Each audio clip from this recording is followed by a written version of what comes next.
He is a powerful expert in the spirit transformation realm with the memories of 3 lifetimes.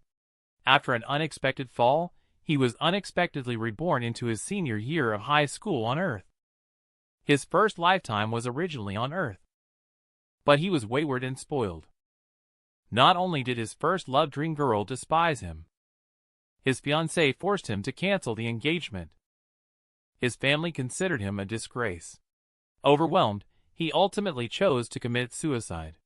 Unexpectedly, he was saved by the Eastern Immortal Emperor. He began the second lifetime and embarked on the path of cultivation. He's betrothed for life with his beloved junior sister Lainey. However, the two secretly entered the forbidden land of Immortal Eye of Universe to explore the origin of immortality, only to trigger forbidden power. This made them both perish. And in the third lifetime, surprisingly, God let him be reborn into his former senior year in high school. Carson was lying on the table, half dozing. Suddenly, without any signs, he stood up abruptly and let out a sorrowful and desperate roar. "Junior sister!" He stood blankly in the classroom with a bewildered expression. He remembered that he was supposed to be sneaking into the forbidden land of the Immortal Eye of the Universe with junior sister. How could he suddenly appear here? He only remembers the last moment. Junior sister Lainey fell in order to protect him. But now he is in the classroom, and it seems to be taking an exam. Someone poked him with a pen to make him sit down quickly, reminding him that he is currently taking an exam. Carson turned his head to look. The person was his friend, Grayson. At this moment, everyone was staring blankly at Carson, even the 2 invigilators.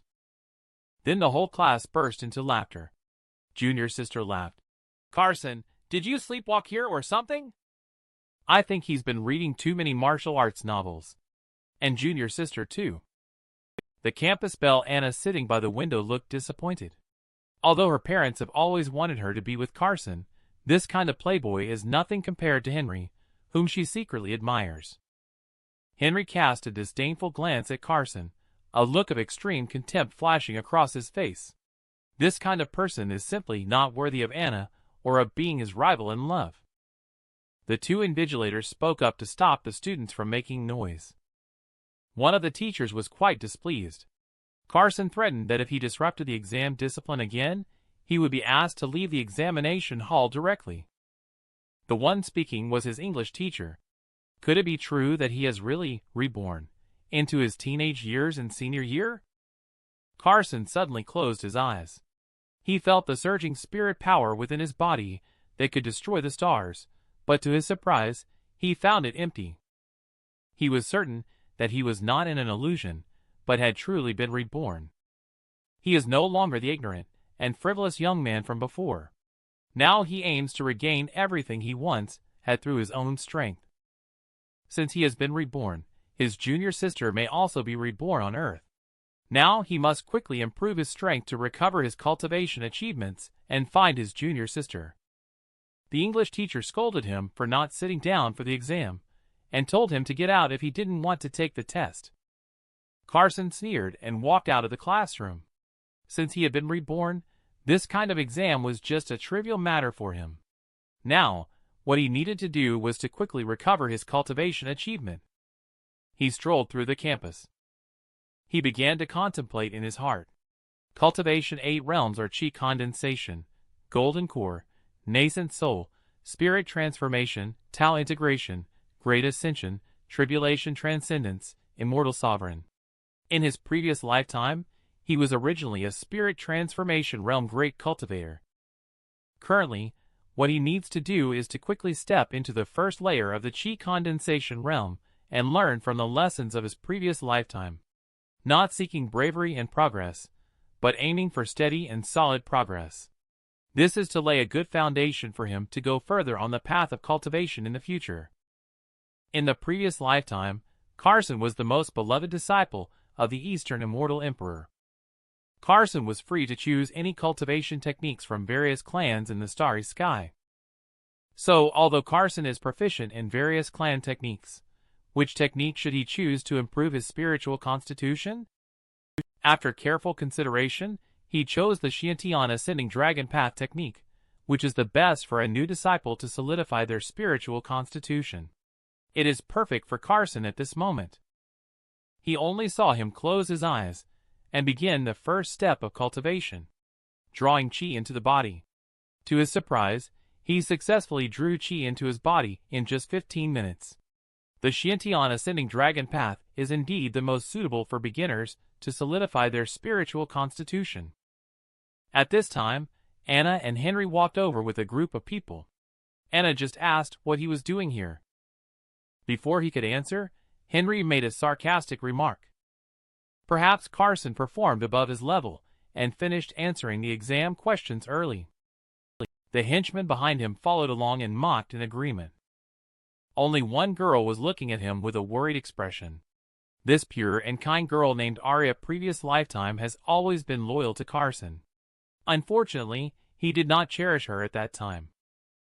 Surprisingly, Carson ignored her. Anna impatiently said again, "Carson, I'm talking to you." Carson then walked up to Arya, showing a gentle smile. Arya asked, "How did you do on the exam this time?" Arya's face turned red as she was stunned. She hadn't expected Carson to ignore Anna and talk to her instead. Nervously placing her hands on her chest, she replied softly, "Not bad." Suddenly, Carson rubbed Arya's head gently and said, "If you can get into the top 10 of the class, I have a mysterious gift for you." Arya immediately excitedly responded, "Really?" She immediately realized that Carson's attitude towards her was too intimate. She quickly lowered her head. Her face was already red to the base of her neck. She dared not look at Carson as she added, "I will try my best." Carson chuckled. "All right, I have something to do, so I'm leaving. Let's meet in 3 days." Anna watched Carson's departing figure. She felt very unhappy. How dare this guy ignore her? To regain her sense of loss, she was convinced that he was just putting on an act. The dignified immortal sovereign has returned to Earth. He unexpectedly set up a stall by the roadside selling talismans. Just now, he left the school. He just remembered that he is currently lodging at Anna's house. He suddenly felt a headache. He really didn't want to continue living at Anna's house. He wants to rent a place. But when he felt the meager amount of living expenses in his pocket, it was obvious that the money was not enough. As he passed by a supermarket, he already had an idea in mind. When night fell, Carson found a park with heavy foot traffic. He set up a stall by the roadside. It turns out he had just bought paper and pens to draw talismans to sell for money. Passing elderly people felt incredulous. Nowadays, even students are coming out to deceive and swindle people. Carson shrugged indifferently. He believed that there would always be 1 or 2 discerning individuals in the vast sea of people. A hand reached out to the talismans on the stall. What can these talismans do? Beauty, named Kinsley, has a subtle elegance mixed with a hint of nobility. She turned out to be 3 times more beautiful than Anna. Carson picked up a talisman proudly and introduced, "Calm the mind and awaken the brain, expel evil and remove misfortune. Stabilize the home, calm the wind, strengthen the body, and promote health." Upon hearing, "Calm the mind and awaken the brain," Kinsley paused for a moment, with a hint of anticipation flashing through her beautiful eyes. She suddenly approached Carson and asked, "If someone is confused and often rambles incoherently, to the point of not recognizing even their closest ones, can your talisman cure them?" Carson pointed to the talisman on the far left. In modern medicine, it is explained as neurasthenia. The Calming Spirit Talisman is most suitable for that. Kinsley picked up the Calming Spirit Talisman and asked how much it costs. Carson waggled his finger, teasingly keeping the price a mystery. "Just to be clear, it won't work if you don't believe." Kinsley, without any hesitation, said he believed him. Carson then said the Calming Spirit Talisman is 30,000. The Purifying Spirit Talisman is 20,000, and the rest is 10,000. His words had just finished when he spoke. Suddenly, a short-haired woman appeared from the side. She yelled at Carson, 30,000! Why don't you go rob it? Then Layla started lecturing Kinsley. How can you believe in this kind of scam to make money? Kinsley understood that her friend made sense, but she still wanted to buy it and give it a try, because her grandma's condition can't be delayed any longer. Later, Kinsley directly transferred the money to Carson as a gesture of her filial piety. He gave her the rest of the talismans and told her to put them on the patient's forehead when she goes back. Just shout, "Start," and that's all you need to do. Kinsley increasingly felt that Carson was somewhat mysterious and inscrutable. She smiled and thanked him. Next to Layla, Layla was full of disdain. She threatened Carson that if the talisman didn't work, she would find him and deal with him no matter where he hid. With the money, Carson quickly rented a house near the school. As soon as he moved in, he wasted no time in starting to cultivate. The scene shifts to the bedroom of the Kim family villa. Kinsley's grandma is lying on the bed. Seated on the chair next to her is Kinsley's grandpa. At this moment, Kinsley enters the bedroom and asks about Grandma's condition. Kim grandpa sighed and said that he's afraid Grandma's condition may not hold up much longer. Upon seeing this, Kinsley handed the purchased talisman to Grandpa, hoping to give it a try for Grandma. Kim grandpa's expression dimmed as he sighed. He did not believe in such things. Kinsley is eager to save Grandma. She begged Grandpa to let her give it a try. The elderly person couldn't bear to refuse and reluctantly agreed. Kinsley slowly walked to the bedside. She gently placed the calming spirit talisman on Grandma's forehead. She followed Carson's instructions and, snapping her fingers, shouted, "Start!" But nothing unusual happened. Grandma continued to sleep peacefully. Kim grandpa let out a helpless sigh again. A wave of disappointment surged in Kinsley's heart. Seeing her granddaughter looking so aggrieved, Kim grandpa gently comforted her. At that moment, the talisman suddenly started burning on its own. Then it turned into several strands of golden light and drilled into Grandma's brow. A faint and aged voice of Grandma rang out. The grandfather and grandson both turned their heads to look at the bed. I saw Grandma slowly sitting up. She was murmuring Grandpa's name, Brooks. Kinsley quickly leaned in front of Grandma to turn sorrow into joy. "Grandma, do you still recognize me?" Grandma said, somewhat surprised.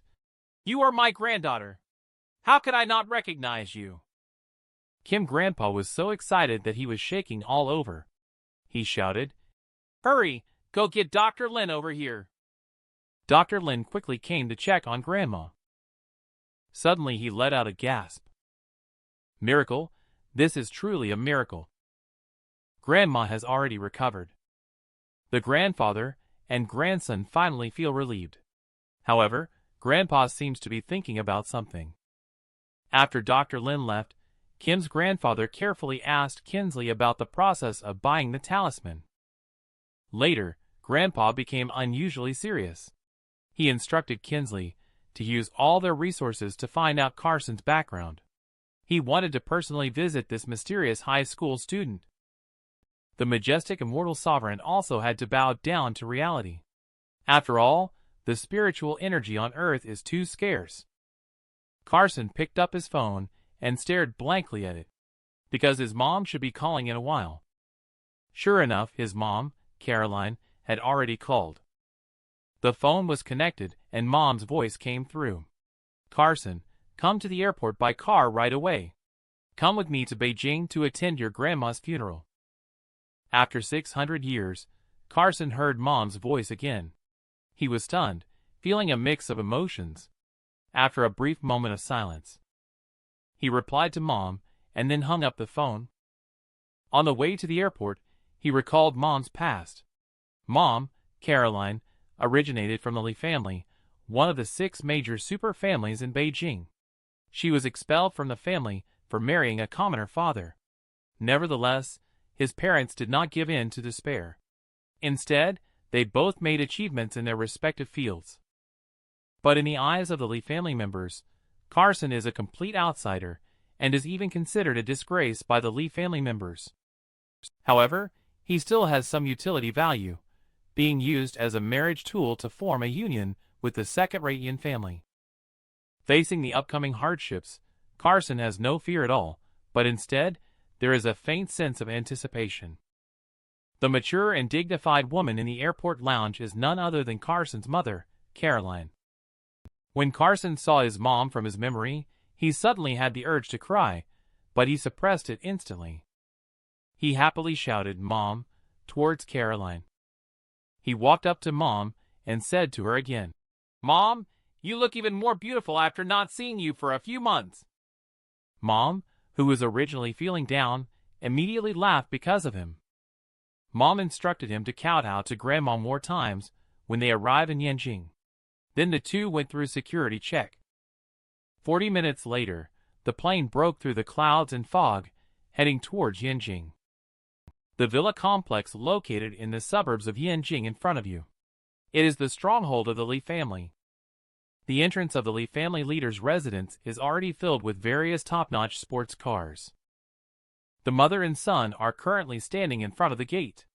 On both sides of the gate are a pair of couplets. "A lifetime of simplicity leaves a model for others. Half a life of hard work spreads a virtuous influence." Housekeeper Rowan, in charge of welcoming guests, looked embarrassed and glanced at Caroline. "How come you are here?" Carson looked at him in embarrassment and guessed that the Li family did not welcome them. Caroline retorted, "How could I not come to send my mother off on her final journey?" Rowan immediately whispered to her that this condolence visit might face strong resistance. However, Caroline believed that a daughter mourning her mother was only natural, and even the emperor himself could not stop her. In Rowan's sigh, Caroline took her son's hand and strode quickly into the house. Remembering how Carson, from a previous lifetime, was intimidated by the hostile glares upon entering the Li family. And now, the entire Li family appears as insignificant as ants in his eyes. In the main hall, a crystal coffin is quietly displayed. Sitting on the high platform is Dawson, the current family leader of the Li family. However, when he saw his daughter and grandson, he displayed a face of indifference. Carson, Emmett's maternal uncle, raised his eyebrows and asked unkindly, "Why are you here?" Caroline felt that he was obviously picking a fight and replied coldly, "Since you call me sister, do you still need to ask such a childish question?" Emmett couldn't come up with a rebuttal for a moment. Beside him, second maternal Uncle Cohen could only snort coldly to express his dissatisfaction. However, considering sibling affection, Emmett still made way for Caroline. But when Carson tried to walk over, he was stopped by his maternal uncle. The second maternal uncle then said that this outsider could not enter. Caroline was very angry when she saw this. "Carson is my son. He is the grandson of the mother. How can he become an outsider? Are your 3 sons and 1 daughter also considered outsiders?" Cohen responded with resentment and gritted teeth. "Without being listed in the family genealogy, one is considered an outsider. With me around, he can forget about stepping into the ancestral hall even half a step." Seeing the brother and sister at loggerheads, Carson's maternal Aunt Lily hurriedly stepped forward to mediate. She repeatedly advised Caroline to calm down. Emmett glanced at his father above. Caroline could only grit her teeth and give in. Then she touched Carson's face apologetically, letting him accompany their beloved grandmother to the gate of the funeral parlor, seeing her off on her final journey, as he had cared for her since childhood. Carson knelt without hesitation in front of the funeral parlor gate and kowtowed heavily 3 times to their grandmother. In the evening, Colt, the son of the maternal uncle, asked Caroline to rest first and took charge of arranging Carson's accommodations. Caroline originally didn't want to bother with all this trouble, but he used the excuse of following the instructions passed down from the older generation that etiquette must not be neglected. Caroline was left speechless by this. Carson signaled to Mom not to worry.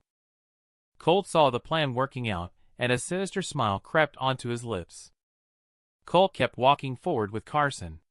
Carson knew that they were actually heading to a warehouse. Moreover, in his previous lifetime, he had been locked up by the younger generation of the Li family, and almost beaten to death there. As they reached the front of the warehouse, Colt finally didn't have to pretend anymore. Carson deliberately asked, "Is the Lee family so poor that they can only offer a warehouse for guests to stay in?" Colt casually threw the warehouse key on the ground. "It's already a favor to let you stay in the warehouse." He dropped these words and turned around to leave. But what he didn't know was that Hell's demons were waiting for him. The Grand Immortal Sovereign is about to play the game of playing dumb to catch a thief. Late into the night, Colt and a few younger members of the Lee family are heading towards the warehouse where Carson is located. Colt took out another key to the warehouse and handed it to a young member of the Lee family, asking him to open the gate. At the moment the door was opened, Carson's voice was heard saying, "Since you're here, come on in." The two young men in front immediately drew iron rods from their waist. Colt followed closely behind. After they walked in, the two men in front were both stunned. I saw Carson sitting calmly in a high-backed chair with his fingers crossed. He had a playful smile on his face. "What are you trying to do?" he asked. Colt walked up to Carson disdainfully and chuckled. "I'm going to make you know the consequences of insulting me." He then ordered these ignorant youngsters to start fighting.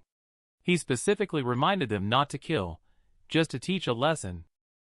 Carson quietly watched as they approached.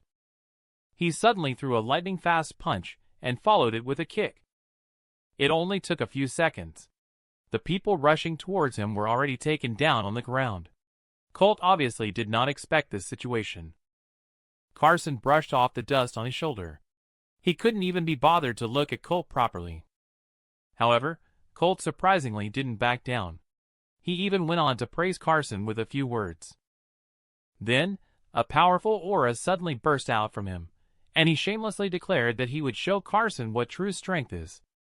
Carson was slightly stunned. He thought to himself, "Is that spirit power? No, it's too weak. It can only be barely called spiritual energy. Could it be that there are cultivators on Earth now?" The two people who were beaten up at this time looked at Colt with admiration. They didn't expect Colt to be a martial artist. It seems that he should have cultivated to great achievement in the outer realm. Upon hearing this, Carson was somewhat confused. What do martial artist and great achievement in the outer realm mean? Before he could think further, Colt threw a punch at him. Carson extended a hand and effortlessly caught his fist. Colt didn't have time to react from the shock. Carson raised his hand and threw him into the air. Then he fell heavily to the ground. Colt immediately spurted out a mouthful of blood. Carson stepped on his chest and looked at him coldly. "Is this your so-called strength? You're not even worth a hit." The two people screamed in horror and begged Carson to let him go. Carson replied nonchalantly, "I can let him go, but—" He stomped violently on Colt's abdomen, causing Colt to let out a miserable scream. Carson's kick just now directly disabled his dantian, but Colt still shows no remorse. He threatened that even if he becomes a ghost, he will not let Carson off. Carson revealed a playful look and said, "Don't rush. The real show has just begun." The scene shifts to Dawson's villa. Emmett and Bailey are kneeling in the courtyard, crying. Behind them, Colt lies unconscious on a stretcher covered in blood. Dawson asked them with a dark expression on his face what happened. Emmett gritted his teeth and squeezed out a sentence. "Father! Colt had his dantian messed up by that bastard." Dawson's veins bulged in anger all of a sudden. How dare that little animal lay hands like this? He immediately had Cohen bring the mother and son over. Meanwhile, Carson had already arrived here. "No need, I have already arrived." All the family members immediately cursed at him non-stop. Even Cohen felt that this guy had a lot of guts. Lily was amazed and open-mouthed, finding it hard to believe that he dared to come alone. Bailey suddenly stood up. She gave Carson a stern scolding. "Colt is your own cousin. How can you bear to raise your hand against him?" At this moment, Emmett also glared angrily at Carson. Dawson finally spoke. He knelt down. Carson looked at the so-called grandfather with a smirk, unmoved. Dawson shouted again, Kneel down, Carson coldly retorted. What's wrong with acting upright in my whole life, bowing to heaven and earth? When he said this, it once again aroused the anger of the Lee family member. Emmett couldn't help but curse. You beast, as a Lee family member, you actually dare to treat your own clansman, your cousin, so badly. And you don't even admit your mistake. Carson replied nonchalantly. Lee family member, now you guys are willing to acknowledge me as a Lee family member. I don't care. Emmett could only kneel on the ground once again and plead. Father Dawson, you have seen it all. This brat is disrespectful and refuses to admit his mistake. Please help Colt. Dawson suddenly said, Family law. Upon hearing family law, every member of the Lee family couldn't help but show fear. Lily couldn't help but worry for him. Emmett and Bailey, on the other hand, cursed him in their hearts, thinking that he deserved it. At that moment, Carson's mom arrived, calling out to her older brother. Carson is not a ruthless person. There must be some misunderstanding in this situation. Misunderstanding. Your nephew is lying here covered in blood with his life hanging in the balance. You tell me it's a misunderstanding. Caroline anxiously turned to look at Carson, hoping to hear her son explain the misunderstanding. Carson, on the other hand, asked her, Mom, do you think those people will believe my explanation? Caroline knows the cruelty of family law. She believes in the truth of justice prevailing. She wants Carson to speak up and let the people present judge the situation. Carson somewhat helplessly scratched his head. His mom still harbors illusions about the Lee family member. But he can't ignore his mom's words. Carson suddenly looked toward the Lee family boy he had punched before. He dragged him out with one hand. He followed him and threw him on the ground with a wave of his hand. Let him speak for me and tell the whole story as it happened. He saw everything clearly. Lee family member was suddenly stunned. He clearly knew that the kid was in cahoots with Colt. How could he possibly talk? Even Dawson couldn't understand what Carson was up to. Carson stepped forward, with an irresistible air of authority in his gaze. Tell me what you know. Speak without altering anything. Not a single word of falsehood. The young man's eyes glazed over instantly. He revealed Colt's previous plan in full detail and recounted the words Colt used to insult Carson and Caroline. The originally furious members of the Lee family were all stunned speechless. Even Emmett and the others were in disbelief. Caroline gritted her teeth in anger. Big brother, this is the good son you raised. Bailey, however, insisted on his argument, saying that his son's outspokenness does not justify Carson's use of violence. Then she deliberately brought up the matter of Caroline and Carson's father. Caroline was so angry that she nearly lost her balance. Luckily, Carson was quick to catch her to ask if she was okay. Caroline still couldn't swallow this anger. I will just ask one question. If it was my family member Carson lying on the ground today, what would you do? After saying that, she turned around and looked at Dawson's father. Would you still mention family law? Carson narrowed his eyes and stared closely at Dawson, silently applauding his handsome comeback for Mom. Let's see how Dawson responds. This is the most shameless grandfather I have ever seen. Just because Carson's father is a commoner, he treats him with such cold-blooded ruthlessness. His answer to Caroline is no. He repeatedly stated that Carson is not a member of the Lee family.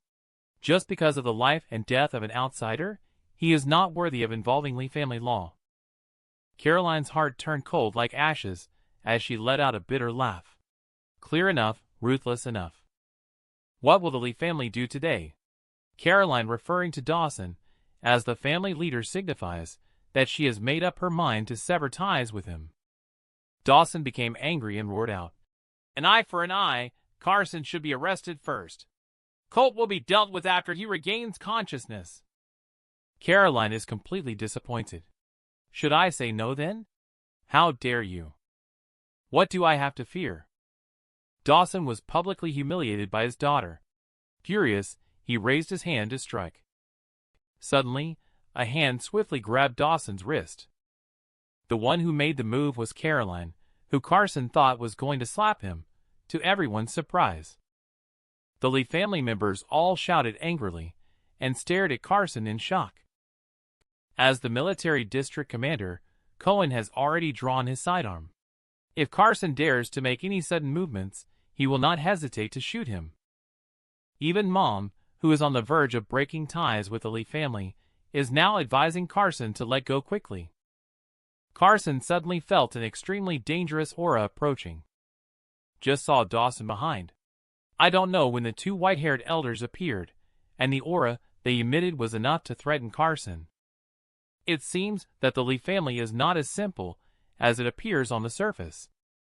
But his dignity as a spirit transformation realm cultivator must not be violated. Previous lifetime Carson is helpless and powerless. If Mom is humiliated in front of him again this time, he will indeed have lived a lifetime in vain as a son. Carson stared coldly at Dawson. I was the one who hit him. If you're not convinced, you can come at me. With me here today, no one can touch my mom even a bit. Otherwise, I don't mind letting someone from the Lee family to exchange words as the family leader. After speaking, Carson no longer hides. The spirit power within him suddenly explodes, with an aura even more powerful than those two elders sweeping through the whole scene. Every Lee family member present couldn't help but take a cool breath because they found out that the young man in front of them is actually an inner-realm martial artist. Even Dawson was shocked and broke out in a cold sweat. At such a close distance, this kid would be unable to save himself even if he were facing a great Luo Golden Immortal. Caroline looked puzzled at the exaggerated expressions of the Lee family members, not knowing what had happened. Lily stepped in to smooth things over again. Carson, let go. How can you be so rude to your grandfather? Carson still didn't let go. He turned to Lily with a sneer. Just who does he think he is to be my grandfather? Where was he when I was born? When I was treated unfairly? When I was being beaten up by Colt's group? When my mother and I were insulted? Where was my grandfather? Under Carson's questioning, his relatives fell silent, their faces red with embarrassment. After saying that, he forcefully shook off Dawson's hand. Under his so-called grandfather's look of astonishment, he spoke again. This alleged grandfather, I, Carson, don't recognize. At this moment, the young representative of the Lee family, Lane, stepped forward. He is Colt's older brother. However, he is also a hypocrite who speaks of righteousness. As soon as he appeared, he listed Carson's crimes. He even labeled him as unkind, unjust, disloyal, and unfilial. Upon hearing this ridiculous remark, Carson burst out laughing. You seem to have forgotten. My last name is not Lee, he said. Those words may sound reasonable, but they are actually nonsensical. Lane immediately threatened Carson. If it wasn't for the fact that you are a member of my Lee family, let alone your mother's MH company, or your entire Yongchen family, my Lee family could crush you with a flick of the hand. Carson retorted. In my eyes, your Lee family is just like ants, nothing more. Lane glared at Carson, demanding that he kneel down and apologize to Dawson immediately. Otherwise, he threatened to destroy the Yongchen family within 5 years. Carson remained expressionless, asking me to kowtow and apologize. The Lee family is not worthy of it, and I can assure you the same. I will make the Lee family willingly submit to me and beg for forgiveness at my feet within 3 years. Dawson trembled all over upon hearing this, pointing at Carson and speaking harshly. This matter ends here today, starting from this day. The Lee family considers MH Company and the Yongchen family as their biggest competitors. Caroline couldn't help but break out in a cold sweat. Her career had come to an end and even implicated the Chen family. Carson directly ignored this childish threat. He pulled Mom's arm, urging her to leave this heartless place. Caroline nodded slightly. At the moment, all she could do was to do her best to protect MH Company. Then, amidst the contemptuous sneer from the Lee family member, the mother and son left. They settled down after making sure Mom was comfortable. Carson returned to Chai Sang and arrived at the antique market. He was prepared to buy a few pieces of jade to decorate the spirit-gathering formation, and didn't need to specifically identify and choose them. Releasing his spiritual sense was enough for him to sense the heaven and earth chi within the jade. What disappointed him was that, after visiting a dozen shops, he couldn't find a single piece of jade containing heaven and earth chi. Suddenly, he paused and finally found the treasure. This man is a spirit transformation realm cultivator with the memories of 3 lifetimes. Just now, he found the jade he needed to set up the spirit-gathering formation on the Taoist stall. Carson walked over and squatted down. He casually asked how much the pair of jade lions on the stall cost. The Taoist said 1,000. Carson then pointed to a painting of a court lady and asked how much it cost. Taoist said 2,000, and Carson was almost satisfied. He pointed directly to a glowing stone on the stall and asked how much it cost. The Taoist looked at Carson, and a hint of brightness suddenly appeared in his eyes. That is something I picked up on the mountain. If you want, I can give it to you. But you have to tell me what the stone is used for. Carson was slightly surprised that he had been so careful. He did not expect that Taoist would still manage to discover his tracks. Although the surface of this stone looks quite ordinary, it actually contains a considerable amount of heaven and earth chi. Carson agreed decisively but added a condition, which was that the Taoist told him where he found the stone. The Taoist handed him the stone generously. Then he packed up the stall and asked him to follow. After all, this place was crowded and not a good place for conversation. Carson followed behind, weighing the stone in his hand. He was quite satisfied it was enough for him to set up a spirit-gathering formation. The rest could wait for him to break through to the chi condensation second layer to make some simple protective jade pendants. Before long, the Taoist brought Carson to a residential building. After brewing tea, the Taoist asked Carson what the stone was used for. Carson was blunt. Inside this stone is the essence of heaven and earth chi, of little use to ordinary people, but possessing magical effects for those who cultivate martial arts. Are you a martial art cultivator? Yes, I revere martial artists all my life, but have never met one. I thought there were hardly any martial artists left, but unexpectedly I met one today. Taoist said excitedly, then told Carson that he found this stone on the edge of Blackwater Pond on Spirit Mountain. Although there are many stones by the pond, he didn't dare to venture deeper because there are rumors of monsters in the pond. Carson thought that Taoist had seen it with his own eyes. Taoist said that as soon as he approached the edge of the pond, he felt a chill coming over him in waves. He dared not go any further. Carson squinted his eyes slightly. It seems that this Blackwater Pond must have what he wants.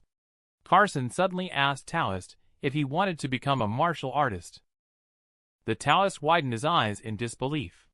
Can I?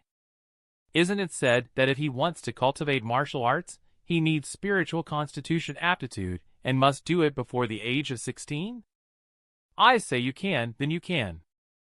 As soon as he finished speaking, the Taoist immediately bowed to Carson and asked Senior Brother to introduce him if he could join the sect. I will always remember Senior Brother's great kindness. Carson's mouth curled up slightly.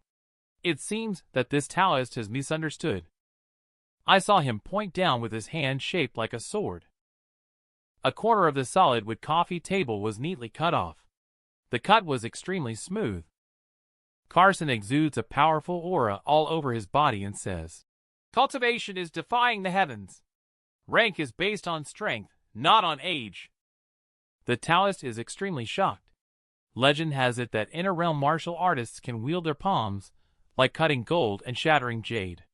The young man before their eyes is actually an immortal. He quickly kneels down before Carson. "Master above, please accept my bow." Carson nods, wanting to join my sect. "You are not qualified yet. I will temporarily accept you as a registered disciple." The Taoist bows and respectfully responds, "Yes, I will obey." Later, Carson instructed him to come back in a few days to teach him the technique. After speaking, he turned and left. But after walking out, he suddenly remembered he had forgotten to ask the newly received registered disciple's name. Feeling embarrassed to return, he could only ask next time. The man is a spirit transformation cultivator with 3 lifetime memories. Before him lies the jade imbued with chi. He extended his palm, and with a soft drink, the jade immediately split into 5 pieces. Carson stood in the room, operating spirit power, following the guidance of spiritual energy. For pieces of jade were quickly struck into the 4 directions of east, south, west, and north. Another piece of jade is hidden on the roof. Suddenly, visible streams of air flow formed in the air, creating a mysterious and complicated pattern. He looked at the spirit gathering formation that had already taken effect. Carson revealed a smile. With the spirit gathering formation in place, his cultivation speed is about to increase rapidly. The scene then shifted to the Yin Jingyan family villa. Inside the house, a tall and slender beauty with waist-length hair was staring blankly out the window. This woman is the #1 beauty of Yinjing, Callie. At this moment, another short-haired beauty in a red dress appeared behind her. The Miss Clan meeting just ended. They decided to cancel the engagement with the Chen family. Before she could continue, Yu and Carson didn't wait for her to finish. Callie turned around suddenly and said firmly, "My future is in my own hands. No one has the right to make any decisions for me. You go get ready. We will leave immediately. But miss, it will be dangerous for you to leave the Yin family. If it's just some ordinary ruffians, you can handle it by yourself. If they are exceptionally skilled, don't we still have an inner-realm martial artist to protect us?" Serenity looked hesitant. "But will he help us? After all, you have already canceled the engagement with him by then." Callie, on the other hand, confidently smirked. "As long as we go to him, whether he helps or not will not be up to him to choose." And at this moment, all the heaven and earth spiritual energy in Chaisang City is crazily surging towards one place. This is exactly where Carson is sitting at the center of the spirit gathering formation. As the spiritual energy was nearly depleted, Carson opened his eyes. In that instant, a beam of light burst out from his eyes. Carson gently lifted his palm, and his thoughts moved. His palm condensed a layer of golden flames. This is a sign of him reaching the first layer of chi condensation and projecting spiritual energy outward. According to this cultivation speed, he should be able to step into the second layer of chi condensation and achieve spirit power sword transformation in 10 days. However, even if he breaks through to the first layer of chi condensation, he still needs to consolidate his strength. In this lifetime, he must establish a solid spiritual constitution by the morning of the second day. Carson flipped through his textbook. He remembered that tomorrow was the day to receive his report card, as well as the time for the Yin family to cancel the engagement. In the previous lifetime, the cancellation of the engagement by the Yin family made him a laughingstock. But in this lifetime, he wants to settle this account once and for all. Suddenly Arya called him. Why did Arya call me so early in the morning? Did she encounter some trouble? No, today is the grand opening of my family's restaurant. My parents asked me to invite some classmates to be the first group of guests to enjoy free tasting. We are just a regular restaurant selling home-style dishes. So, without inviting Henry and Anna, I didn't tell her either. Just rest assured and come by. I won't put you in a difficult situation. After hanging up the phone, Carson arrived at Arya's restaurant at the agreed time. She just got out of the taxi. Arya ran over and enthusiastically greeted Carson. As soon as they entered the door, Arya's mother greeted them. "This must be Carson," she said. "I've been hearing you talk non-stop this morning." Arya couldn't help but blush. Carson smiled and bowed to Arya's mom, wishing her prosperity and wealth. Arya's mom immediately smiled. "Carson, you're really eloquent. No wonder my daughter is always talking about you." Mom teased Arya in front of Carson, causing her face to turn red all the way to her neck. Arya pushed her mom into the kitchen. Carson originally planned to give the red envelope after finishing his congratulations, but now he didn't know what to do. If he gave it directly to Arya, she definitely wouldn't accept it. So he quietly left the red envelope at the cashier's counter. After pushing Mom away, Arya came to Carson's side and told him that their classmates had asked him to sit wherever he liked at this table. Seeing the intimacy between the two, Arya's admirers cursed Carson in their hearts. Grayson immediately pulled Carson to sit beside himself. Arya wanted to go check if the food was ready. Tucker stopped her because everyone was waiting to talk to the hostess. Other classmates also joined in the commotion. Arya had no choice but to agree. At this time, Grayson asked Arya to sit by him, and he moved to another seat. Arya had wanted to sit with Carson. The chance given to her made her smile brightly. Grayson raised his eyebrows at Carson, looking like he was asking for a favor. Carson also raised his eyebrows, indicating that he actually didn't need such a favor. However, the boys who had feelings for Arya looked displeased. Only two boys exchanged secretive glances. Then one of the boys casually asked, "By the way, Ryder, today is the grand opening of Arya's restaurant. What gift have you prepared?" Ryder chuckled proudly with his arms crossed. "The money tree at the entrance is my gift to Arya," he replied, then turned to Carson and asked what he had given. Before Carson could say anything, Ryder teased, "You surely didn't come empty-handed, did you? Or maybe you gave a red envelope. How much did you put in it? 10 yuan? Or 20? These insulting words unexpectedly brought about much laughter from the people. Grayson looked anxiously at Carson, but he was calmly drinking tea, showing no sign of explanation. Arya couldn't help it anymore, so she helped Carson break the deadlock. This has aroused a lot of people's hatred towards Carson. They secretly curse him as a useless person for relying on a woman to intervene. Carson put down the teacup. He finally looked up at Ryder and said, "Do you think I'm easy to bully? Are you a worthless person worth my provocation? Are you qualified?" "Enough, Ryder. If you continue to target your classmates, please leave with your gift." Ryder was taken aback. He never dreamed that Arya would get angry with him for a worthless person. But out of saving face, he still pretended to back down on the surface. But a trace of maliciousness rose in his eyes. "Humph, wait until I catch you. Let me show you how I will deal with you." But Ryder's insidious look did not escape Carson's notice. He actually dared to have ulterior motives towards Arya. Carson slowly placed both hands under the table to prepare for silently killing this guy. At that moment, Arya's mom walked over holding a red envelope. Arya asked, "Who gave you this red envelope?" "Inside this red envelope, there is actually $10,000.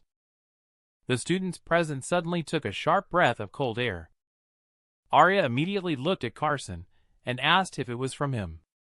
Carson had to release his clasped hands. He shyly touched his head and explained with a smile that it was a small gesture from him. To ease the awkward situation, Arya's mom had to take out some cash.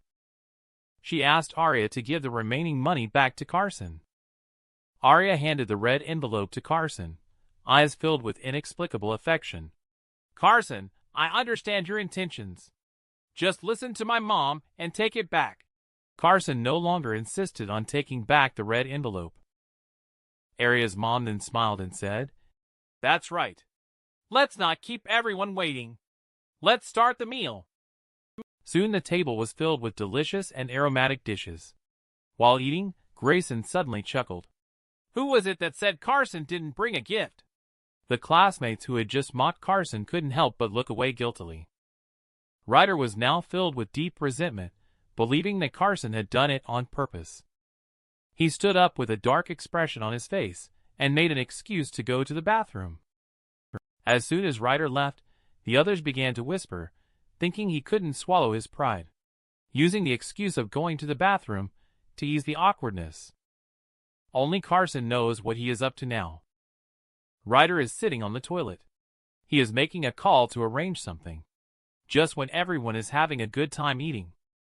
Suddenly, 3 hooligans walked in, headed by a bald man with a blue dragon tattoo on his head, shouting loudly, "Boss!" The classmates were shocked, except for Ryder, who had a smirk on his face. Arya stood up nervously. I'm sorry. Our shop just opened today, and we are not accepting outside customers for the time being. Maybe you gentlemen can try another place. The three men immediately surrounded Beauty. Their faces were full of lewd expressions.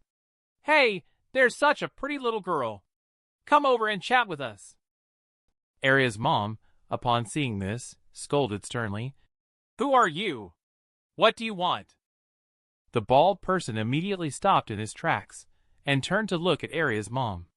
Are you the boss here? Yes. What can I do for you? Upon hearing this, the bald person burst into exaggerated laughter. What can I do for you? Brothers, you tell her what we're up to. The yellow-haired man next to him immediately took over. Don't you know whose territory this street belongs to? It's this guy right in front of you, Jacob, who manages this street. Understand? Jacob smirked and said, If you want to do business on this street, you have to follow my rules. Arya's dad walked over at this moment and asked them what they wanted. Jacob rubbed his fingers. My rule is to pay $100,000 a year to ensure your safety.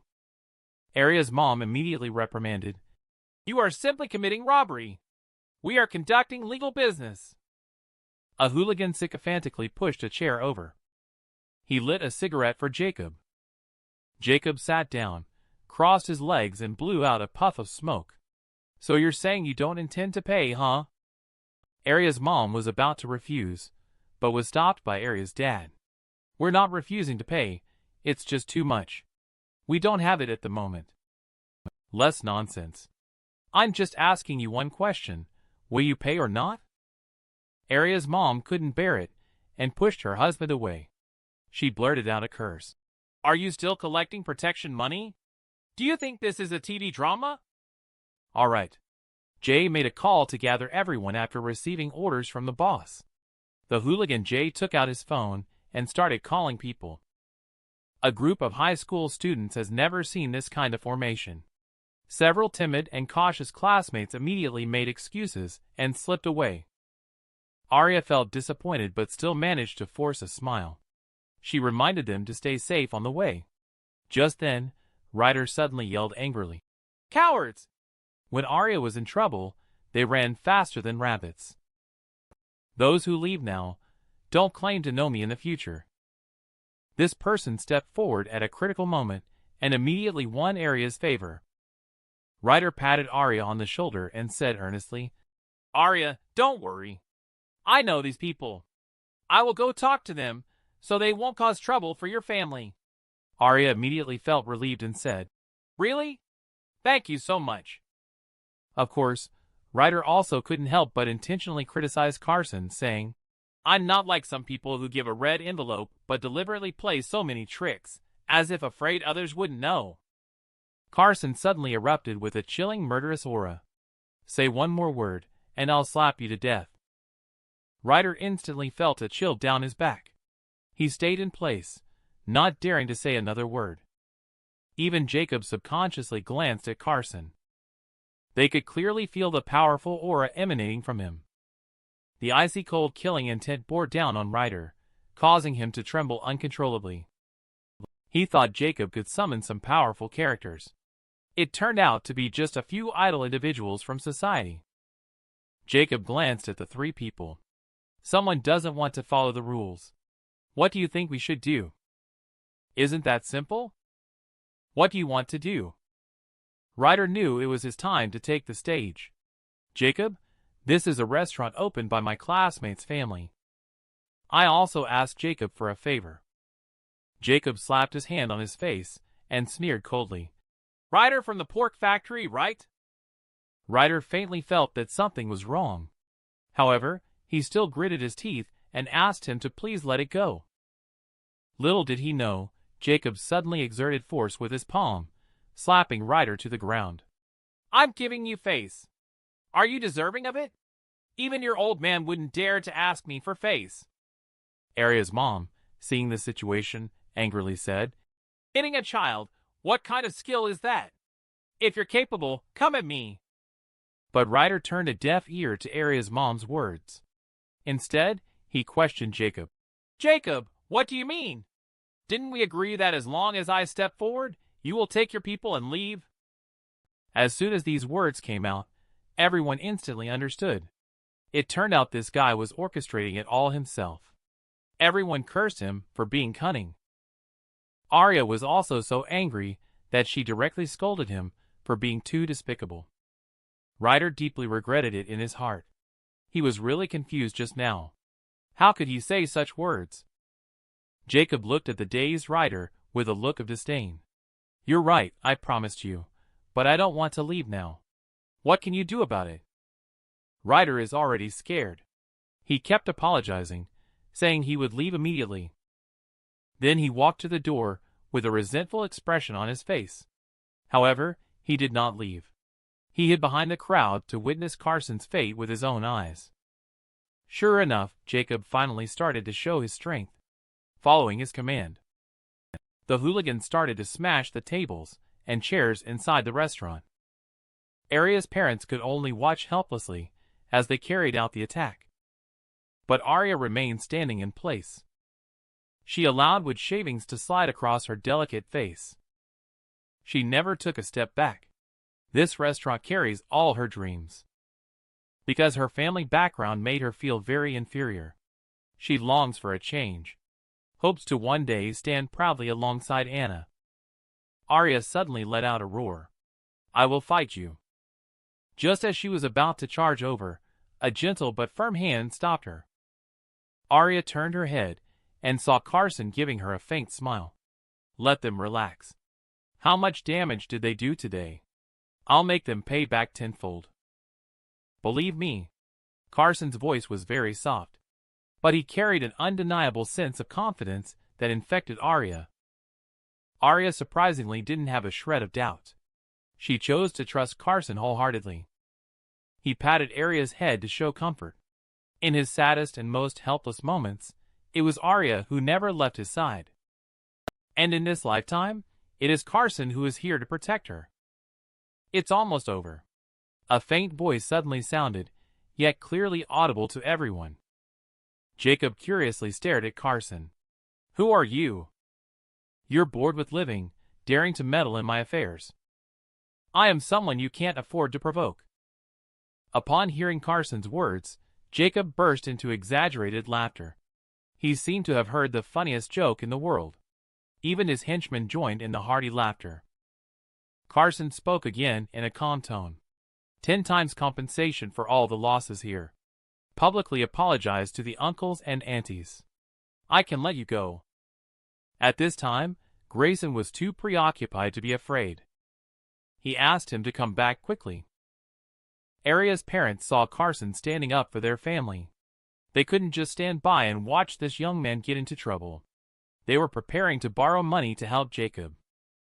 Ryder hiding behind the crowd. He is now wearing a malicious smile, just waiting to see how Carson will die. However, Jacob did not get angry. He looked at Carson solemnly and said, Reveal your card of reliance, and maybe you still have a chance. Otherwise, you won't leave this restaurant today. Carson replied calmly, My reliance. It's myself. Jacob felt ignored and suddenly became enraged. Since that's the case, today you must at least break a hand and a foot. Carson smiled faintly. He couldn't remember the last time he heard such words, because those who used to say such things to him are all dead now. Jacob waved his big hand and said, Bring it to me. Arya's mom immediately stopped them and gestured to show that she would give him money right away. Jacob said, It's too late. Carson has taken action. He was seen strolling leisurely among the hooligans. His moves were surprisingly fast. He only took 3 seconds. This group of people has already been beaten by him and writhed in pain on the ground. Everyone, including Arya, was stunned and left dumbfounded. They were filled with incredulity on their faces. Grayson was even more excited, cheering for Carson with an excited expression, while Ryder subconsciously swallowed, showing a panicked expression. Jacob dusted off his body, still not putting Carson in his eyes. Can you fight well, but can you stop a bullet? Carson remained calm, but he was secretly vigilant. Although he had already entered the chi condensation first layer, he still could not stop bullets. Guns were still a threat to him. Suddenly he saw Jacob fumbling behind him. His palm quickly struck his chin like a flash of lightning. Jacob fell heavily to the ground. He had just climbed up and shouted his sentence. Carson's whip kick had already been thrown out. Jacob was kicked and flew out again. He was obviously seriously injured, continuously coughing up blood from his mouth. Carson stepped on his head. "If you dare to draw your gun, I will kill you now." Jacob quickly backed off and explained. "I was wrong. I don't have a gun on me. I just wanted to scare you." "In that case, tenfold compensation. You publicly apologize to Uncle and Auntie." Jacob readily agreed and said he would apologize by kowtowing. Carson then released his hold. "Then you quickly climb over and apologize." Jacob first crawled over to apologize to Arya. Arya asked him to apologize to his own parents first. Jacob immediately crawled to Arya's parents and kept kowtowing. He promised to ensure the safety of their restaurant in the future. Arya's mom softened momentarily. She allowed him to compensate at the original price without the tenfold penalty. Jacob cautiously asked Arya if they could leave. Arya said, "Let's go!" Jacob and his group felt relieved and immediately expressed their gratitude. Then, they quickly fled from here. The man is a spirit transformation realm cultivator with a memory of 3 lifetimes. After leaving Arya restaurant, Carson was approached by members of the Kim family and invited to join them. Kim grandpa bowed and greeted. "I am Brooks." Carson nodded. No need for too much courtesy. "Speak your mind?" Kinsley was slightly taken aback, thinking this person is quite rude. Although he was invited by Grandpa, it's not common for a guest to take the lead. He didn't even bother to look at the top-grade Da Hong Pao that Grandpa brewed for him. He asked Grandpa to speak frankly. Kinsley had never seen such an arrogant person. Even Kim Grandpa was a little embarrassed. However, Brooks quickly recovered. "Carson is quick-witted. In that case, I won't be polite anymore. First of all, thank you for talisman curing my wife's stubborn illness for many years." Carson directly waved his hand to interrupt him. "You buy what I sell, we owe each other nothing. Let's talk about the second matter. I would like Carson to see if he can cure the illness on my body. This is the real reason you asked me to come, right?" "Yes, I made you laugh. You are giving your all now. Throw a punch and let me see Brooks' reaction." He didn't understand Carson's intentions, but he did it anyway. He only saw him stand up and take a deep breath. A strong aura suddenly burst out from his body. He threw a punch into the void. The powerful force of the punch made a sound of breaking through the air. Carson didn't expect that this old guy turned out to be an inner-realm martial artist. But he has already diagnosed his illness. "I understand now. You can be cured with an essence-nourishing pill." Brooks was overjoyed after hearing this. This illness has troubled him for decades. He has seen many famous doctors, but made no progress. He immediately promised that as long as he could be cured, he would be willing to donate half of his wealth to the Kim family. Kinsley on the side, however, had doubts and hurriedly tried to stop him. She looked at Carson and said, "Aren't you being too reckless?" Carson was not angry when questioned, and he explained, "Actually, it's not an illness on your body, but due to the imperfect cultivate technique. The meridians have been congested for years. In addition, you also suffered internal injuries in your early years that have not healed, leading to your current condition." Brooks nodded in a panic. Yes, Carson is absolutely right." Hearing Grandpa personally admit it, Kinsley had nothing more to say. Carson continued, "However, if you want to be cured, you must give up practicing martial arts, otherwise you will continue to fall ill in the future. Are you willing to do so?" Kim Grandpa was struck as if by thunder. Asking him to give up martial arts was even more difficult than asking for his life. But the thought of the pain and suffering from the onset of illness was unbearable to him. This made him feel conflicted. Carson did not push him either. After all, having witnessed the wonders of martial art, who would willingly go back to being an ordinary person? After a long time, Brooks sighed helplessly.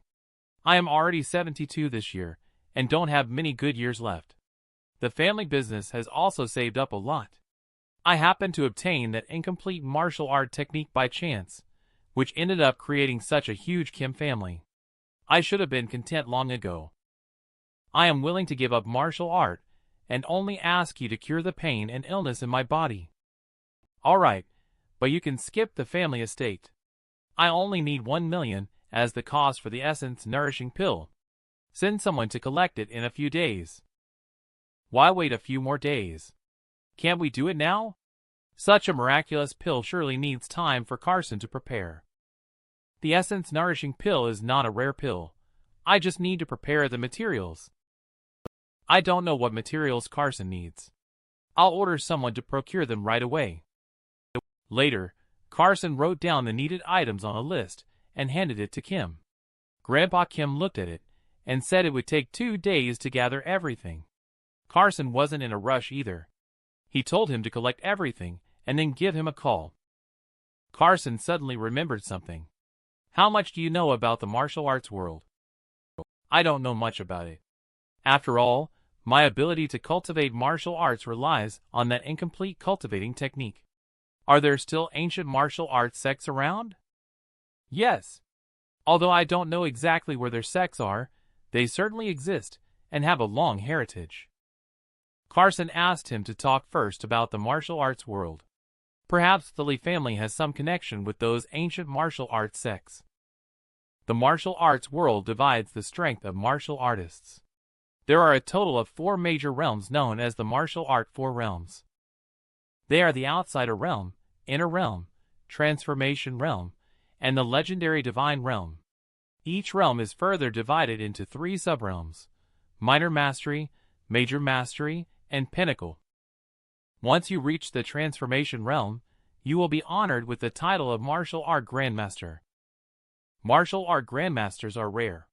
Each one represents a powerful figure in their own right. They are the pinnacle existence in the martial arts world today. As for the divine realm, there hasn't been anyone emerging in the past century. After listening to Brooks's narration, Carson asked him which realm it was. Brooks proudly expressed that he is an inner realm major mastery martial artist. He has been undefeated in solo battles for many years. Carson made a silent comparison. He is probably at the inner realm pinnacle now, not far from the transformation realm. However, this is just a classification of power levels, not a reflection of actual strength. Therefore, he is not afraid of the transformation realm grandmaster. But if he encounters the legendary divine realm, he will be in some danger. He must quickly improve his strength now. Early the next morning, Carson arrived at school. Because today was the day to pick up report cards. It was also the day for the Yin family to cancel the engagement. If the Yin family dares to treat him like they did in the previous lifetime today, he doesn't mind making sure they can never return to Yinjing. Today is the last day of the first semester of senior year. The atmosphere in the class is very relaxed. Carson just entered the classroom. Henry's henchman Luca taunted him with a sneer. "Oh, isn't this Mr. Carson? You didn't even take the exam. Yet, here you are, shamelessly picking up your report card." Carson simply ignored Luca and quietly sat down, waiting. Arya found Carson, who had suddenly become quiet, even more handsome. Anna glanced at Carson, her eyebrows lightly furrowed, wondering what he was thinking. Henry crossed his arms in front of his chest, looking disdainful at Carson. At this moment, Teacher Piper walked in holding the report cards. Some are joyful while others are worried upon receiving their report cards. When Anna received her report card, Teacher was beaming with joy, because she ranked 2nd in the class and 9th in the whole school. When Teacher handed Henry his report card, she couldn't stop smiling. Henry is 1st in the class and 3rd in the whole school. Hopefully, you can achieve the top spot in both before graduation. The entire class was filled with astonishment in an instant. But when the teacher read Carson's name, her expression became extremely ugly, and she trembled with anger. Carson is the second to last in the class, and last in the whole school. You are the first student in the history of Chaisang High School to hand in a blank exam paper. As soon as her voice fell, the whole class burst into laughter. However, 2 male classmates who went to Aria restaurant last night did not join in the laughter. After all, they had witnessed Carson's power and believed that he didn't care about grades. At that moment, class leader Amelia pointed at Carson and scolded. "Carson, you are simply the biggest disgrace of our class. You are lowering the average score of the whole class." Carson coldly said, "You are really annoying. Can you please shut up?" "What did you say? Say it again." Carson repeated. "You are very annoying." "Teacher, Carson bullies me." "Carson, do you need to apologize to the class leader?" "I don't think I've done anything wrong. It was my fault to give up the exam, but I have reasons that I can't say. If you give me another chance, I don't think I will perform worse than the class leader." He said his grades are even better than the class leader's. Am I hearing correctly? Carson obviously cannot retake the midterm exam. However, I happen to have a practice exam on hand. You and the class leader can have a quick comparison now. Whoever loses should apologize first. The whole class was in an uproar instantly. This is because the difficulty level of the practice exam questions is 10 times harder than what they have been tested on. Amelia looked at Carson contemptuously. "Do you dare? If you don't, apologize to me right away. Don't make a fool of yourself." "There is nothing I wouldn't dare to do in this world." Under the arrangement of the teacher, the two began answering questions with a time limit of 1 hour. Amelia frowns from time to time. Presumably, the exam paper is indeed very difficult. However, Carson is relaxed and writes with expertise. This has puzzled and surprised many people. Luca looked unhappy. He thought this person must be answering questions randomly. Only Arya was eagerly awaiting the results. Anna was somewhat surprised, but still did not believe Carson. Henry, on the other hand, ignored it completely. He knew better than anyone else that Carson was bound to lose this competition without a doubt. Carson suddenly stopped writing half an hour later. He put the exam paper on the podium and asked, "How was the winter break this year?" "Starting from tomorrow until the 16th of next month," Carson said. "Got it," then turned around and prepared to leave the classroom. Suddenly, Amelia stood up abruptly and yelled at him. "Stop! You gave a bunch of nonsense answers, and now you want to run. Apologize to me." "I have finished the exam paper. You can take a look now." The teacher couldn't help but be surprised. Although she didn't believe deep down that Carson had finished the exam paper, she felt that Carson didn't sound like he was lying. Piper picked up Carson's exam paper. She looked at it carefully until she finished reading it. Piper was completely stunned, because the entire exam paper was actually all correct. Now those who were making fun of her were all thoroughly embarrassed. Arya was so happy that she almost jumped up. Amelia snatched the test paper from the stunned Piper and started to read it. After reading it, she sat down dispiritedly. A look of defeat filled her face. "If Carson is worthless, then I am even more so," she thought to herself. Carson, with his back to everyone, smirked. "My abilities are beyond the comprehension of you mere mortals," he said before leaving the classroom gracefully. But just as he stepped out of the classroom, trouble came knocking on his door. The group of aunties exerted themselves, twisting their enchanting figures while constantly shouting, "Carson, we must cancel the engagement." This scene completely baffled Carson. Suddenly, someone called a halt to the aunties. Carson frowned and looked at the person. "Who are you?"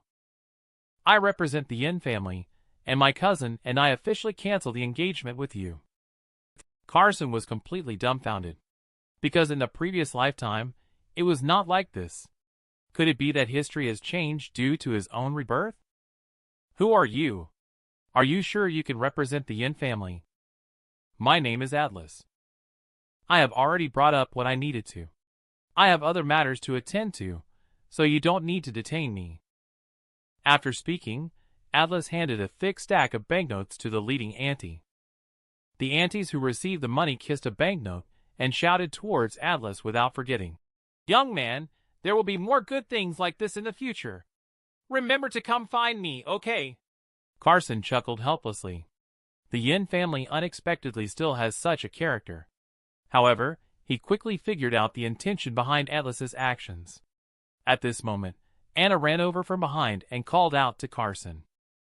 Carson asked casually, "Do you have something to say?"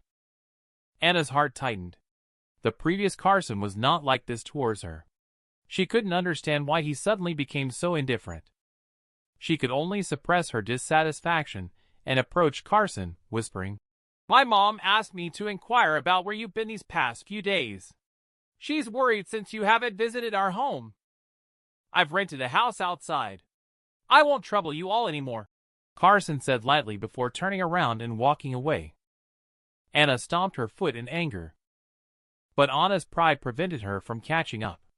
She stood there blankly, feeling a surge of disappointment. And everything that had just happened was seen by Henry, who was hiding in the shadows. In his heart, he had already begun to brew ideas on how to retaliate against Carson. As for the farce of "cancel the engagement," stirred up by Atlas earlier, the Yin family never actually wanted to cancel the engagement. It was deliberately acted out to be seen by a member of the Lee family who was lurking in the shadows. Carson, of course, also saw through their intentions. The Yin family simply valued his identity as an inner-realm martial artist. They did not want to offend the Lee family, but the Lee family is not foolish. Carson is very curious about how the Lee family will respond.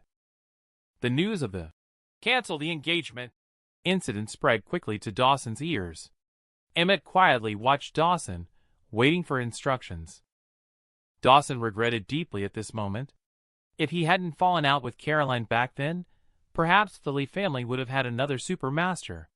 The Lee family could have become the leader among the 6 super families. But now everything is too late. Carson has become a formidable opponent with great potential. The attitude of the Yin family has already proven this. After a long time, Dawson sighed.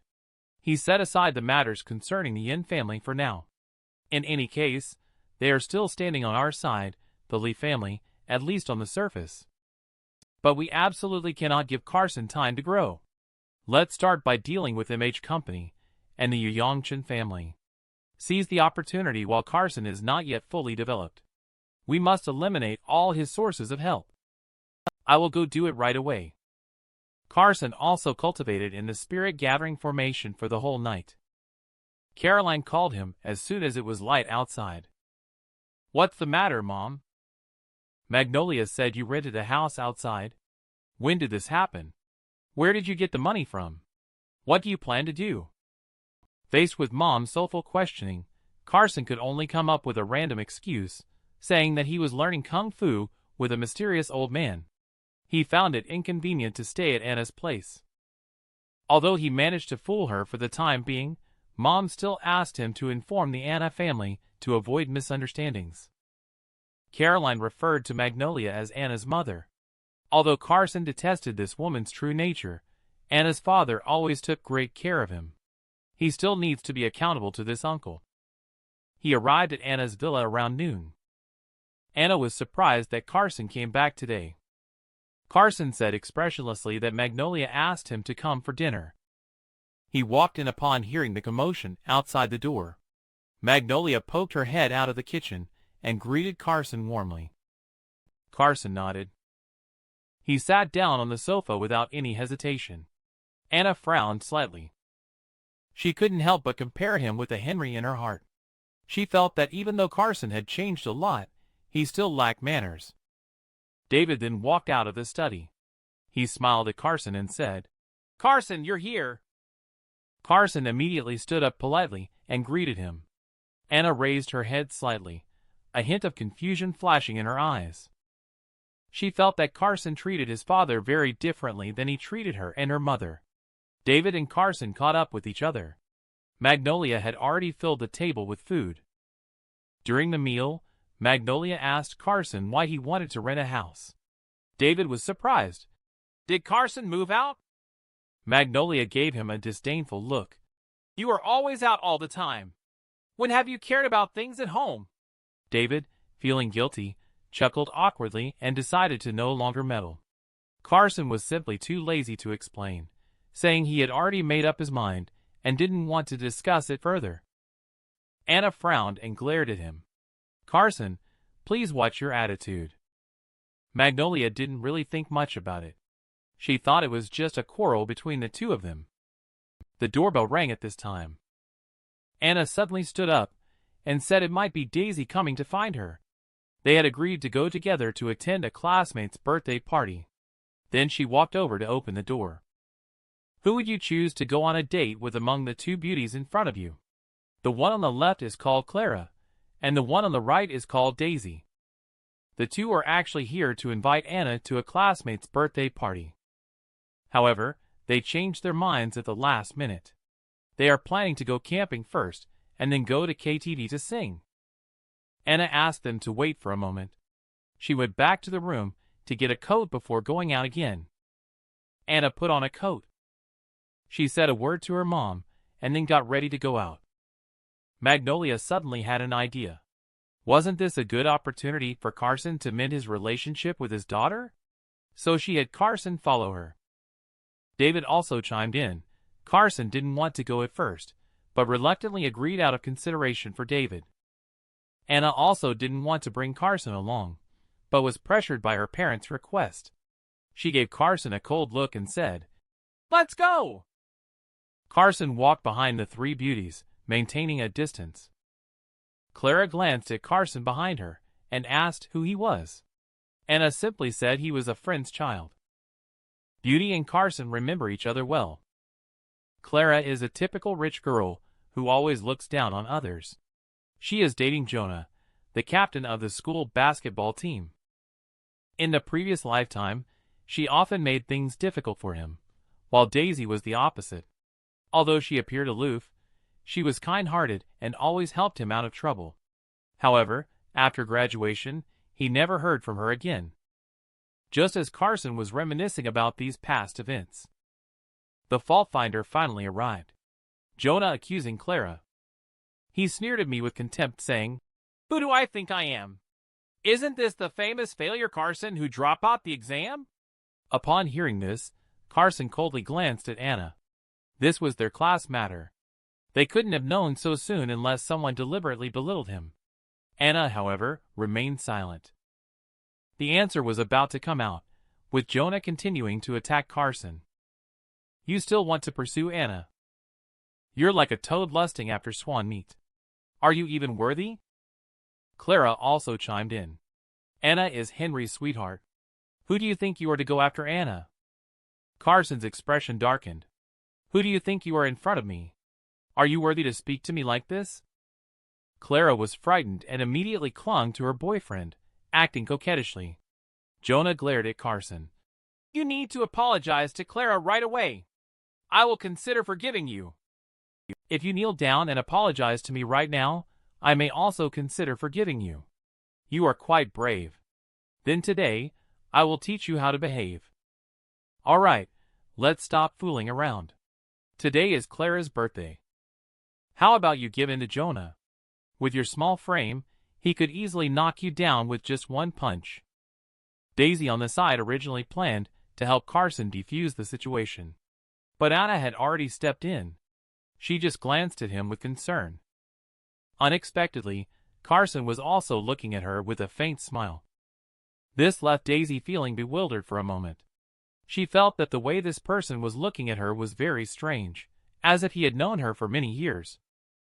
Jonah took Anna's feelings into consideration and didn't continue to trouble Carson. He just intentionally said that his car was too small, unable to fit the great legend Carson. The following two cars also refused to let Carson get on. Daisy couldn't bear to watch this anymore. She asked Carson to come in and squeeze in. Anna was very puzzled why Daisy was speaking up for him. Clara also looked surprised and said, "Daisy, you don't have a crush on him, do you?" Daisy blushed and said, "Don't talk nonsense. We're just classmates. I just don't want him to feel embarrassed." Later, under Clara's arrangement, Carson got into Logan's car. Logan drove crazily all the way. His girlfriend next to him was excitedly dancing. It was really exciting. The car quickly entered a not-too-wide tunnel. There was a car ahead blocking Logan's way, not driving very fast. Logan kept honking the horn to urge them, but the car in front just wouldn't budge. This made him and his girlfriend both burst into angry curses. The car in front suddenly made an emergency stop. Logan didn't have time to brake at all. There was only a loud bang as he rear-ended the car in front. Logan hastily opened the door and got out of the car. With a pained expression on his face, he checked the extent of the damage to his beloved car. The driver of the car in front had just gotten out of the car. Logan cursed immediately. "Can you drive? Do you understand what illegal parking is? Look at how you hit my car." The driver walked to the back seat of the car and cautiously said to the person inside, "A child rear-ended us and even scolded me for illegal parking." Hearing this, Logan angrily walked up and scolded, "Who are you calling a child?" Just as the driver was about to lose their temper, he was stopped by the person in the car. "Andrew, forget it. I have urgent matters. Don't waste time." Andrew nodded respectfully. He snorted coldly at Logan and prepared to get into the car. Logan thought he was going to escape and shouted angrily, "Stop! You want to run without compensating for my car? There isn't even a door." At this moment, Jonah stopped the car and walked over to ask what had happened. Logan shouted and recounted what had happened earlier. Jonah immediately instructed someone to step forward and block the front road. Andrew glanced towards the car. In fact, there were two young boys who didn't know any better standing in front of their car. The person in the back seat of the car, with a cigar in his mouth, exhaled a puff of smoke. He said to himself, "I never thought I would one day be bullied by a few juniors showing off their power on my head." Bo shouted again, "Andrew, get off the car." Andrew, upon hearing this, immediately went over to open the car door for the boss. Upon seeing the man getting off the car, Jonah suddenly revealed a hint of fear on his face. He saw the tall man with a large flat-top haircut in front of him. Jonah blurted out unconsciously, "You must be Bo." Bo glanced at Jonah, looking somewhat surprised. "You little brat. You've actually heard of my name. Who are your parents?" "My dad is Benjamin. I am Benjamin's son. Please leave on account of him." Jonah appreciates Bo's great kindness and grace for pardoning him. Jonah turned around and said to a bewildered Logan, "Hurry up and thank Bo for not treating us younger generation poorly." "Wait, I told you to leave, not him." Jonah immediately looked embarrassed. "Bo, you are a big shot in Chai Sang. Don't bother arguing with us kids. It's late. Andrew is calling for backup." Jonah, still unwilling to give up, put on a smile and begged Bo, "Please, do it as a favor to my dad. Let him off." Bo narrowed his eyes. "Looks like I have been too lenient with you. Go back and ask your dad. Even if he stands here today, will he dare to ask me for favor?" Jonah dared not say another word, because Bo was the underground emperor of the entire Chai Sang. Rumor has it that there are even more powerful forces supporting him. In front of Bo, his family is nothing. At the moment when he was in a dilemma, Bo showed a cunning smile and said, "I can leave if I want. Just let those two girls accompany me for a drink to have some fun." Bo was referring to Anna and Daisy, who were embracing each other. At this moment, Bo's henchmen have arrived in a menacing manner. Logan suddenly knelt in front of Bo, begging for forgiveness. "Bo, I was wrong. I'm willing to compensate for your losses. Please spare me." "Compensate for the losses? You cost me $1 million for every minute you delay me. Calculate for yourself how much you should compensate." Logan was so scared that he grabbed Jonah for help. At Bo's command, the hooligans rushed forward. Logan sat paralyzed with fear on the ground. Daisy and Anna, pale with fright, kept stepping back. Just at that moment, a figure stood in front of Daisy. Carson's faint voice sounded. "I've got these too." Bo looked up at Carson. "Who are you again?" Carson looked at Bo with an indifferent expression, and said the same words as last time at Aria restaurant. "I am someone you shouldn't mess with." Bo suddenly burst into a cold laugh. Anna not only did not appreciate Carson, but instead thought he was showing off. This simply cannot solve the problem. Daisy showed a hint of concern, waiting to see how Carson would break the deadlock. After Bo laughed, he felt that the kid in front of him really looked down on him. He asked again who he was. "I said it, I am someone you can't afford to mess with. Can't you understand human language?" Suddenly everyone took a sharp breath, all thinking that Carson was repeatedly flirting on the brink of death. Bo got publicly humiliated twice. With a shout of anger, "Get him for me!" Two hooligans quickly rushed over. Just heard two hooligans screaming in pain. They didn't even see how Carson made his move. Bo couldn't help but break out in a cold sweat. However, he still ordered everyone to attack together. Carson faced the siege of more than a dozen people. Carson's figure disappeared with a swish. Then, they could only hear the sound of fists and feet colliding for just 10 seconds. All the hooligans were beaten down. They lay on the ground, wailing in pain. More and more cold sweat appeared on Bo's face. These hooligans are not easy to deal with. They couldn't even last a minute. And the person in front of them did not even breathe heavily, as if they had not moved at all. Jonah and the others also had an unbelievable expression. They didn't expect Carson to be so awesome. At this moment, Andrew, who is Bo's personal bodyguard, wants to exchange a few moves with Carson. Bo even instructed him not to beat Carson to death. Andrew walked up to Carson and threw a threat. "I will make you regret meeting me." Carson couldn't even be bothered to look up. "Are you done with your last words?"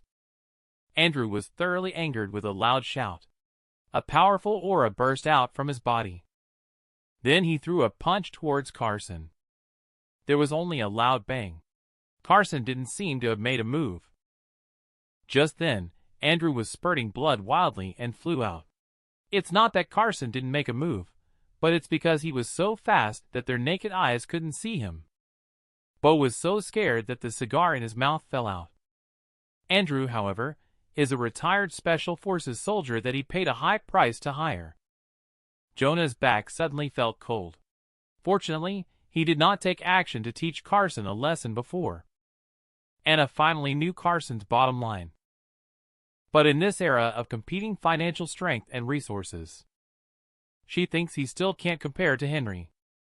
Daisy's eyes were full of surprise. This is the kind of man she wants to marry.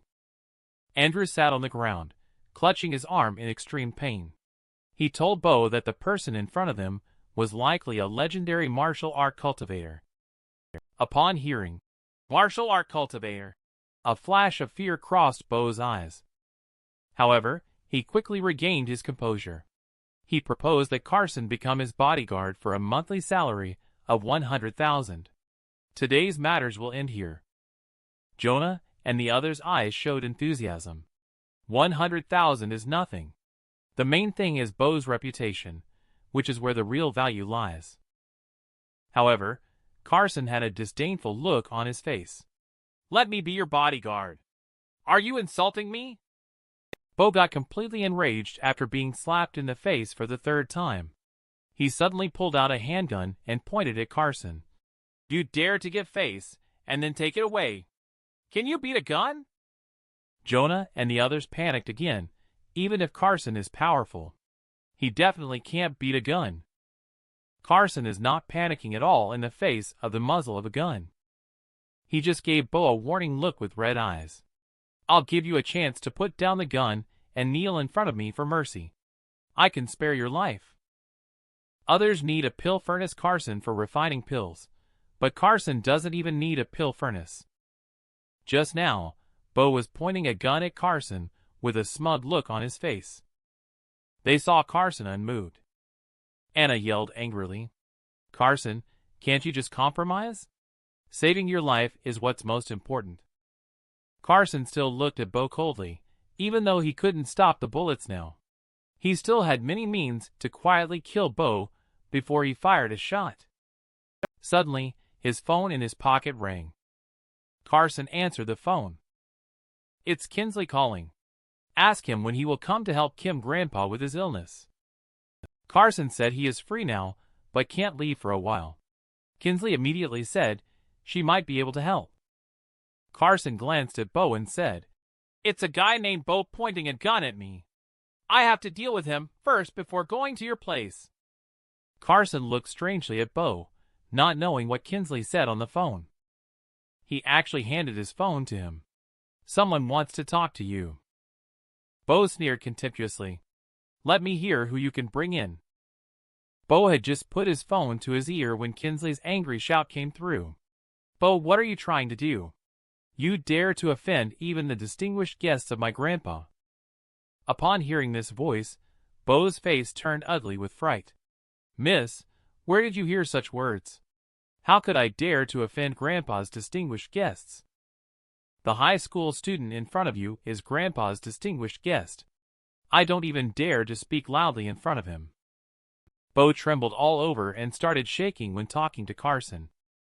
Carson said somewhat gleefully, Can you give me back my phone now? Bo is just waking up now. He bent over and jogged to Carson's side.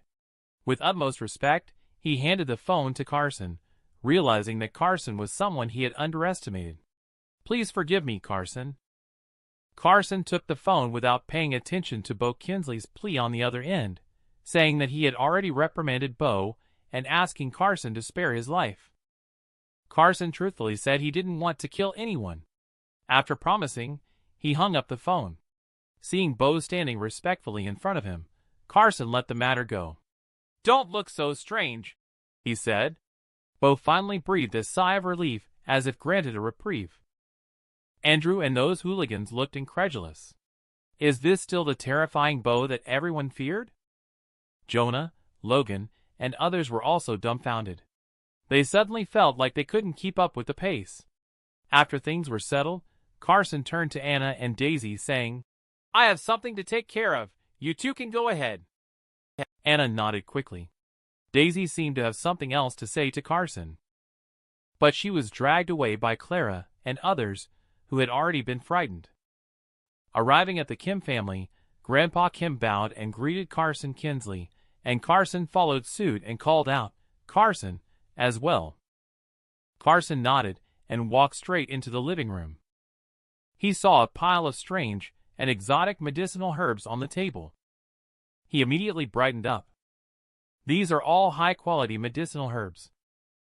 Kinsley stood respectfully behind. She curiously asked him if refining pill requires a pill furnace. Carson countered, asking her, Whose advice are you listening to? Refining pill does require a pill furnace. Kinsley looked puzzled. Isn't that how it's written in novels? The better the pill furnace, the better the effect of the refined pill. Carson chuckled. He lifted the herbs with one hand, leaving behind an extremely domineering remark. For refining pills, all I need is a pair of hands. Carson walked into the room next to him and closed the door. In his eyes, a true cultivator refining pills doesn't need a flame pill furnace at all. He could be seen manipulating complex hand seals with both hands. A miniature version of the spirit gathering formation was set up in midair. Carson waved his hand, and the herbs flew automatically into the spirit gathering formation. The powerful spirit power triggered the heaven and earth chi to begin refining those herbs. Not long. The initial form of dozens of pills appeared. Carson drew a complex talisman in the air with one hand and struck it into the pill. The essence nourishing pill has finally been successfully refined. Carson looked at the essence nourishing pill suspended in the air, emitting a transparent glow. Carson showed a hint of tiredness. If it weren't for his rich experience in refining pills, he wouldn't have been able to successfully refine the essence nourishing pill, which is the most basic pill. With his current strength of only chi condensation first layer, he wouldn't have been able to refine it at all. Just as Carson walked out of the room, Grandpa Kim excitedly asked, "How is Carson?" Carson extended his palm, revealing a crystal-clear pill in the center of his hand. "Take it and swallow it directly." Brooks' trembling hand reached out and took the pill. He swallowed it without any regard for his image. Kinsley looked eagerly at Grandpa and asked, "Grandpa, how's the effect?" Brooks, however, did not respond. He suddenly sat cross-legged on the ground and began to cultivate. Kinsley asked Carson with a puzzled look if this pill really works. Carson told Kinsley not to disturb her grandpa and just wait. Brooks suddenly opened his eyes half an hour later. A gleam of light flashed in his eyes. He silently checked his body and immediately revealed a look of ecstasy. Not only was his illness cured, but his martial art cultivation achievement also advanced further. He upgraded from Inner Realm Major Mastery to Inner Realm Pinnacle. He quickly bowed and saluted Carson. Carson returned the salute with a nod. "Please allow me to bow to you again. I give you the pill, and you pay me in return. This is a transaction that does not require thanks." After saying that, Carson suddenly took out a notebook from his body. "As a token of appreciation for Kinsley's initial trust in my talisman, I will help you make up for the deficiency in cultivate technique. In the future, you can continue to cultivate martial art." Brooks took the notebook. As he looked at it, tears welled up in his eyes, and his whole body trembled. He even shouted out 3 times, "It's so good!" Suddenly, he knelt down in front of Carson to show his gratitude.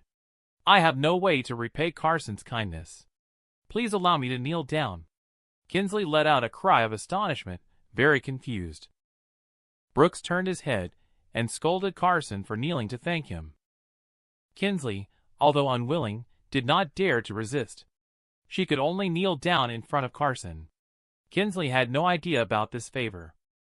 Because once he has this perfected technique, he can pass it on to future generations of the Kim family. It will become the eternal heritage of the Kim family. Kinsley does not know this kindness. Because once he has mastered this perfected technique, he can pass it on to the descendants of the Kim family, becoming the eternal heritage of the Kim family. Carson can indeed live up to this vow within 3 years. Brooks can reach the Transformation Realm Grandmaster with this technique, let alone bowing down. Even if the Kim family erects a tablet for his eternal remembrance, it would not be excessive. Carson instructed them to transfer the money to his card. He then turned around gracefully and left. After Carson left, Kinsley quietly approached Brooks and curiously asked if the technique book was really that mystifying. Grandpa just said she wasn't a martial artist and couldn't comprehend Carson's terrifying nature at all. Brooks suddenly turned serious and said, "Pass the message down immediately.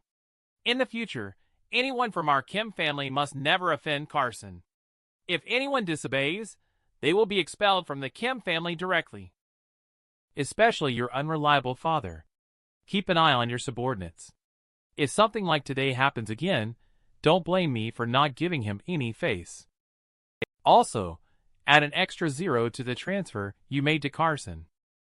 After Carson left the Kim family, Daisy unexpectedly called him to ask about his well-being. This really took him by surprise. He didn't expect that she not only got his number, but also cared about him. However, he doesn't have time for romance at the moment. He must speed up his cultivation. In at most 5 days, he will be able to advance to the Chi condensation second layer. There is a call from a stranger again. Carson answered and asked who it was. A clear and pleasant female voice answered indifferently. "Yen family." "Callie, I have arrived at Chai Sang. Please come to pick me up." Carson's brain, which is capable of containing everything in heaven and earth, crashed instantly. How did Callie get my phone number? She asked me to pick her up in Chai Sang even though she has arrived. What exactly is the Yin family planning? The tall and hot-bodied beauty in front of him is Carson's fiancée, Callie. Serenity vigilantly watched her surroundings, always ready to respond to sudden danger. She now even regrets it. Went crazy with this lady. Carson appeared in front of them soon. he greeted Callie. Callie showed a hint of embarrassment, although she was not focused on looks. But her fiancé's appearance was a bit too ordinary. However, she felt something from Carson. He exuded an aura of having experienced the years. Is he still the same idle playboy he used to be? Callie was straightforward. She asked Carson to take her directly to his place. Just walked into the house. Carson curiously asked, "Are you sure you want to stay here? Didn't you book a hotel?" Callie hasn't said anything yet. Serenity hastily interrupted. "No way. Miss must stay with you." After she finished speaking, she suddenly realized her mistake and explained quickly. "I mean, staying in a hotel is not safe. Since Miss Chai-sang has arrived, you must take on the heavy responsibility of protecting Mrs. Safety. Okay, you all sleep inside. I sleep outside." Serenity looked unhappy. Just now this kid even dared to frown when speaking. On the other hand, Callie politely said sorry for the interruption. Carson is now very grateful for choosing a one-bedroom apartment. Otherwise, he might have to sleep in the courtyard outdoors at night. Serenity packed up in a few minutes. Then she glared at Carson and threatened me to go out and buy some things. "I warn you. If I find out you are bullying Miss, I will destroy you." Carson frowned and looked at the loyal maid reassuringly. "I won't," Serenity snorted. "Bad people don't write those two words on their faces.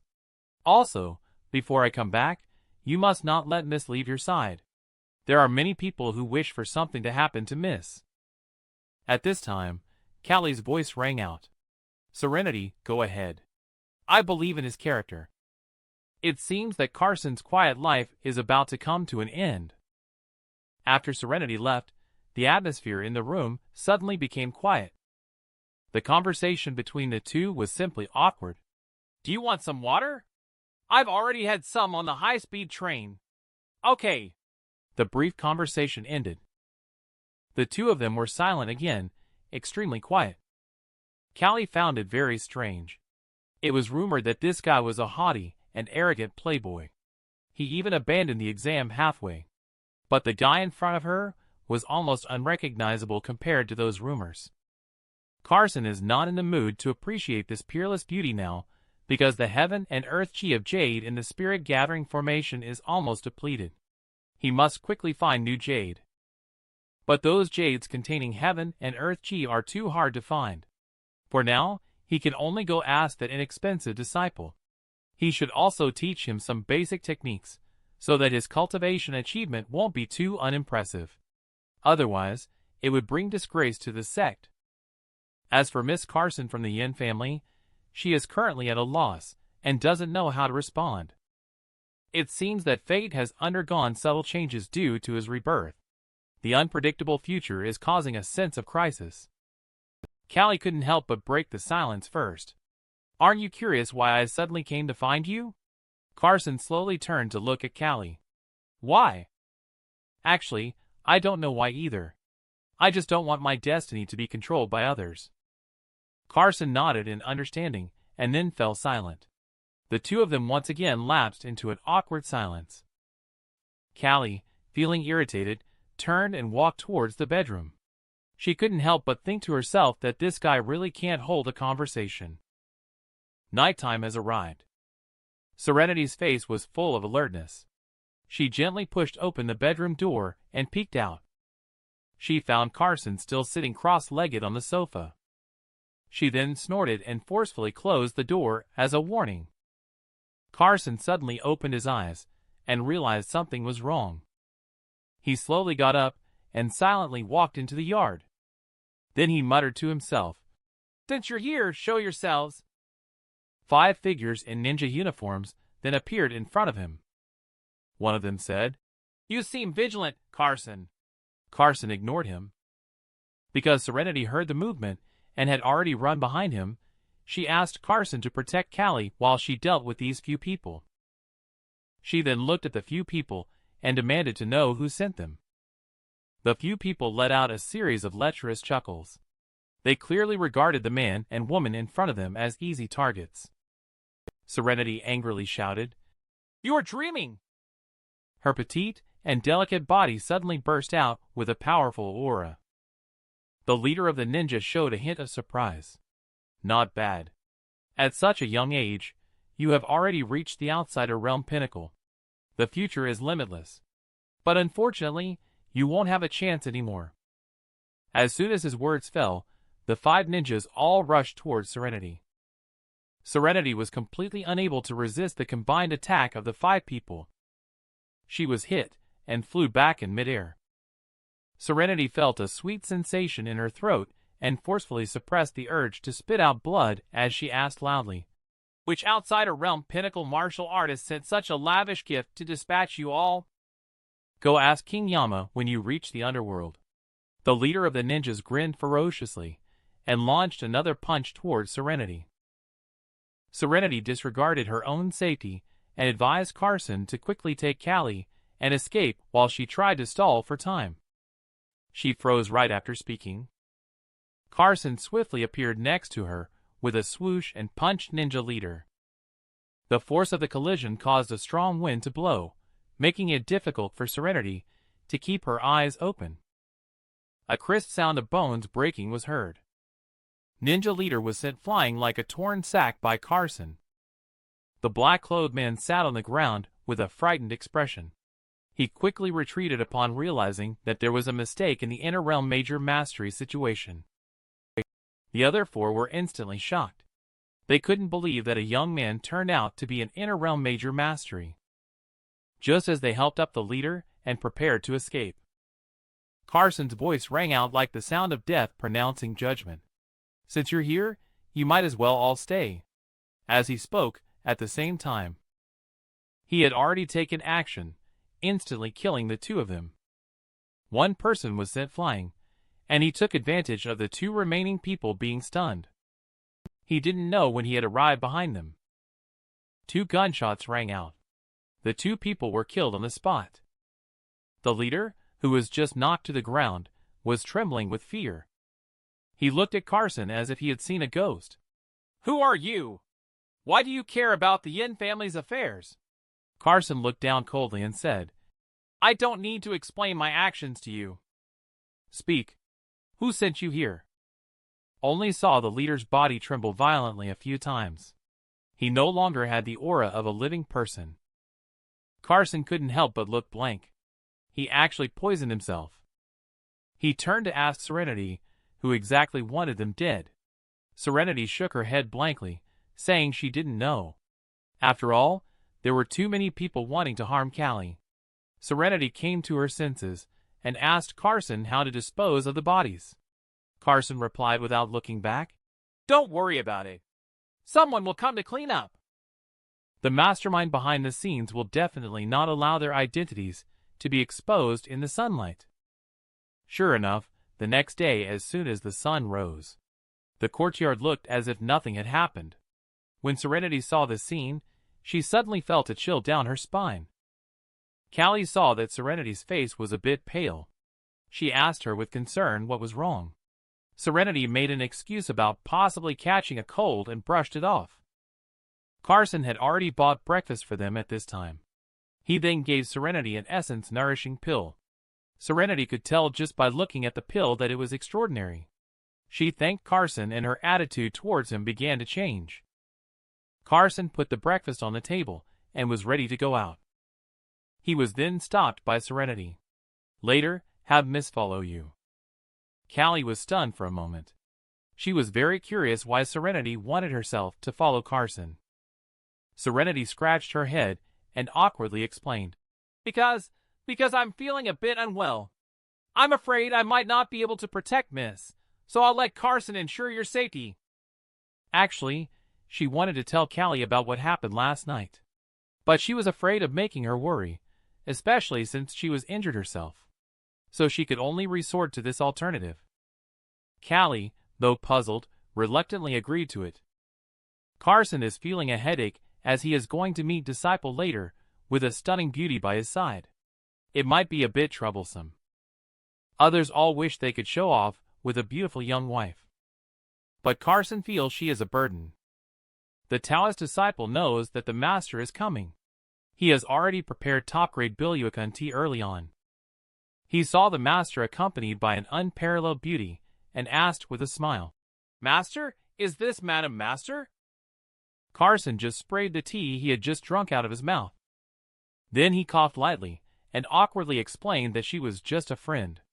Callie looked at Carson, and felt a sense of loss in her heart. Are they just friends? Talis no longer looked at Callie, wondering why Master had come. Last time I left in a hurry. I forgot to explain many things. Talis respectfully listens to Master's teachings. Callie, standing by, sees an elder bowing to a young man, which is quite awkward. But she doesn't know what to say. For a moment, she feels a bit bored. So, she decides to look around to give them some space for their conversation. The first thing she did was ask Talis Carson for his name. My original name is Kyle. I entered the Talis Temple at the age of 11.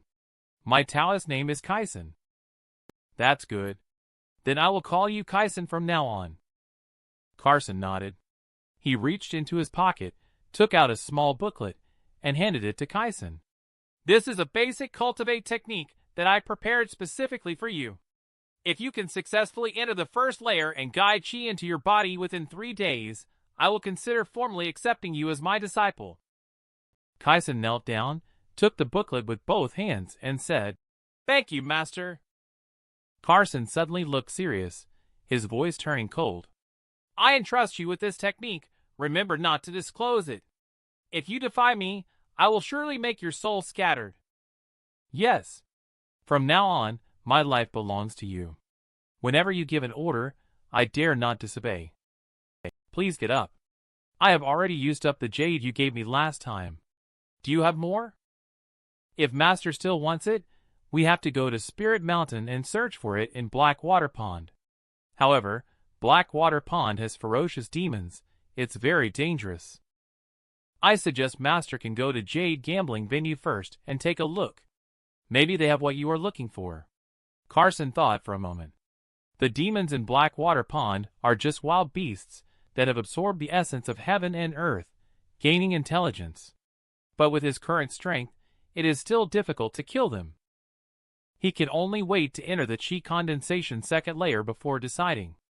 Then he glanced at Kyson and asked him to arrange a trip to Jade Gambling Venue as soon as possible.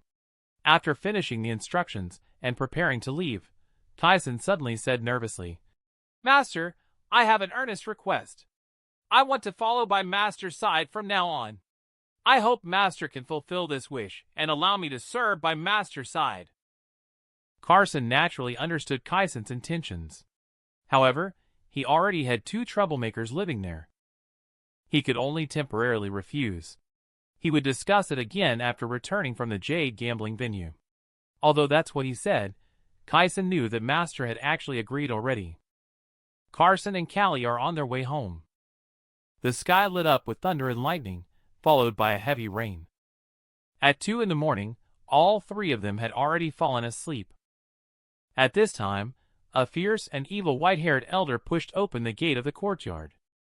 But the elder continued to walk towards the house. But not a drop of rain fell on him. Carson, lying on the sofa in the house, frowned with a look of annoyance. Obviously, he had already sensed someone had arrived. Carson was about to walk out when Serenity followed along. This time I'll go first. If I can't beat you, then you can go next, she said. The 2 of them came outside and stood under the eaves. When they saw Elder across the street, Serenity suddenly opened her eyes wide. The rain does not touch his body, Inner Realm Pinnacle. Serenity greeted the Elder with a solemn expression, bowing respectfully. With your cultivation achievement, you could enter the transformation realm at any time. What brings you here?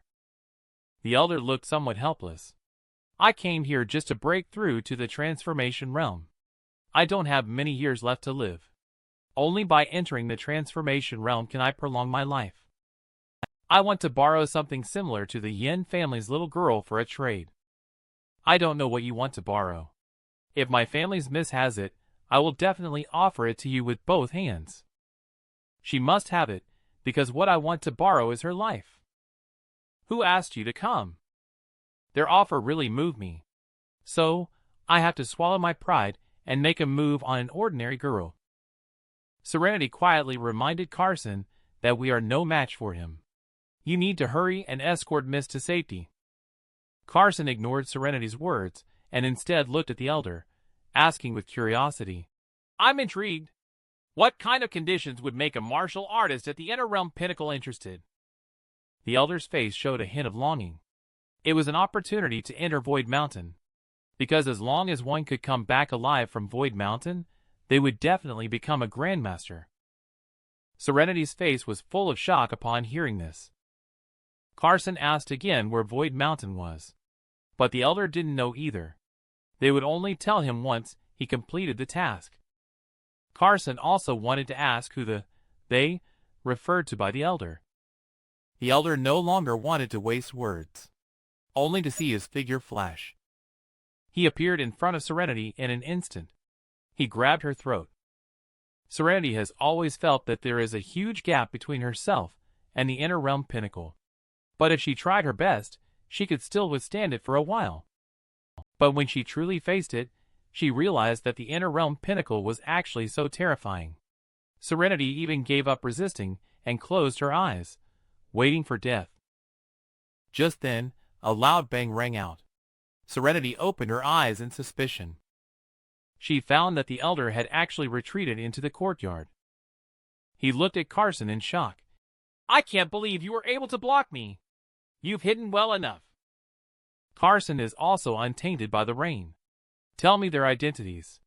I will spare your life. Elder suddenly burst into laughter. Since I debuted, no one has ever dared to say such words to me.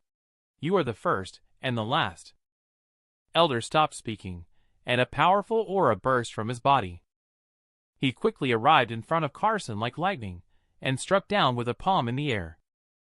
Carson did not use any techniques. He only relied on his own spirit power to throw a punch. With a loud bang, their two punches collided, creating a wave of energy. Carson took a slight step back. Elder, on the other hand, was shaken back and flew out. It took 7 or 8 steps before stabilizing his figure. Elder was shocked and incredulous. You reaching the Inner Realm Pinnacle is impossible. Even if you started cultivating from the moment you were in the womb, it would still be impossible. But he soon revealed a sinister smile. However, if I capture you and uncover the secrets hidden within you, I also have the chance to become a Grandmaster. Carson replied nonchalantly. I'm afraid an old loser like you doesn't have what it takes. Suddenly, the elder slowly waved his hands in front of him. Could it be that he is going to make a big move? The elder did indeed make a big move. Is this possibly the legendary The Great Congregation of 10,000 Buddhas? Of course not. Serenity immediately recognized that this ultimate skill was the cloud-crushing palm, and the person who relied on this move to become famous in the Northwest 10 years ago was Pedro. Watching countless illusory palms about to strike Carson, he finally moved. He quickly responded by blocking all the moves with his palms. He simply relied on spirit power and speed, without even using technique. The dense palm rain couldn't even touch the corner of Carson's clothes. The moment they separated, Pedro was extremely shocked. How did you manage to block my cloud-crushing palm? Carson's mouth slightly curved up. In fact, he was just testing the waters. Based solely on the amount of spiritual energy, his chi condensation first layer cultivation achievement could at most be considered Inner Realm minor mastery. But his spirit power is qualitatively on par with Inner Realm pinnacle. Carson coldly smiled. It's time to end this. Let me show you what real martial art is. A fierce aura suddenly erupted from Carson's body. Heavenly Xian Divine Fist First Form. Mountain-splitting strike, only to see Carson's palm shaped like a knife. It transformed into a golden giant axe capable of shattering mountains and rivers. A powerful coercion greets him head-on. What force is this? What kind of martial art is this? Pedro suddenly generates an unbeatable idea. Facing the threat of life and death, Pedro's chi inside his body erupts completely, attempting to block this fatal blow. But before he could make a move, Carson's palm has already struck down, only to see his whole body split in half from top to bottom. Serenity saw this brutal scene, unable to stop dry heaving. Carson, however, felt dissatisfied. Now that he has achieved the chi condensation first layer cultivation level, it is still difficult for him to unleash the heavenly Xian divine fist. He didn't control the strength well, and he didn't intend to kill the elder, as he still had questions to ask. The next morning, news of Pedro's death spread and reached the Liu family of the 6 major superfamilies. It turns out that it was Maddie, the granddaughter of the current family leader of the Liu family, who sent out Pedro to assassinate Callie. Her counterpart, Elder, analyzed that only a grandmaster could achieve the feat of defeating Pedro, who has reached the pinnacle of cultivation in the inner realm with a single move. Maddie's face turned ferocious. She thought she could quickly kill that woman once she left the Yin family. But now it has become almost impossible because even their Liu family cannot persuade a grandmaster to act. The elder across suggested either bribing the mysterious grandmaster next to Callie or arranging another assassination while he is not around Callie. Maddie angrily slammed her palm on the table. "You must help me. I cannot let Callie return to Yinjing alive." At the same time, the Nangong family in Yinjing. The grandson of the Nangong family leader, Deacon, looked anxiously at the elder across from him and said, "Grandpa, the people you sent all failed. Please come up with a solution." The elder is none other than Eliam, the Nangong family leader himself. He sighed helplessly and said, "Callie has skilled protectors by her side. Otherwise, how could the Yin family dare to let her run out on her own?" Deacon looked grim and said, "That outsider realm martial artist won't do. Then let's find someone from the inner realm. If not, we'll look for a grandmaster." "Nonsense. You think they're easy to hire. Martial artists have their pride." Deacon started to act stubbornly. "Grandpa, I don't care. I must get Callie, otherwise I'll run away from home now." Eliam sighed helplessly. In fact, he also hoped for this outcome. If his grandson gets Callie, their Nangong family's status can be preserved. And in the Yin family hall, Callie's father, Cassius, was reporting to Grandpa Reese. "Yinjing has already been targeted by someone for Callie. Should I go and bring her back?" "No need. Those people have all been killed by a mysterious expert. Callie is very safe now." "Are you saying Carson has a martial art grandmaster by his side? Who else could possibly teach a young man to become an inner realm martial artist besides a martial art grandmaster? It seems that Carson's potential is much stronger than I anticipated. Let Callie continue to build a relationship with him." The scene shifts to Treasure Hall, the biggest jade gambling venue in Chaisang. Carson has entered the hall with Kaisen and Callie. Callie is wondering why they have to follow Carson. Can't the two of them go shopping alone? Serenity insists that it is safest to follow Carson. Kaisen then mentioned that he had sold all his assets and would focus on serving Carson from now on.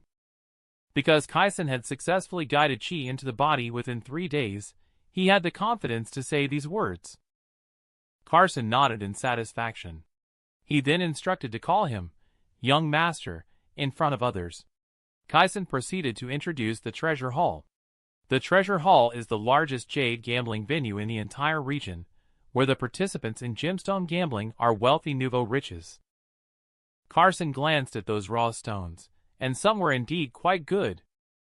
Just then, Clara, Anna, and others also walked into the Treasure Hall.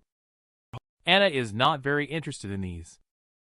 "After all, this is a game for the newly rich," Lucas said with a smile. "It doesn't matter. It's free to watch. Maybe today you'll even get to meet someone from my Lin family," Anna explained in amazement.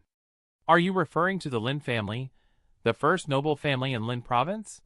Luca proudly confirmed, of course. Suddenly, Clara pointed in the direction where Carson was and exclaimed, "Look, isn't that Carson? What is he doing here too?" Luca immediately sneered. This guy must be wanting to try his luck at the jade gambling venue. But this is not something a country bumpkin like him can afford to play. Anna was filled with doubt. She didn't know why this poor guy was here, while Daisy was full of surprise. She shouted Carson's name and ran towards him. Carson turned around and also showed a hint of surprise. "Daisy, why are you here? Anna and I are free. We were dragged here by Clara to watch the excitement. Are you here to join the fun too?" "Not really. I want to buy 2 pieces of stone to give to my dad for Chinese New Year." Carson just came up with a suitable excuse. Luca let out a mocking laugh. "Just based on you, do you even have the money to gamble on gemstone gambling?" Her fiancé was slandered. See how Callie, as a fiancé, dominates the retaliation. Callie took off her large sunglasses and looked at Carson with a faint smile. "These are your classmates, right? They seem a bit overly enthusiastic." Luca was instantly stunned when he saw Callie, showing a face full of amazement. Even Anna, who is also a woman, was slightly shocked. They couldn't believe that there could be such a perfect girl in the world. Carson, on the other hand, was somewhat speechless. This Callie definitely allocated all her character points to causing chaos in the world. Daisy looked at Callie with a hostile gaze and said, "Who are you?" Callie's mouth revealed a strange smile. Then she hugged Carson's arm and said with a laugh, "I am his fiancée, you know. Didn't he introduce me to you?" As soon as she said this, the whole place exploded. Men's hearts break, and women are jealous. Daisy pointed at Carson sourly and asked, "Carson, is she really your fiancée?" Carson hurried to explain that they had already canceled the engagement. Daisy's face suddenly lit up with joy, and she couldn't help but say teasingly, "So you've canceled the engagement, huh?" Callie responded with a half smile. "Who said the engagement was canceled? No one can decide on my engagement except me, Callie." Luca suddenly exclaimed, "Callie, you are the most beautiful woman in Yinjing." Then he smirked and pointed at Carson, a country bumpkin who dared to provoke the most beautiful woman in Yinjing. "Carson, I can't wait to see how you die." Callie seemed to think that causing trouble for Carson was not enough. She snorted coldly, "What's wrong with that? I am already living together with Carson now." As soon as her words fell, everyone turned to stone directly. Even Serenity wore an incredible expression on her face. She couldn't imagine how Miss could say such things in public. Carson is a bit on the verge of collapse right now, but he knows that Callie definitely didn't say that because she likes him. Daisy looked at Carson disappointedly. "Carson, what she said is true." Without waiting for Carson to respond, Callie replied with a provocative look. "Do I need to lie to you?" Carson reluctantly explained, "Don't listen to her nonsense. She is just temporarily staying at my place." Then he glared at Callie and said, "If you continue to cause trouble, don't blame me for sending you back to Yinjing." However, Callie was not afraid at all. She threatened that he wouldn't dare to do so. Carson had a headache. He had no choice but to turn around and leave, letting Callie continue to fool around with Daisy and the others. Kyson hurriedly caught up and whispered, "Does the young master need me to teach that young man who insulted you earlier a lesson?" Carson just said, "No need." He then spotted an acquaintance waving hello to him. The person approaching is Bo. Carson didn't expect it to be such a coincidence today. Meeting acquaintances one after another.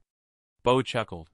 He calculated in his heart to take this opportunity to please Carson. He took the initiative to start a conversation. Could it be that Carson has also researched gemstone gambling? Why don't you help me with some insights? I'll definitely show my gratitude. Carson smiled, nodded, and agreed. After all, who would refuse free money? At this time, the broadcast announced the start of the Gemstone Gambling Conference. Bo immediately made a beckoning gesture. "The Carson Gemstone Gambling Conference has started, let's go over." And this scene happened to be seen by Anna. Anna immediately became nervous. Daisy, on the other hand, remained calm. "Don't worry, Carson is here, he won't dare to do anything. Please have all guests take their seats. The boss Jax from Treasure Hall is coming out to announce that the conference has officially started. The bidding will increase by at least 10,000 each time. At this moment, Bo and Carson are sitting in the VIP section, while Callie and Daisy and others can only stand on the sidelines. Bo took the opportunity to quietly introduce Carson. This fat man is the owner of Treasure Hall. In terms of strength, he is a little stronger than me. He can rank in the top 10 in the entire building industry. At this time, two strong men carried raw stone number 1 onto the stage. The starting price is 500,000. Chin Yong, the richest man in Mac, immediately bid 550,000. A gold-haired man followed with a bid of 600,000. This man is the direct lineage of the first noble family of Lin Province, Crew. Carson glanced at Crew and asked, "This Lin family is very rich." Bo explained that in terms of assets, they are all about the same. It's the mysterious trump card of the Lin family that makes people wary. Carson noticed an ordinary elder next to Crew and sensed that the elder is a martial artist with inner realm minor mastery. This is probably the background of the Lin family. Suddenly, a middle-aged man sneered, "This stone is just a big head. There's nothing inside." Bo then introduced this person as Dutton, the boss of Ru River Wanfu Pavilion, a local powerhouse. He has strong capabilities. He is a rival of both Treasure Hall, and Carson glanced at the skinny elder beside Dutton. Perceiving a hint of Yin energy swirling around the elder's body, it is obviously different from a martial arts cultivator. He is probably a cultivator similar to those from the undead sect. At this moment, Jax glared indignantly at Dutton. "Dutton, do you have X-ray vision now? If you want to disrupt this gemstone gambling conference, my Treasure Hall will not welcome you." Dutton didn't get angry when he was scolded. He pretended to be mysterious and smiled. "Believe it or not, you will find out later when it opens." Crew glanced at Dutton and smiled. Is Dutton implying that I have no vision? Just playing around with only 600,000. Upon hearing this, Luca beside Anna was visibly excited. See, the Lin family members are powerful with a large number of people. Although Luca sees himself as part of the Lin family, the truth is that the Lin family doesn't even take him seriously. While the members of the Lin family are seated, him standing is the best proof of this. Bo quietly asked Carson, "Carson, what do you think of this raw stone?" Carson shook his head and said it was not good. Bo immediately gave up bidding. Seeing that no one was raising the bid, Crew urged Jax to quickly cut the stone. Jax felt resentful in his heart, thinking that if it weren't for Dutton causing trouble, how could this first piece of raw stone only sell for 600,000? The raw stone was then cut, and indeed there was not a trace of jade in it. Crew was instantly filled with rage and gnashed his teeth. Dutton laughed with schadenfreude and said, "Serves you right for your loss. What can this raw stone number 2, with a starting price of 1 million, ultimately be cut into?" Dutton has once again raised his hand to bid 2 million. Everyone looked at Dutton, and he directly raised the bid by 1 million. This guy is so confident. Crew, however, seemed somewhat skeptical. He added another 10,000. Little did Dutton know that he would just give the stone directly to him. Seeing no one else bidding, Jax immediately ordered his men to cut. The raw stone was cut open. Inside, a piece of turquoise was revealed, which was valued at around 2 million according to market price. Crew glanced oddly at Dutton. "Dutton, it seems you brought an expert this time." Dutton chuckled modestly, saying, "Not at all, it's just my good luck." Bo also looked shocked. It seems Dutton came prepared. Wait for raw stone number 5 to come up. Jax was just about to call out the starting price. Dutton directly cut in. Inside is a piece of jadeite that's worth 800,000. I'll bid 800,000. This must have made Jax quite angry. Is he trying to steal the limelight? Just then, Carson spoke in a calm voice. "I'll bid 1 million. All eyes instantly focused on Carson. Luca, Anna, and others were surprised. Luca couldn't believe that a loser like Carson could come up with 1 million. Daisy gave Luca a displeased look. Carson had already said that he was ready with the money to buy the 2 stones. Luca was infuriated by the humiliation. He was convinced that Carson was a fraudster. He needed to find a way to expose him. Bo looked at Carson with some surprise. Carson was interested in this raw stone. Carson simply said, "It's a must-win situation." Dutton suddenly had a hint of viciousness in his eyes. But he put on a kind face. He deliberately said that this stone was just ordinary jadeite, trying to give Carson face and let him have it. He was ignored by Carson and directly dismissed. The crowd couldn't help but discuss it. They didn't expect a young man to dare to disregard Dutton's face. Bo stood up at this time. "If you want to buy it, then bid higher. If you don't want to buy it, then get lost. What's the point of wasting words?" Dutton clearly feared Bo and, out of respect, he gave way to Carson. But what did the elder next to him say to him? When Jax was about to announce that raw stone belonged to Carson, Dutton suddenly backed out. "Wait a moment. I can't give him this raw stone. I bid 1.5 million. Carson didn't even think, just raised it to 2 million. Dutton immediately became anxious. He jumped in front of Carson and angrily asked, "Are you really going against me?" Carson had not spoken yet when Bo angrily shouted, "Who are you threatening? I am going against you. I'll bet 3 million. Do you think I'm afraid of you? I'll bet 4 million. This time, Carson raised it straight to 5 million. Upon hearing this, Jax was almost bursting out in laughter. He wished he could call Carson Dad. At this moment, Dutton's eyes were filled with undisguised killing intent. He coldly snorted, "All right, little brother, you really have a lot of money. I'll give you this raw stone." Jax burst into laughter immediately. "Ha, 5 million? Is there anyone else raising the bid?" Cruz suddenly raised his hand. There was a hint of a smirk on his face.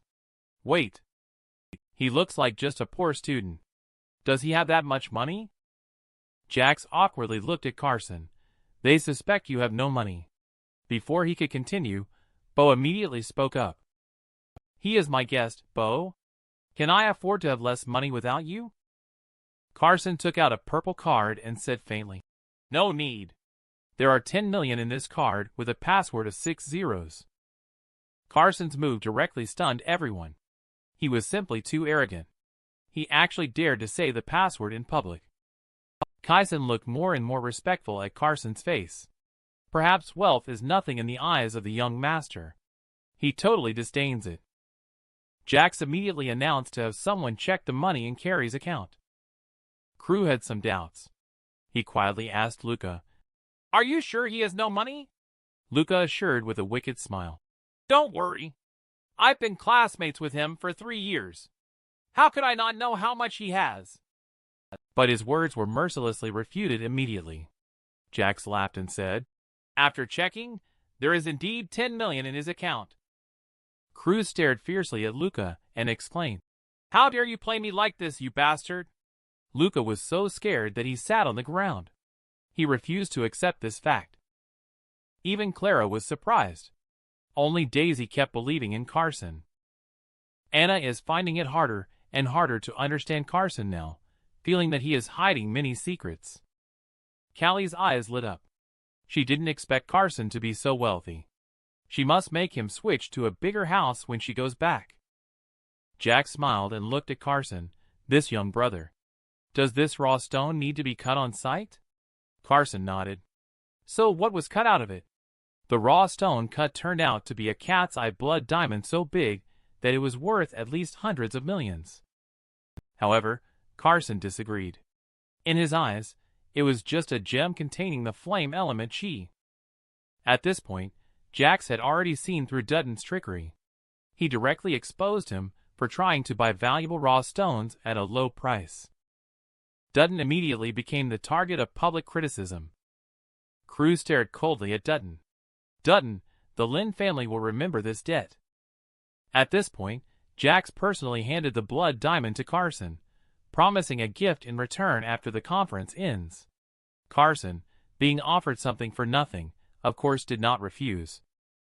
Bo laughed on the side and said, "Don't be too stingy with your gift." Jax responded irritably that he was not a petty person.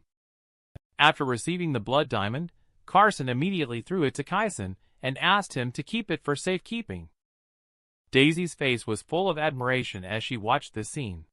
Unable to help herself, she whispered quietly, "Carson is a real man." Callie, however, was thinking that if she turned this blood diamond into a ring, wearing it herself would be quite prestigious. Next, no one believed Dutton's words anymore. Bo was also making a fortune under Carson's guidance. When raw stone number 17 appeared, Carson directly offered $5 million. Everyone saw Carson raise the price. They must know there is a first-class gem inside. So they followed suit and bid one after another. When the price reached $11 million, Jax was already grinning from ear to ear. And suddenly Dutton shouted directly to $30 million. In the end, stone was bought by him. But when this raw stone was cut, it turned out to be a first-class jadeite worth around $10 million. Dutton's face turned green with anger. Carson was very regretful because of the lack of money. Because that piece of jadeite is not ordinary jade, but with spirit jade, its value cannot be measured in terms of money at all. After the conference ended, Jax invited Carson and others to the warehouse of his treasure haul. After they arrived at the warehouse, they saw various types of raw stones filling up the space inside. Even Bo, who is accustomed to grand scenes, couldn't help but take a sharp intake of breath. Jax generously offered Carson to pick 3 pieces as a gesture of goodwill. Carson felt that this gift was a bit too much at the moment. Bo reminded Jax that Carson might choose the 3 most valuable pieces. However, Jax didn't care at all. Carson's mouth lifted slightly as he looked at Jax and said lightly, "Jax, go ahead. What do you need my help with?" Since Carson has guessed it, I won't beat around the bush. In a few days, I have a deal with a few friends. I want Carson to help me out. Seeing how generous Jax is, Carson agreed to help. Next, Carson began selecting raw stones in the warehouse. Callie is also very curious at this moment. Can this guy really pick out the most valuable raw stones? Carson quickly selected 3 pieces of raw stone and asked Jax to cut them on the spot. Although all 3 pieces of raw stone yielded gems, their quality and value are not high. Although Jax congratulated Carson on all yielding jade on the surface, he was actually thrilled in his heart. Carson asked Kaisen to take care of these raw stones. He and the others walked towards the door. Suddenly, Carson stopped in his tracks. Because Dutton stood in front of him and threw out a harsh remark. "You can leave if you leave the blood diamond behind." Bo stood up immediately. "How dare you blatantly rob? Don't forget, this is Chai's saying, not your Ru River." Jax also warned him not to break the rules. Dutton, however, said he didn't break the rules. It was Carson who angered Master Wong by not knowing what's good for him. Bo disdainfully said, "Who does Master Wong think he's kidding?" The thin and stooped elder standing by Dutton stepped forward and said, "Who else but me dares to call himself Master Wong?" Upon seeing this person, Jax and Bo looked shocked. They explained in unison, "Ghostly Fear Alonso!" Alonso looked at Carson and shouted for him to hand over the blood diamond. Bo dared not speak this time. Instead, he looked at Carson with a worried expression on his face. Jax took a step forward, wanting to persuade Carson to hand over the blood diamond. Carson smiled faintly and asked, "Is this Master Wong very powerful?" Jax quickly mentioned Alonso's background. This Master Wong has opened a spirit inquiry dwelling, which is said to be able to catch ghosts, drive away evil spirits, and communicate with people about yin and yang. He is known for his nickname Ghostly Fear. After listening, Carson disdainfully looked at Alonso and said, "All right then. If you want the blood diamond, you can exchange it with your life." Alonso's face turned unusually fierce after being slapped by a young man. "If you're looking to die, I'll make sure you do today." After saying that, a clay jar sealed with a talisman appeared in his hand. At the moment when the talisman was removed, A ferocious-looking ghostly shadow emerged from the jar. With Alonso's command, the ghostly shadow opens its bloody mouth wide and lunges at Carson. Jax and Bo got scared and ran away as fast as they could. Callie also got scared and kept backing away. Serenity immediately stood in front of her to protect her. Kaisen alone disregarded everything. He raised his fist and smashed it towards the ghostly shadow. But that ghostly shadow actually completely penetrated Kaisen's body. He continued to pounce towards Carson as Kaisen stood still for a moment. He quickly turned around and shouted, "Young master, be careful!" Carson remained calm as ever. He watched as ghostly shadow approached within reach. Carson formed a hand seal with his 2 fingers. Threads of thunder coiled around his fingertips. He only uttered thunder, lightly. A thunder as thick as an arm instantly appeared and struck ghostly shadow, causing it to disintegrate on the spot. Alonso saw Carson wielding thunder, and was already so terrified that he knelt on the ground, begging for mercy incessantly. How can such a villain like Carson spare him? Another strike of thunder came down on him. Alonso died on the spot. Dutton looked at Carson in horror. He then knelt down and kowtowed to Carson, pleading for mercy. "I was coerced by Alonso. Please spare me." At this moment, Jax and Bo started to flatter Carson. "Carson, you are the true master. Carson, you are like the Grandmaster descended." "I am not a Grandmaster. I am just a cultivator who knows some techniques." "In our eyes, Carson is a true immortal. Please take good care of Carson in the future." Apart from these 2 people who constantly flatter, even Callie looks shocked. She even thinks that her fiancé is a superhuman existence. Serenity, on the other hand, looks puzzled. She thinks that Carson is cultivating a technique related to thunder. Carson looked down at Dutton kneeling on the ground and said, "Since this is your first offense, I'll spare your life. By tomorrow's sunset, give Callie 50 million.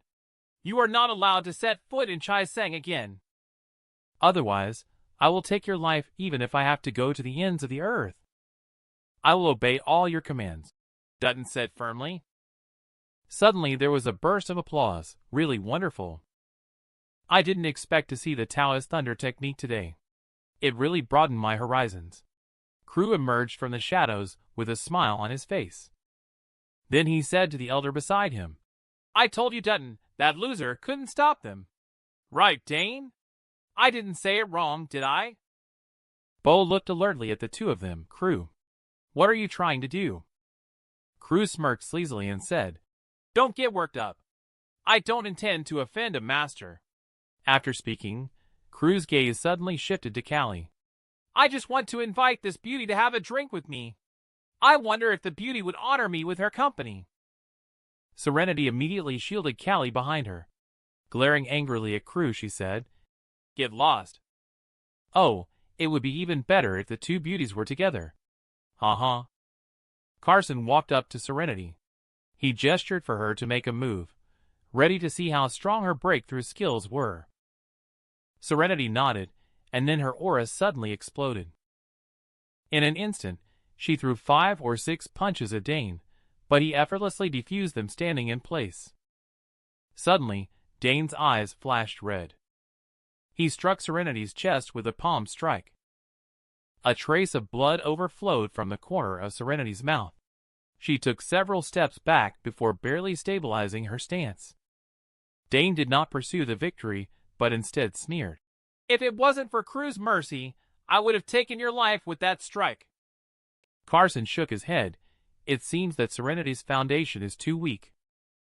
Crew saw Carson about to take action, threatened that if he dared to intervene, it would be considered an act of enmity against the Lin family.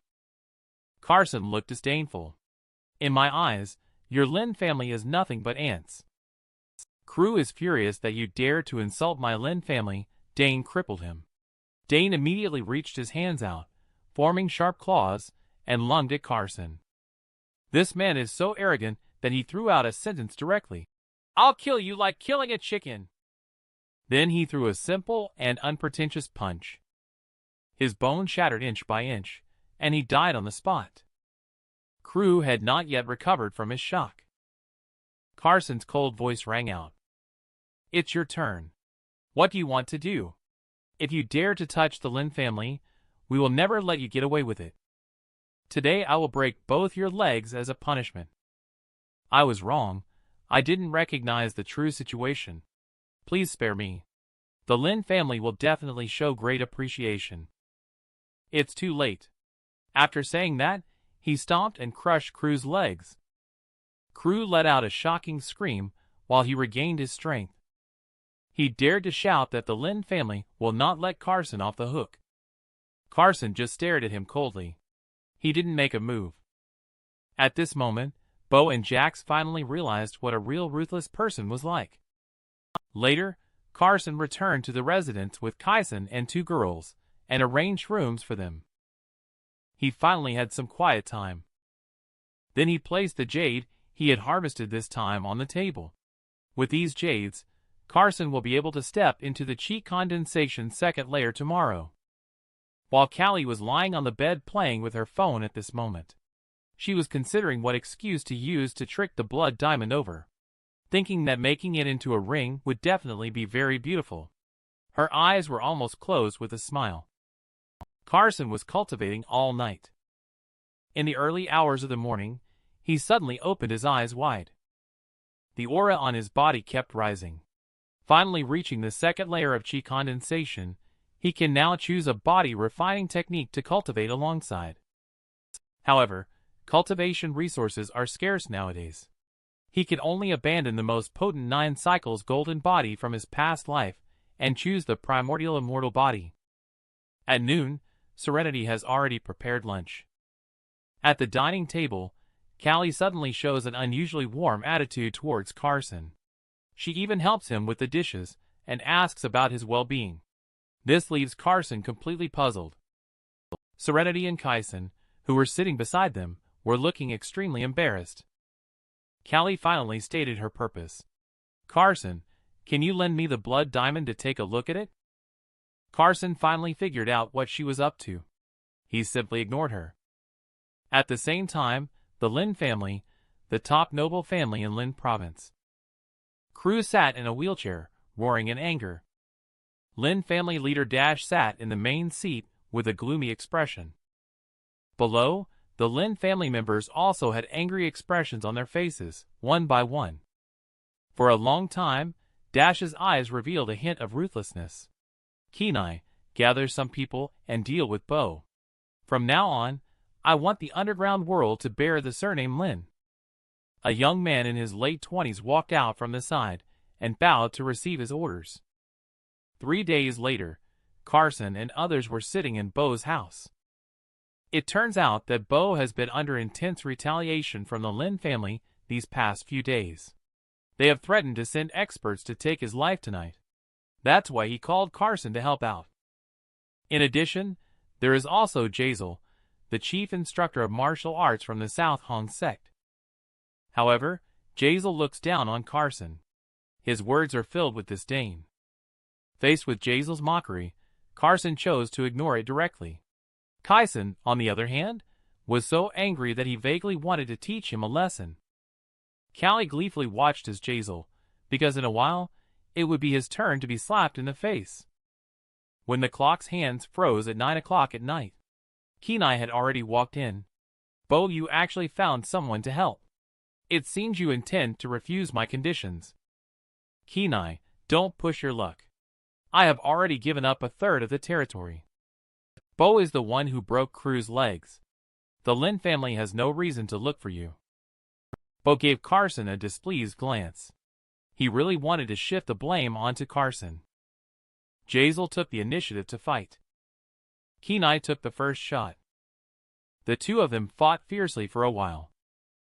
Kaisen curiously asked Carson who would win. Carson asked back, "What do you think?" Kaisen thought for a moment and said it would be Jazel. Carson could tell at a glance that this person has just entered the inner realm, and their spiritual constitution is not stable. Moreover, being too arrogant and conceited violates the taboo of underestimating the enemy. He confidently predicted that within 10 moves, he would undoubtedly be defeated. Sure enough, Jazel was only punched by Kenai and was pushed back 5 or 6 steps. Then he spat out a mouthful of blood. Obviously, he was seriously injured. Kenai laughed triumphantly. I concede. Jazel looked at Bo with a forced smile and said, I am no match for you. Bo panicked immediately. Even if Jazel was defeated, what should he do? Just then, Carson stood up and admitted that it was himself who broke Crew's legs. Kenai immediately widened his eyes, because he realized that the young man in front of him was not an inner-realm martial artist at all. Carson said indifferently, Is an inner-realm martial artist really that rare? Otherwise, what do you think? Do you see inner-realm martial artists as common as radishes in a greenhouse, plentiful everywhere? I finally mastered the inner realm at the age of 40. That really is quite an arrogant young man. Carson ignored everyone's reaction. He took out a crystal-clear pill. He handed the pill to the puzzled Kaisen and asked him to eat it. Serenity looked surprised because the pill was the essence-nourishing pill. She seemed to understand what Carson was about to do. Kaisen hesitated for a moment and quickly swallowed the essence-nourishing pill. Then he sat cross-legged and directly started to operate the technique to absorb the medicinal power of the essence-nourishing pill. Bo looked puzzled. How could he start taking medicine without being injured yet? Jazel thought Carson was just showing off. On the contrary, Kenai and Serenity guessed it as well. It just completely subverted his understanding. After a moment, Kaisen suddenly opened his eyes and revealed a glint of enthusiasm. He then knelt in front of Carson. Master, I have no way to repay your great kindness. Carson said lightly. Go, just don't embarrass me. Kaisen suddenly erupted with a powerful aura, saying, You insulted my mentor, you deserve death. Kenai's face was full of fear. This Taoist actually broke through to the inner realm major mastery in an instant. Jazel was also shocked. It was hard to accept this fact. Just saw Kaisen throwing a punch with powerful momentum. He fiercely smashed towards Kenai. The sound of breaking through the air rang out, and Kenai hurriedly defended himself. Just listen to a click. His arm broke instantly. He was heavily hit and flew out. Jazel was shocked and dumbfounded. At this moment, he still couldn't believe what was happening before his eyes. Kenai has been scared out of his wits. Without saying a word, he turned around and ran.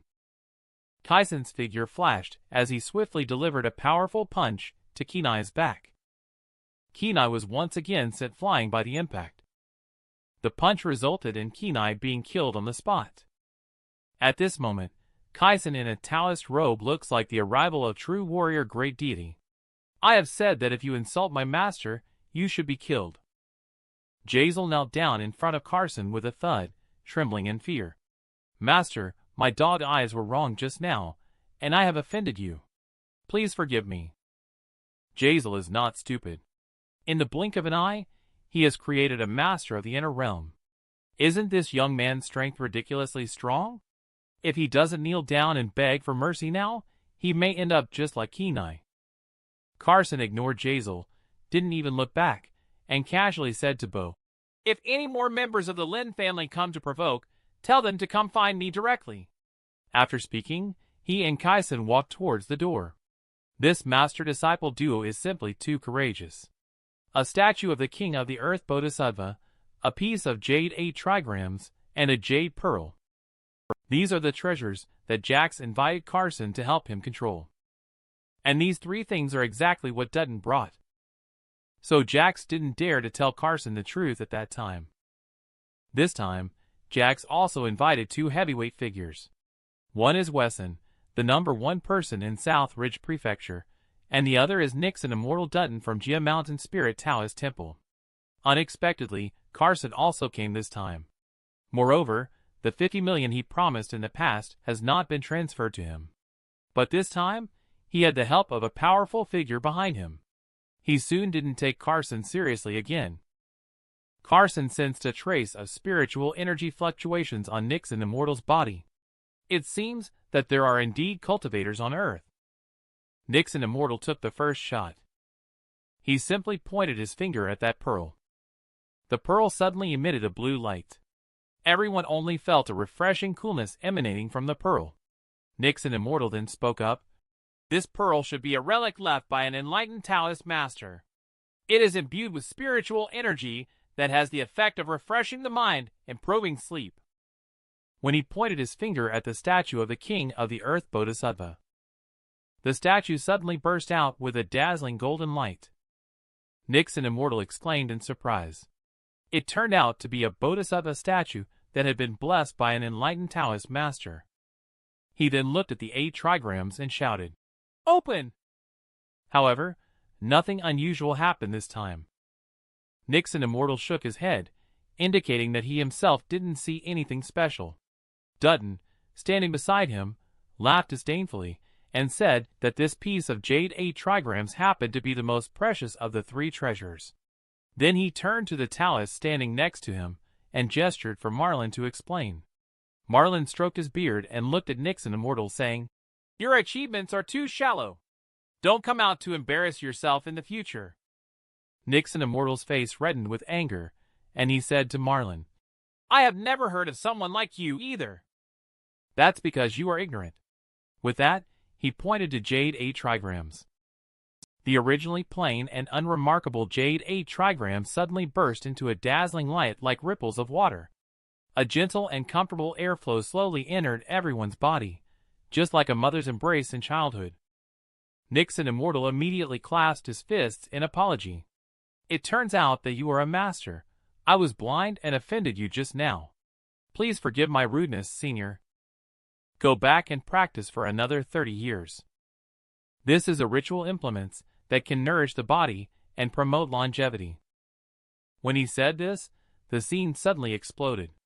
Marlin and Dutton looked at each other and smiled.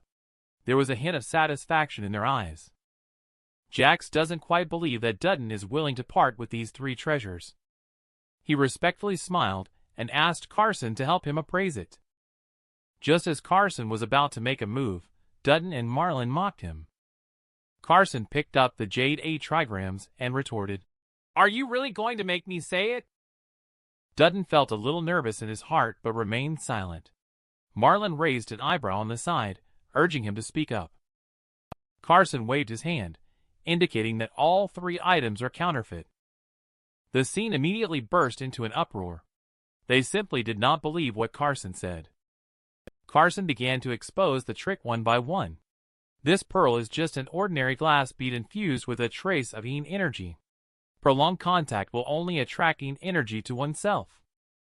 This Buddha statue has also been subjected to spells by someone. Instead of warding off evil spirits, it actually attracts them. As for this piece of jade 8 trigrams, there is a simple formation inside. It can catalyze the water chi contained within the jade itself. It can indeed nourish the human body. However, ordinary people cannot use it at all. The trick was exposed. Dutton and Marlin were immediately scolded by everyone pointing fingers at them. Carson suddenly looked at Marlin. "You must be fellow disciples with Master Wong. You killed my junior brother in front of me. You ruined my good fortune, but now I will skin you, pull your tendons, crush your bones, and scatter your ashes." After speaking, Marlin opened his mouth wide and took a deep breath. His belly swelled up like a balloon. Then he exhaled a puff of black smoke towards Carson. The black smoke then transformed into 6 skulls in midair. They opened their mouths and let out piercing screams, terrifying everyone. Marlin grinned hideously. "Today, I will let you taste the feeling of having your soul devoured." 6 ghost-seeking souls opened their bloodthirsty mouths and bit towards Carson. It felt as if 6 mountains were pressing down on him. Carson remained calm with lightning surrounding his body. "Regardless of the numerous evil spirits, I will destroy them with one thunderbolt." Thunder. For a moment, Carson appeared as if the thunder god had descended. Marlin's face was full of fear. "Could it be that you are the successor of the Grandmaster sect?" Carson ignored him. 6 skulls were instantly engulfed by countless thunders, turning into wisps of blue smoke. Marlin sees a thunder coming straight at him. Marlin spits out another mouthful of rare black smoke. The black shadow has actually condensed into the likeness of Marlin. It charges fiercely towards Thunder. However, the silhouette of black smoke was instantly dispersed. Thunder still came charging towards Marlin. The hit Marlin begged for mercy repeatedly. Carson ignored him. How could he forgive such a malicious person who brings disaster to the world? But Carson suddenly grasped tightly. Marlin turned into ashes under the power of Thunder. At this moment, these people respect Carson as if respecting a god. Carson's gaze swept towards Dutton, who was about to escape. Dutton, have you forgotten my 50 million? How could I dare to forget Carson's instructions? I will go back to prepare it for you right away. I seem to have said that without the money, your life is over. Dutton was so scared that his legs went weak, and he knelt on the ground begging for mercy. Carson just shouted, "Kyson, Kyson," and immediately swung a punch. Dutton died on the spot. Suddenly everyone shouted in unison. Carson's awe is unparalleled, we all admire him. Callie showed deep shock for the first time. If I also had such power, who would dare to interfere with my fate as Callie's? Later, Carson asked Kyson to put away the Jade A trigrams. With the water element A trigrams, he could set up the 5-element spirit gathering formation. Carson looked at everyone again. Dutton is dead, and his power is up for grabs. Whoever is willing to take over, I will take half of the assets, of course. I won't take it for nothing. At this time, Jack stood up with a smile, indicating that he was willing to take over. In that case, in the future, he can ask Carson to handle any difficulties on his behalf. At that moment, Wesson suddenly knelt on the ground and shouted to Carson, "Carson, I am willing to submit to you and ask for your care." This scene left the crowd stunned. However, they quickly understood the reason. They all submitted to Carson. Carson stood in the room with his hands in his pockets. A faint yet irresistibly commanding voice sounded. "In that case, all of you naturally belong to me from now on. But if I find out that anyone is going against my orders, don't blame me for being ruthless." The crowd responded in unison, not daring to disobey. They understood that from today onwards, perhaps half of the region would have to defer to Carson. A few days passed, and Bo anxiously called Carson. It turned out that the Lin family had issued a tough challenge, planning to confront him at Yin Lake in 3 days. Furthermore, they also killed Wesson. If Jax and the others do not submit to the Lin family, they will meet the same fate. Carson just said, "I understand." And his icy gaze is about to foreshadow the Lin family's catastrophic outcome. This is an extremely awesome man. However, the hooligan wants to challenge this man today. Just now, everyone had already gathered at Yin Lake, but Carson's figure has not appeared yet, and his phone cannot be reached. Just as Bo was relieved that the Lin family had not come, suddenly dozens of cars drove over. Over a dozen people from the Lin family quickly walked to the viewing platform and lined up in 2 rows facing Yin Lake, as if they were welcoming someone. At this moment, a figure laughed heartily as they swiftly dashed across the water of the lake. The people from the Lin family immediately shouted in unison, "Welcome, Foster!" This person is the hooligan Foster who is challenging Carson today. He looked disdainfully at Bo and the others. Where is Carson? Could it be that he was scared off by the reputation of my Lin family? His words had just fallen when Carson appeared, walking slowly with Kyson and 2 girls. Bo finally breathed a sigh of relief. Foster stared arrogantly at Carson. "Now kneel down and beg for mercy, and I may spare your life." Carson responded indifferently, "Are all people from the Lin family as foolish as you?" Foster grinned confidently and said, "Only the winner has the right to speak. Come at me." Kyson suddenly stepped forward and stood in front of Carson. "No need to use a sledgehammer to crack a nut. If you want to challenge the young master, you'll have to get past me first. Are you rushing to your death? I'll humor you." "Don't be arrogant." As soon as Kyson finished speaking, The two men had already started fighting. They exchanged blows with each other. In the blink of an eye, they had already fought over 100 rounds. The crowd below watched in astonishment. This was just like a martial arts master from a novel. This battle continuously challenges their understanding. Just a loud bang was heard. The two people collided violently, and their figures separated with a punch. Foster was slightly out of breath, and Kaisen's face was slightly red. Obviously, they both have consumed a lot of chi.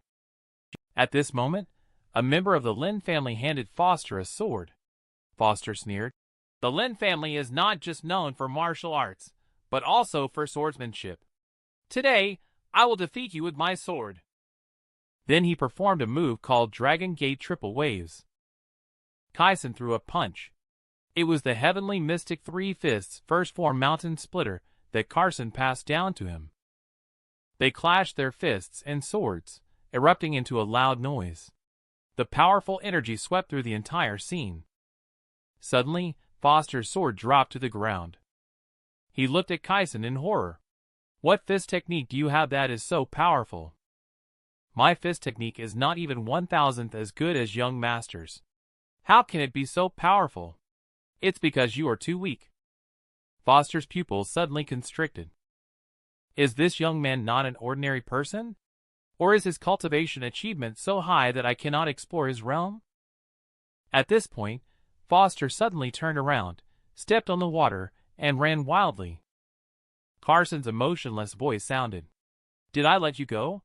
Foster thought that even if his lightness skill was at the Grandmaster level in the transformation realm, he could not be caught up. But he happened to encounter Carson. Carson's fingertips condensed a beam of light sword, which with a piercing sound, shot towards Foster. In an instant, Foster's forehead was pierced by the light sword. His expression was incredulous at the moment of his death. Then he fell into the lake with a splash. Serenity looked shocked. She didn't expect Carson to be so strong. The Lin family members also looked frightened. Instantly, everyone on the viewing platform knelt down and revered Carson as their master. Carson only said to go to the Lin family. Very soon, news of Foster's murder spread back to Lin province and the Lin family. Lin family leader Dash frowned, thinking about how to respond. A member of the Lin family ran in, with a look of panic on his face. Someone threatened to kill him if he didn't go out.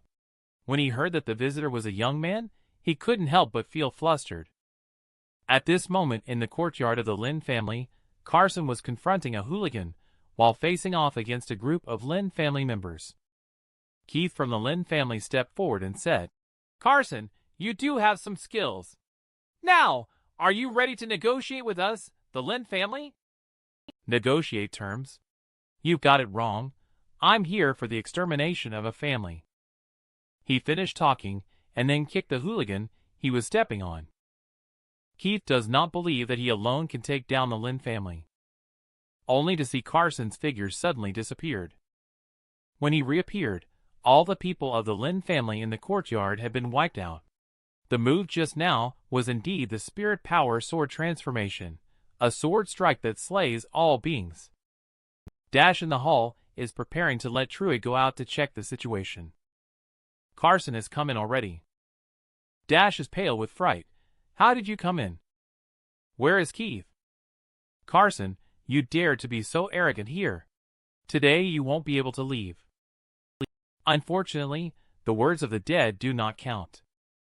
Dash was thoroughly provoked, and he formed hand seals with 2 fingers. A red sword sprang out from his back. Dash grabbed the sword in midair. He executed his most powerful move, flowing Cloud 13 swords. Only to see Dash's figure elusive, his sword arc crafty and eccentric.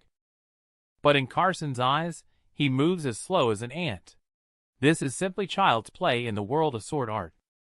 Suddenly, Carson's fingers clamped down on his sword hilt.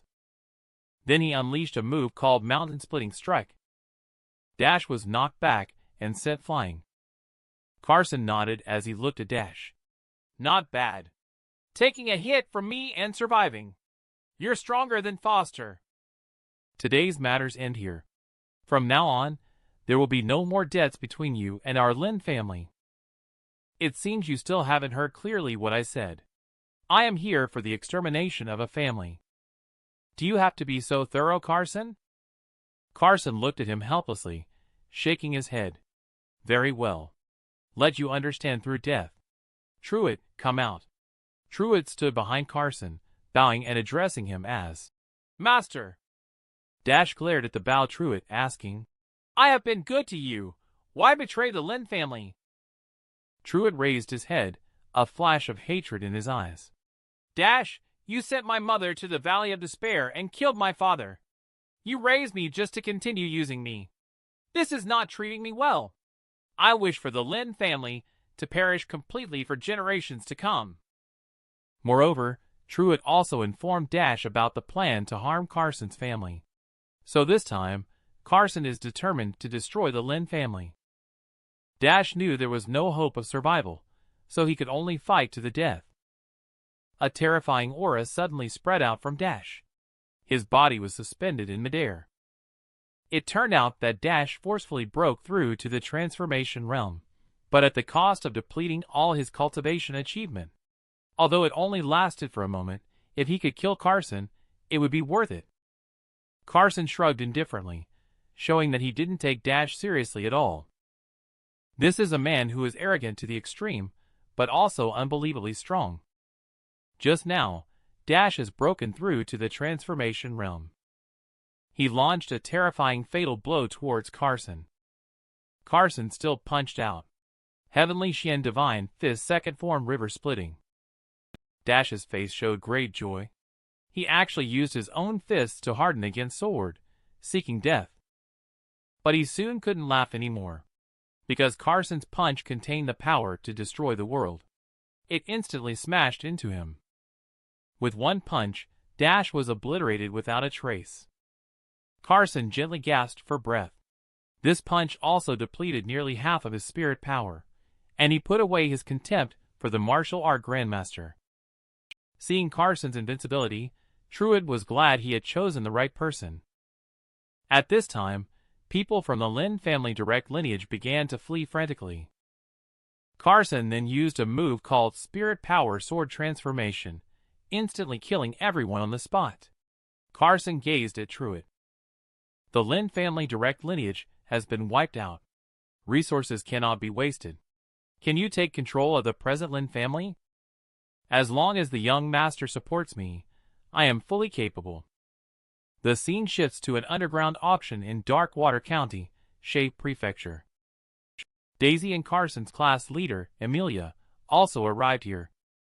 Daisy couldn't help but think of Carson being criticized by Amelia for not being qualified to come in as a poor boy. However, in the backstage lounge, Kinsley is respectfully serving Carson tea. It turns out that Carson was preparing to go to the nearby Spirit Mountain when he happened to catch this auction. So he dropped by to take a look. And the boss behind the scenes of this auction is the Kim family. As soon as she heard that Carson was interested in the auction items, Kinsley then brought him directly to the storage room. Carson took a look. He found a dagger emitting spiritual energy all over its body, which turned out to be a ritual implements. As long as he reaches the third layer of chi condensation, he can cultivate the flying sword technique. Carson turned his head to look at Kinsley standing respectfully on the side and said, I'll take this dagger, even if I owe Kim family a favor. Kinsley bowed and smiled. Since Carson has taken a liking to it, just take it. How could I accept your money?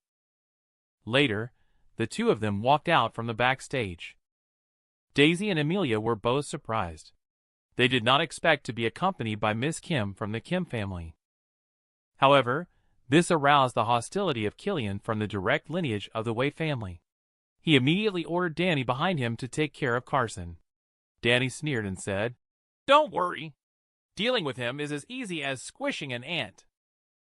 After the auction ended, Daisy arrived at Spirit Mountain with her uncle and bodyguards. They came here to find a spirit herb. Killian and Danny arrived here long ago. Obviously, many people are here for the spirit herb.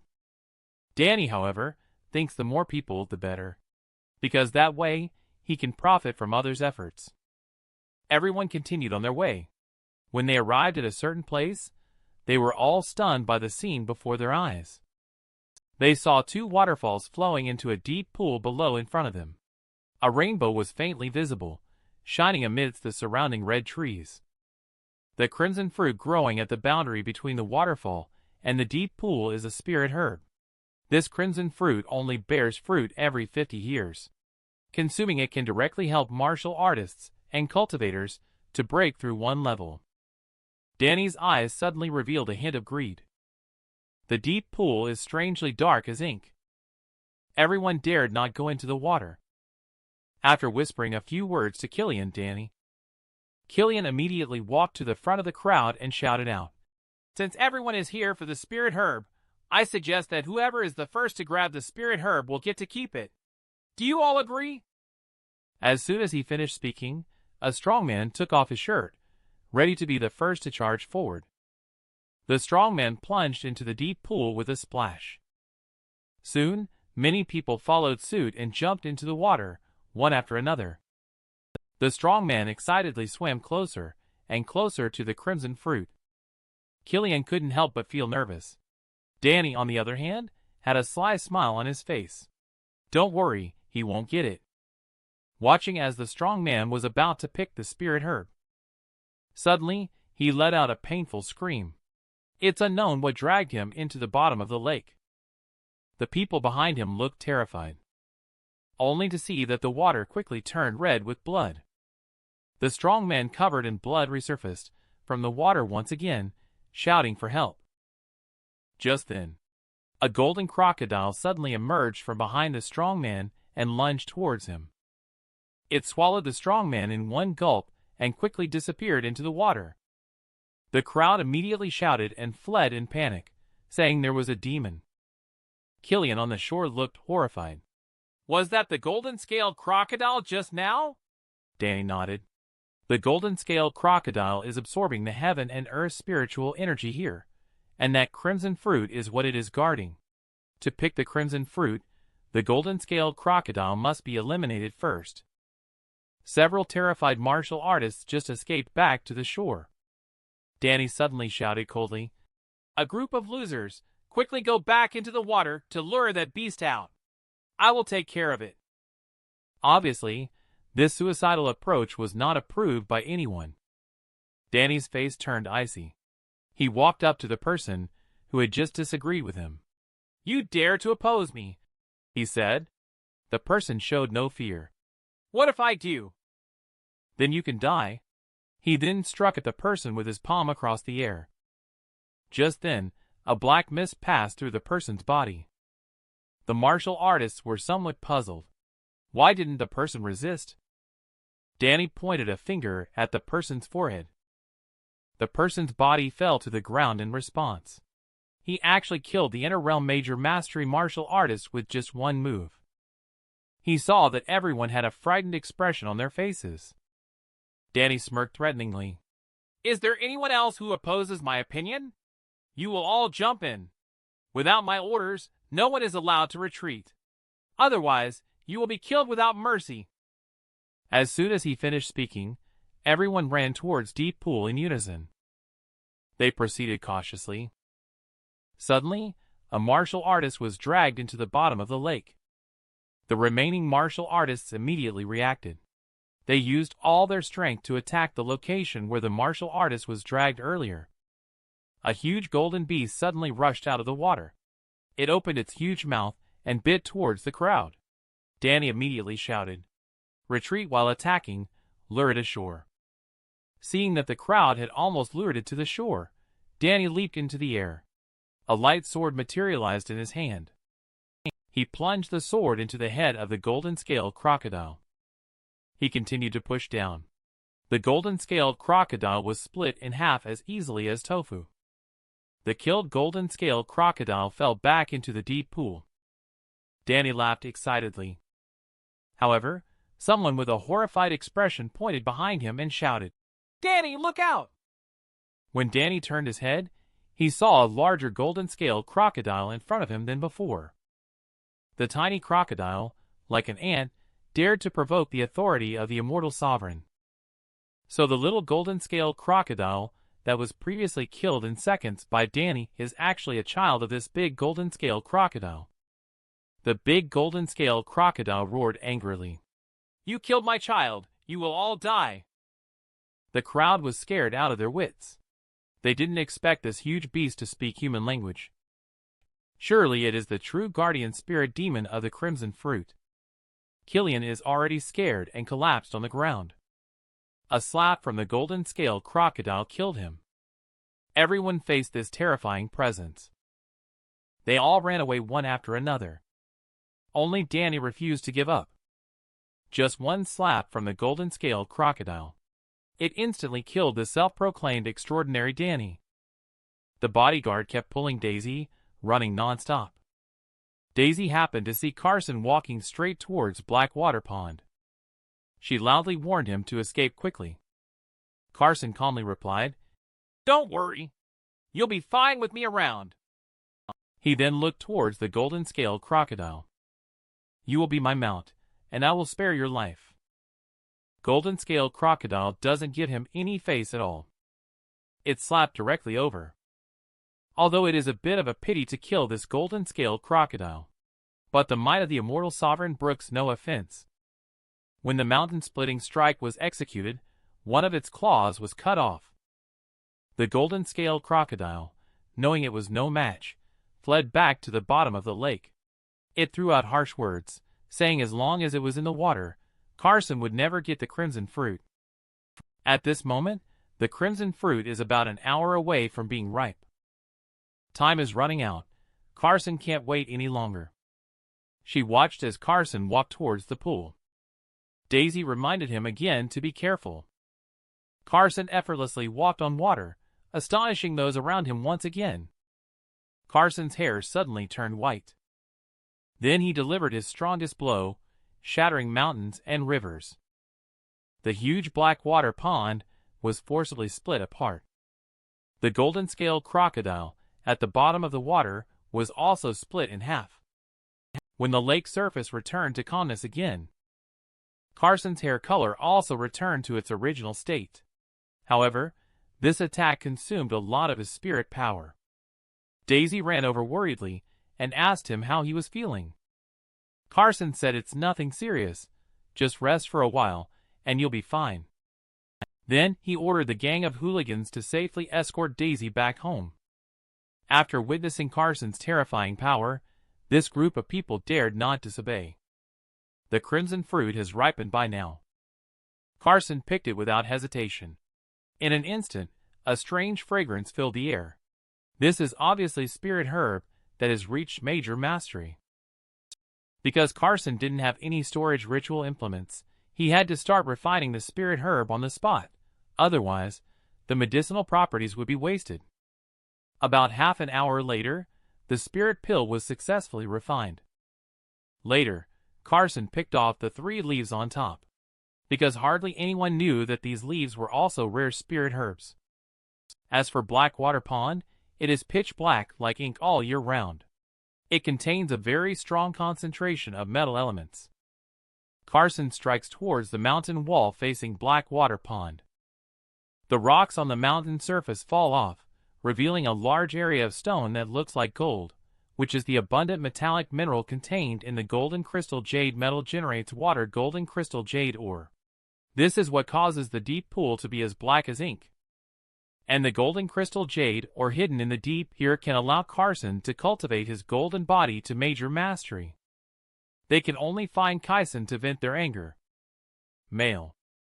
Let Carson give him an account. The members of the demon sect simultaneously released their ancestral Een souls and attacked Carson. Carson simply pushed out a palm and shouted a calm character. Countless thunder surged out from his hands. Gu Qiansha, who was at the forefront, was knocked away. The small Karas behind were all instantly killed. This move is the suppression of the Heaven Xian Divine Fist by Carson. It consumes half of his spirit power to perform this killing move. However, it didn't instantly kill Gu Qiansha. he finally realized the power of a transformation realm grandmaster. The disciples of the sect were all wiped out, leaving only the second senior brother, Wang Shirong. This completely enraged Gu Qiansha. He took out the mountain protection array map of the heavenly demon sect. He spat out a mouthful of old blood towards the array map. Countless evil spirits surged out from the map instantly. This map is known as the Array of Myriad Demons, renowned as the annihilation of myriad demons. As 100,000 evil spirits rushed out of the array map, the sky above Yun Lake seemed as if doomsday had arrived. Seeing this horrifying scene, Serenity and Callie couldn't help but worry about Carson. Even Kaisen couldn't help but break into a cold sweat for him. Carson, however, ignored it. How dare a small formation claim to be world-ending? I have a sword that can slay 10,000 ghosts. As soon as the words fell, Carson's life-bound spiritual sword flew out. A golden light soared straight into the sky. I saw the life-bound spiritual sword shuttle through the 10,000 ghosts as easily as slicing melons and cutting vegetables. In just a few moments, all the 10,000 ghosts were annihilated. The proud ultimate move was broken. Gu Qiansha finally felt fear. He asked who Carson really was. He wanted to have a clear understanding before he died. Carson simply said the 3 words, "Cultivator." Upon hearing these words, Gu Qiansha trembled and laughed. But his laughter was so bleak and filled with regret. Suddenly, several golden lights burst out from Gu Qiansha's eyes.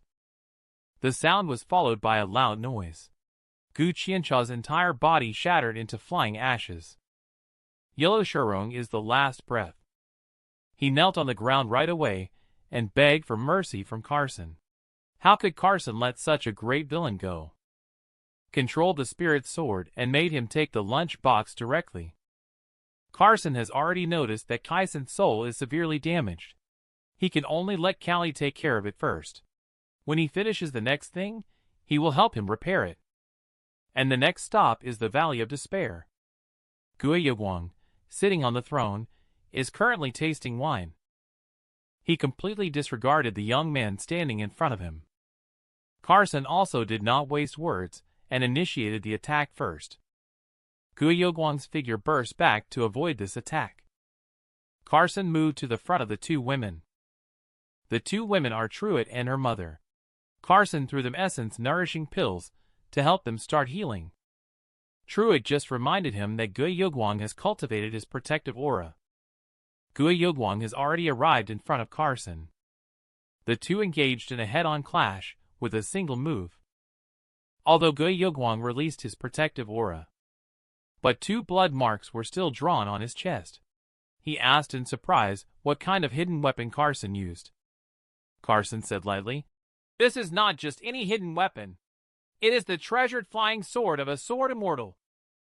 Gue Yiguang was no longer calm in an instant. How could something from legends possibly exist in the real world?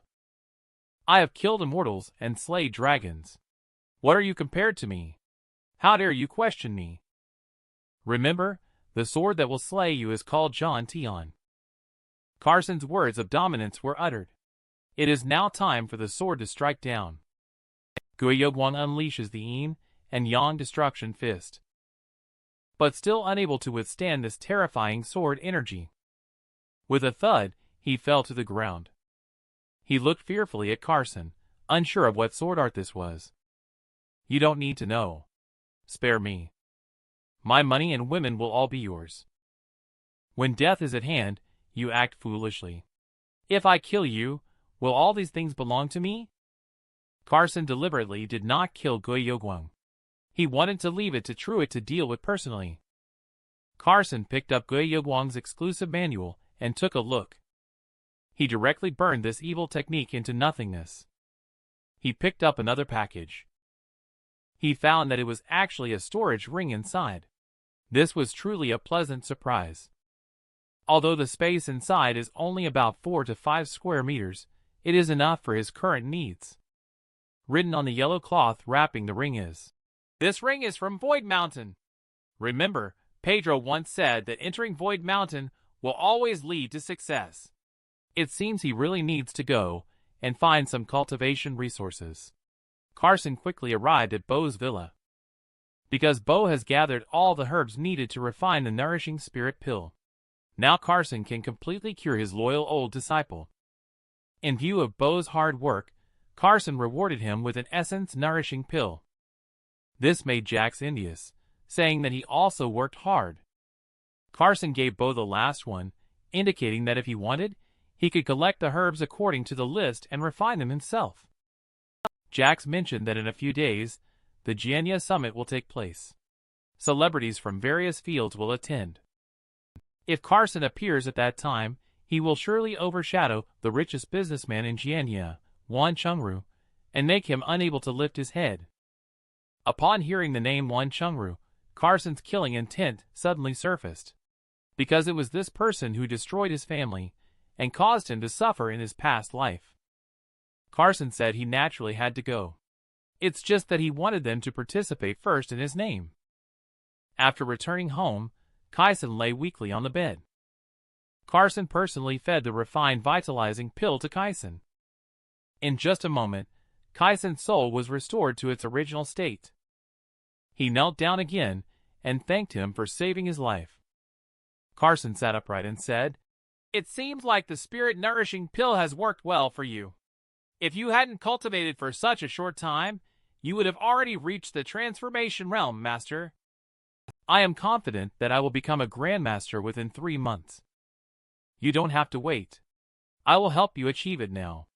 After saying that, the spiritual energy in my hand is transferred into Kaisen's body. Kaisen immediately sits cross-legged to cultivate, while Carson stands behind him guiding him in practicing the technique.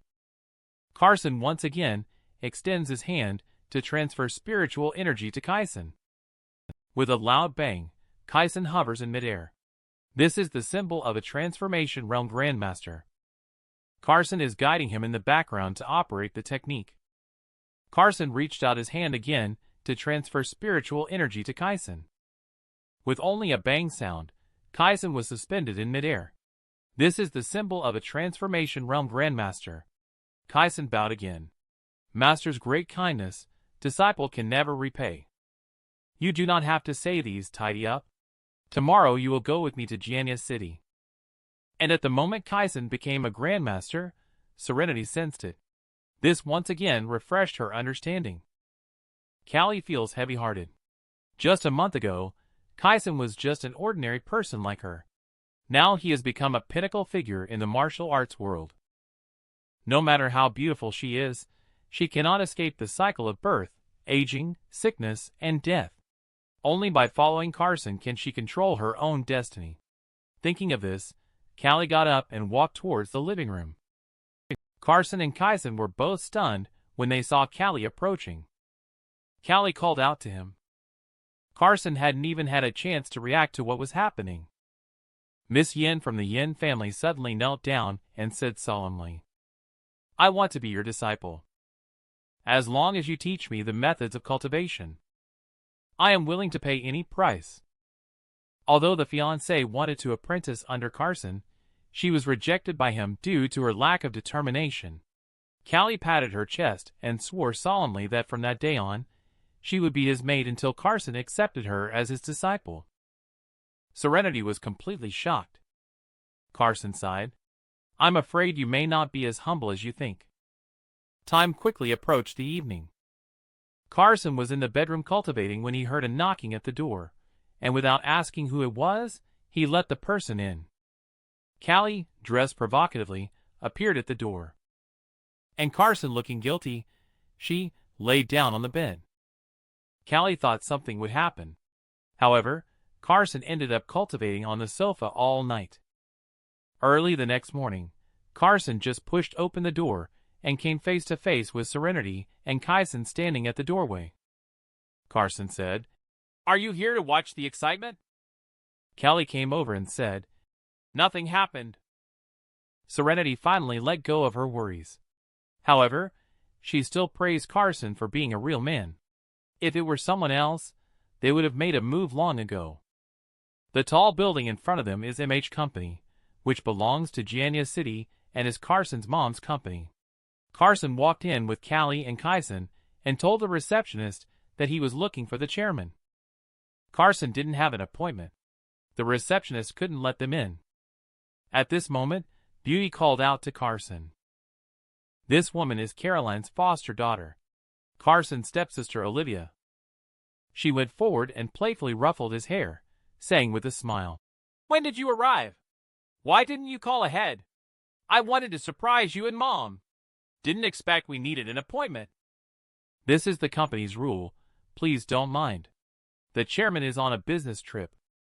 I'll settle you in first, and then I have a few friends for you to also arrange." Olivia took a glance. She saw Kyson looking curious about why someone would dress like that nowadays. However, when Olivia saw Callie, she chuckled oddly. Carson quickly explained that they were just classmates. The man next to Olivia let out a sarcastic laugh. "Is he the loser son of the chairman? Ray, please call me by my full name, and also, please do not insult Carson. Carson remembers this person. He is the son of a director at MH Company, and has always coveted Olivia." Ray not only didn't shut up, he also said that Carson has always been ranked last in the school. What else but a loser? Olivia was thoroughly provoked this time. However, Ray warned her to watch her attitude, or else his father might withdraw funding. Olivia didn't expect this guy to dare threaten her with the company's interests. Seeing Ray looking arrogant, Carson immediately hugged Olivia, saying, "When did MH Company start letting outsiders act arrogantly? Let's go. I want to stay in the presidential suite." Being ignored by Carson, Ray gritted his teeth in anger. He decided to make sure they would be embarrassed at the Giannia City Summit tomorrow. Olivia told Carson the truth after she gave him a presidential suite. It turned out his mom had just acquired a piece of land. The bank that had originally agreed to a loan suddenly changed its mind. Ray's dad took the opportunity to invest in it. His mom also suspected that someone was targeting MH Company. Carson asked Olivia if the Giannia City Summit was being held tomorrow. Olivia nodded and said that his mom would also be back tomorrow. After saying that, she prepared to leave, but Carson reassured her not to worry. He said that with him around, all problems would be solved tomorrow. Merciless flames, compassionate people. Carson made a move to resolve the crisis. Just now, a siren sounded. The building across from Carson is on fire for some unknown reason. And the fire is getting more and more fierce. The firefighters are already on their way. Carson is watching the roaring flames. Then he summoned a jade pendant, and with a low shout, activated the formation arranged inside the vast 3,000 waters, instantly. A gust of wind howled. The clear night sky suddenly flickered with thunder. A dark cloud emerged above the building. Shortly after, a downpour of heavy rain poured down. The residents below were shocked beyond belief. This was simply unbelievable. Meanwhile, in the security team's monitoring hall, a middle-aged man asked the staff to continue searching on the monitoring. This person is Mayor Hollis. They found that the rain was too suspicious. It was definitely manipulated by someone. Hollis suddenly changed his expression and shouted, "Stop!" Zoom in on the footage from surveillance camera number 9. The footage shows Carson controlling the formation to make it rain. Looking at the photo of Carson on the big screen, Aiden, who was holding coffee, was surprised to see that it was him. Hollis looked at the secretary and asked, "Do you know this person?" Aiden nodded, but didn't reveal any information. Hollis immediately understood what was going on. He issued a gag order to the staff. The next morning in the hotel room, Carson, who had been cultivating with closed eyes, suddenly opened his eyes. He was sweating a bit. It turned out that his mom was yelling outside. Olivia couldn't stop her. Carson opened the door with a guilty look on his face. "Mom, you're too enthusiastic towards me. You naughty boy, you're not studying hard. What are you doing here? And still showing off with Callie everywhere. Aren't you afraid of making the Yin family angry?" After she finishes speaking, she gets so mad that she grabs Carson's ear. Carson still wanted to argue, but Mom firmly believed that it was his fault. Kaisen and Serenity sneakily peeked their heads out. It seems that the only person in the world who can beat up this tough guy is his mom. At this time, Callie walked over to greet Caroline. Caroline immediately showed a warm expression. You must be Callie. Truly living up to your name. But why aren't you staying home? Sticking with Carson. Callie chuckled and said she is now Carson's personal maid. Caroline exclaimed. She then punched her son in the face. Carson hurriedly explained that it was voluntary on her part. Callie, who was behind, also said she did it willingly. Caroline was completely stunned. After a while, she put her hand on her forehead and said, Forget it. I don't understand the affairs of you young people, but be careful not to make a scene that would reflect poorly on both families. Clearly, she had misunderstood the situation. But at the moment, she still has important business to attend to. She is heading to the Giannia City Summit. Carson immediately took out the gifts prepared for Mom and sister. This is the first time he has given gifts to his family. Olivia excitedly urged him to open them quickly. Inside the box were 2 exquisite amulet jade pendants. Carson instructed Mom to always carry it with her. Although Caroline didn't understand the reason, she still nodded in agreement. Carson's branding is indeed quite luxurious. Not to mention, there are plenty of beauties. Caroline instructed Carson not to cause trouble. She went to discuss business with Olivia. In his past life, Carson was eager to enter the Giannia City Summit at all costs, but now he finds it lackluster. Honor and wealth mean nothing to him. Only strength is the ultimate capital. At this moment, Bo, Jax, and others also arrived. There are also some strong martial artists here, including a grandmaster. The voice of the summit host rang out. Now, please give the warmest applause. Welcome Mr. Carl, chairman of GH Company. With applause echoing, Carl, the richest person in Giannia City, made a dazzling appearance. As usual, he delivered a passionate speech first. Then he stepped down and waited for the business big bosses to pay their respects to him. But when Caroline greeted him, Carl simply ignored her and left her cold-shouldered. Caroline's smile froze instantly. She stood there awkwardly. Caroline could only muster up the courage to try to approach again. Who knows that Carl directly wants to shut down all business dealings with her? Caroline's face looks a bit unpleasant. However, she wants an explanation from him. But Carl couldn't be bothered to explain it all. At this moment, Caroline's phone rang. She had just answered and heard a sentence when suddenly her hand slipped. The phone made a loud noise as it fell to the ground. There was still an urgent voice coming from inside. At the same time, several directors from MH Company walked into the meeting room. Leading the way was Ray's father, Talon. He immediately bowed to Carl upon arrival, indicating that they had withdrawn their investment from MH Company and hoped to collaborate with him. Carl laughed heartily and warmly welcomed their participation. He then loudly declared that whoever came forward to support MH Company today would be his enemy, Carl. It seems like Caroline just saw the contents of the phone call. She must have learned about the news of these shareholders switching sides at the last minute. Clearly, Caroline is being targeted. Just when Caroline is at her wit's end, Carson sat in front of her, accompanied by Kaisen in a talus robe and 2 beauties. Instantly, he exuded the aura of a dominant CEO overlooking all challengers. However, Caroline and Olivia believed that Carson was just causing trouble. Carson responded lightly, "Mom, I can save MH Company now that I have grown up. It's time for me to protect you all." He then stared directly at Carl, saying, "With me here today, no one can touch MH Company." Carl furrowed his brows. He wanted to see what tricks this kid could pull off. Carson continued, "Now I ask one question. Who is willing to help MH Company resolve the crisis?" As soon as he finished speaking, Landon shouted loudly, "Lennon and I are willing to help MH Company with all our efforts." Carl was suddenly shocked. The reason was that this person was the underworld big boss, who had always been on good terms with him. Before he could react, another strong voice sounded. Chai sang, Jax Longhua, Osman Chai sang, Bo Chin Yang, Mac and the others are willing to do their best to help MH Company. Then this group of big bosses all bowed respectfully towards Carson.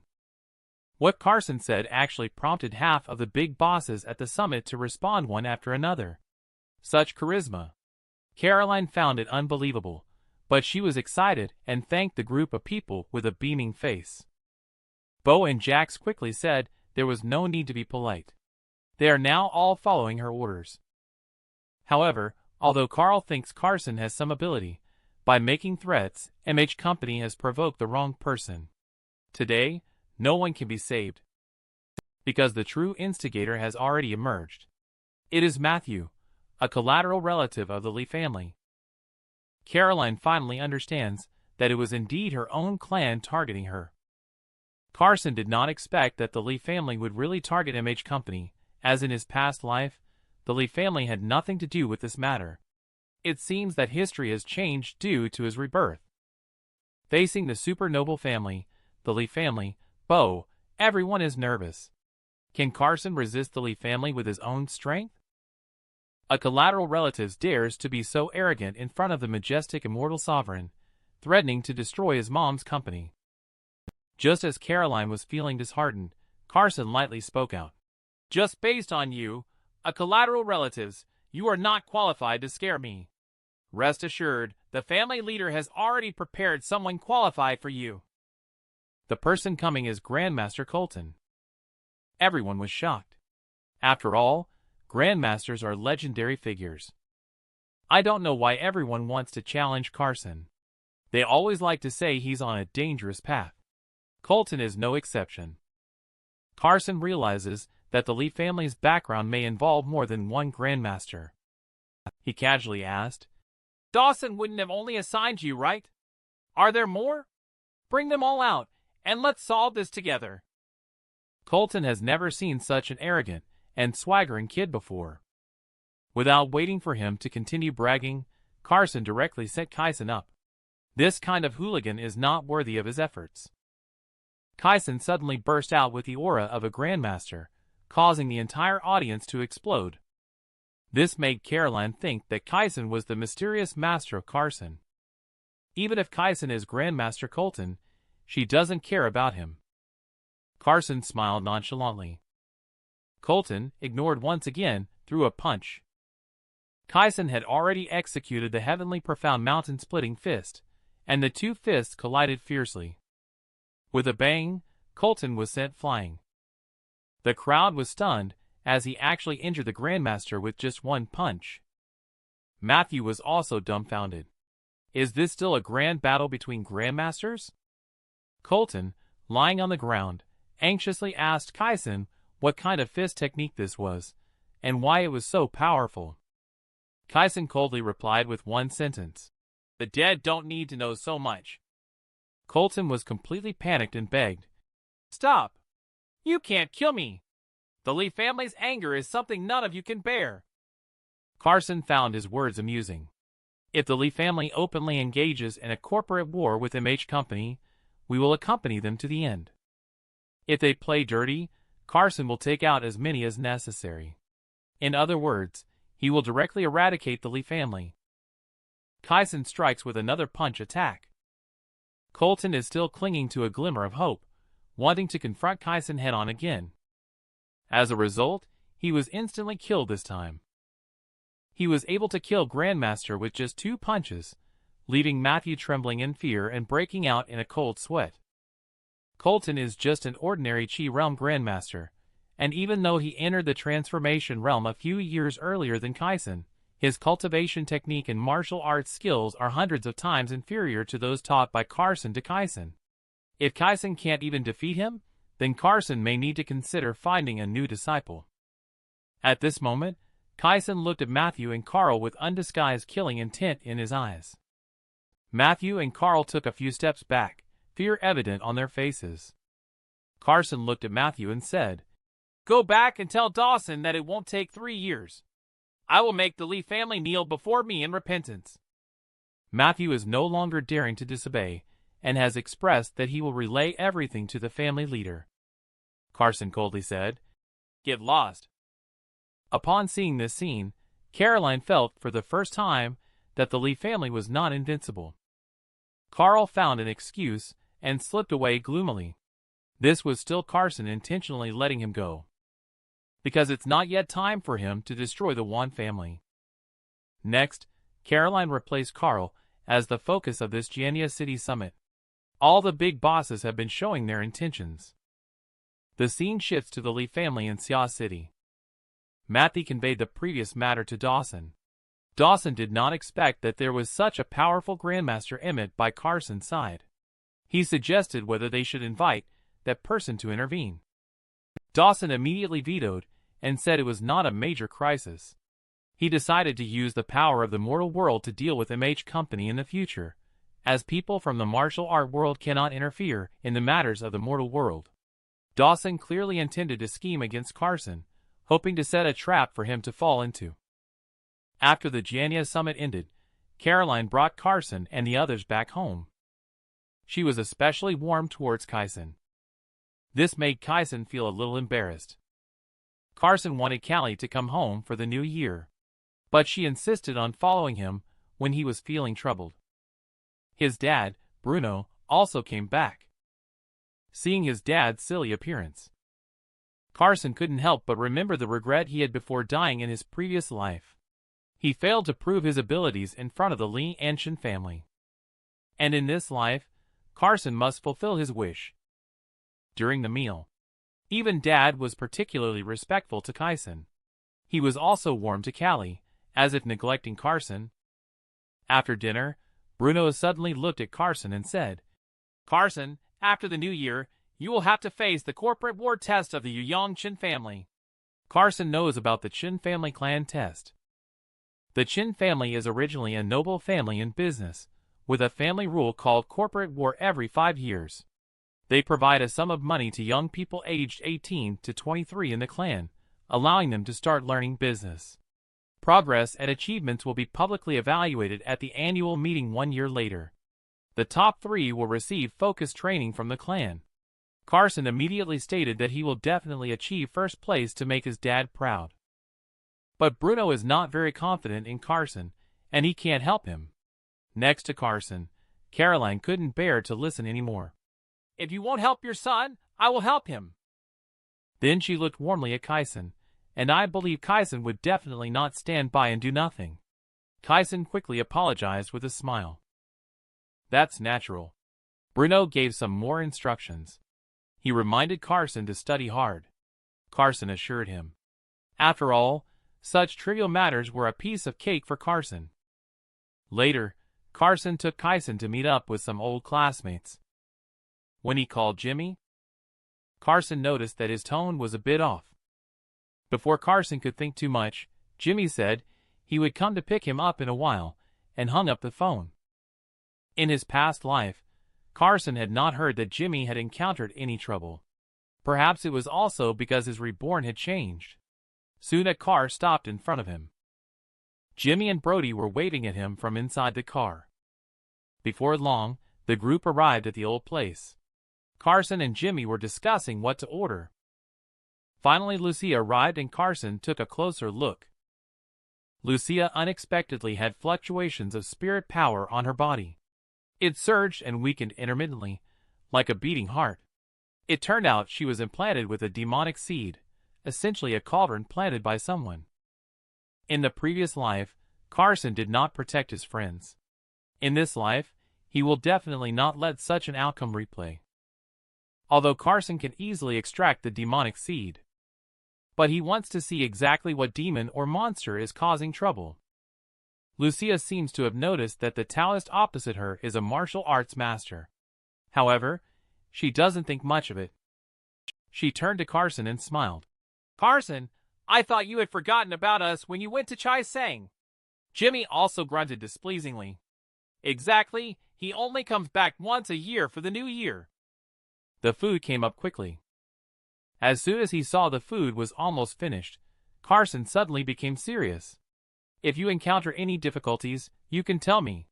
Perhaps I can help you solve them. Lucia and Brody were very puzzled. Only Jimmy remained impassive. Lucia quickly intervened. "There's nothing going on. You're overthinking it," she said. Jimmy suddenly slammed the table and loudly scolded Carson. "Carson! Do you think I, Jimmy, am not as capable as you? Even things that I can't solve myself. Why do you think you can help us solve them?" Brody was stunned, looking at Jimmy in confusion, not understanding why he suddenly turned hostile. Carson, on the other hand, remained expressionless. It seemed like he guessed that this was intentional. Jimmy continued to curse at Carson. "Do you think you are superior just because you have connections to Chai Sang? You are clearly inferior to me in every way, yet you always try to suppress me. Let's make things clear today. From now on, we are done." Brody and Lucia couldn't bear to watch any longer. They couldn't help but reprimand him a few words. But Jimmy insisted on breaking off with Carson. Carson poured himself a drink. He raised the glass and looked at him with a complicated expression. "I thought this sparkling water was wine. After drinking it, our relationship is over." After speaking, he drained the glass in one go. A touch of sadness flickered in Jimmy's eyes. Then he grabbed the whole bottle of sparkling water and drank it in one go. After finishing, he put down the bottle and said he would go settle the bill and let them continue eating. Then he quickly left the private room in long strides. Brody promptly got up and followed to persuade him. Lucia wanted to say a few comforting words to Carson. Carson said he didn't take those words seriously at all. On the contrary, now there are only the two of them left. Carson asked about her. Lucia's face stiffened, and she said lightly, "What can I do now? I can't even eat. Let's just go our separate ways for now." She quickly left here after saying that. Carson felt somewhat helpless. Several old classmates were keeping secrets from him one by one. Immediately, he instructed Kaisen to follow Lucia, but not to alert the enemy. At this moment, Rex from the Yin sect is waiting outside for Lucia.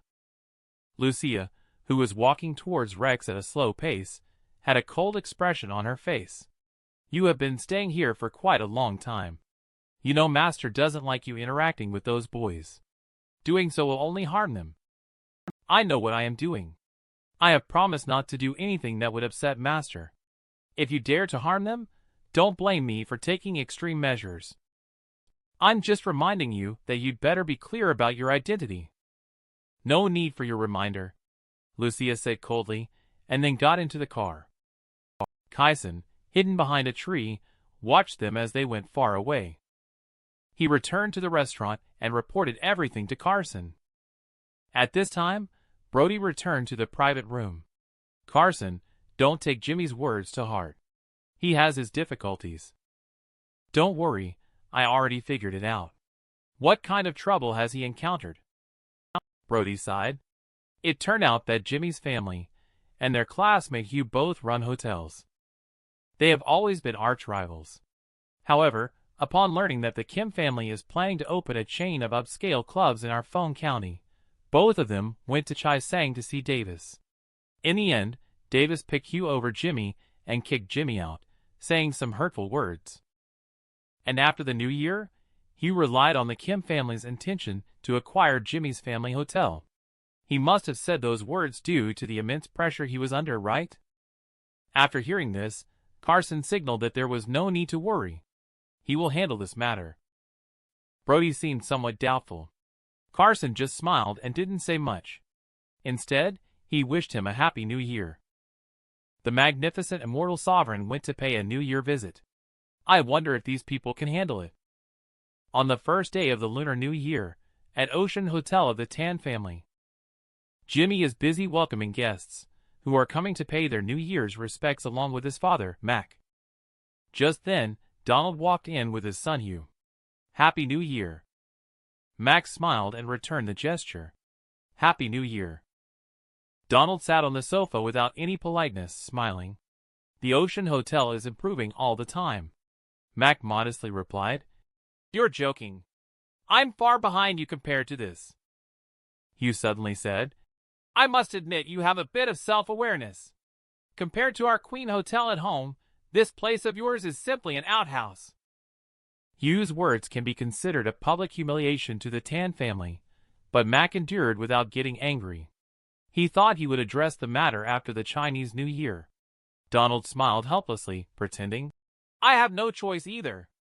Davis asked me to quickly integrate the hotel industry in Phone County. I must live up to Davis's trust." He then held up 3 fingers. "Davis offered to purchase your Ocean Hotel for $3 million. Jimmy immediately turned to Hugh in anger. $3 million? Our Ocean Hotel is worth at least $20 million. Hugh advised him not to go against Davis. Mac expressed that Ocean Hotel is half of his life's work. He is not planning to give up yet. He immediately ordered his nephew Otis to see the guests off. Donald still sat there without moving. Because he brought people with him, there was no need for Donald to give orders. With one punch, the white-haired youth knocked Otis away. Injured and sitting on the ground, Otis said, "Uncle, he is a martial artist. He can easily defeat our Tan family by himself." Just when Donald thought he could smoothly take over the Ocean Hotel, Carson's figure appeared in the lobby. "Happy New Year, Carson. The younger generation is here to wish you a Happy New Year." Mac and his son hurriedly sent him back. "Don't get involved in this matter." Carson said he wasn't just here to visit for Chinese New Year today. He also wants to discuss a business deal with him, which is to acquire his Ocean Hotel. Hugh threatened Carson not to meddle in others' affairs. He couldn't handle the Kim family's wrath. Carson ignored him. He let Mac name any price, and he would buy it. Jimmy thought Carson was just bluffing to intimidate the Hu family. He urged him to leave quickly. Carson looked at Jimmy with a half-smile and said, "Jimmy, I have shown so much sincerity. How can you kick me out?" Someone is causing trouble. Donald asked the hooligan to teach Carson a lesson again. The hooligan ostentatiously crushed a chair. Jimmy became anxious in an instant, and once again urged Carson to leave quickly. Carson, on the contrary, chuckled. "A mere outsider realm martial artist dares to show off in front of me." He struck out with a palm at the hooligan. An invisible force suddenly sent him flying out. The hooligan showed a look of terror. "Chi is released. You are a Transformation Realm Grandmaster," Carson said lightly. "If it weren't the first day of the new year, you would be dead." The hooligan hurriedly knelt down and begged Carson for forgiveness. The father and son from the Hu family were filled with incredulity and shock on their faces. Jimmy was so shocked that his brain short-circuited, leaving him dumbfounded. Carson chuckled and said he would tell him later. Hooligan was shocked by Carson. However, he believed that no matter how powerful Carson was, he would still find it difficult to go against the entire Kim family. Carson replied expressionlessly, "Perhaps the Kim family seems unattainable in your eyes. But in my eyes, the Kim family is just a group of ordinary people." Just then, a cold voice rang out from behind. "Who is speaking ill of my Kim family?" Just responding to Carson earlier. It was this young Master Davis from the Kim family. Donald immediately put on a flattering look and bowed respectfully. He greeted Davis, but Davis did not pay any attention to him. He gave a command when he looked at Carson. "If you dare not to take the Kim family seriously, take him down." Carson snorted coldly. The powerful aura instantly erupted and shocked away the incoming hooligans. At that moment, Davis turned around and saw his dad and grandpa both arriving here at the same time. Davis had just wanted to complain to his dad when Brooks saw the young man across the street and was stunned on the spot. He immediately walked up to Carson and bowed in apology. Brooks brought his disobedient grandson here specially to apologize to Carson. The scene immediately exploded in commotion, and Davis broke out in a cold sweat. He didn't expect that this person was actually the one who saved the Kim family's Carson. Carson calmly recounted the previous events. Brooks shouted angrily at Davis, "Kneel down!" Davis was so scared that he knelt down with a thud. "Carson, I made a mistake by being blind to your advice. I sincerely ask for your forgiveness, Carson. Carson glanced at Jimmy and said, Jimmy, do to him what he did to you in the past. Don't worry, if he dares to retaliate afterwards, I guarantee he won't see the sun tomorrow. Davis trembled in fear and begged for mercy again. Carson, I didn't know he was your friend. Otherwise, I would never dare to treat him like that. Jimmy was afraid of escalating the situation, so he suggested letting it go. Carson shook his head and looked at Brooks. Brooks, my friend doesn't want to fight. I hope you won't disappoint me. Brooks gave a serious assurance, saying, Carson, don't worry. I will definitely give you a satisfactory explanation. He then looked at his son Shane, saying, Shane, he is your son. It's up to you to enforce the family law first layer restricted movement. Upon hearing this, Davis looked terrified. Grandpa, please don't. Dad, please beg Grandpa, he said in panic. Shane uttered with a heartache, Blame it on your own arrogance and blindness. After that, he picked up a wooden stick handed to him by a subordinate. Immediately, Davis's screams echoed throughout the hall. One of his legs had been broken, and everyone looked horrified. So, restricted movement means breaking a leg. At the same time, they realized why the powerful clan could stand firm in the world their strict, almost cruel family rules were inseparable. Brooks turned around and looked at Carson, asking him if he was satisfied. Carson replied lightly, There can't be a next time.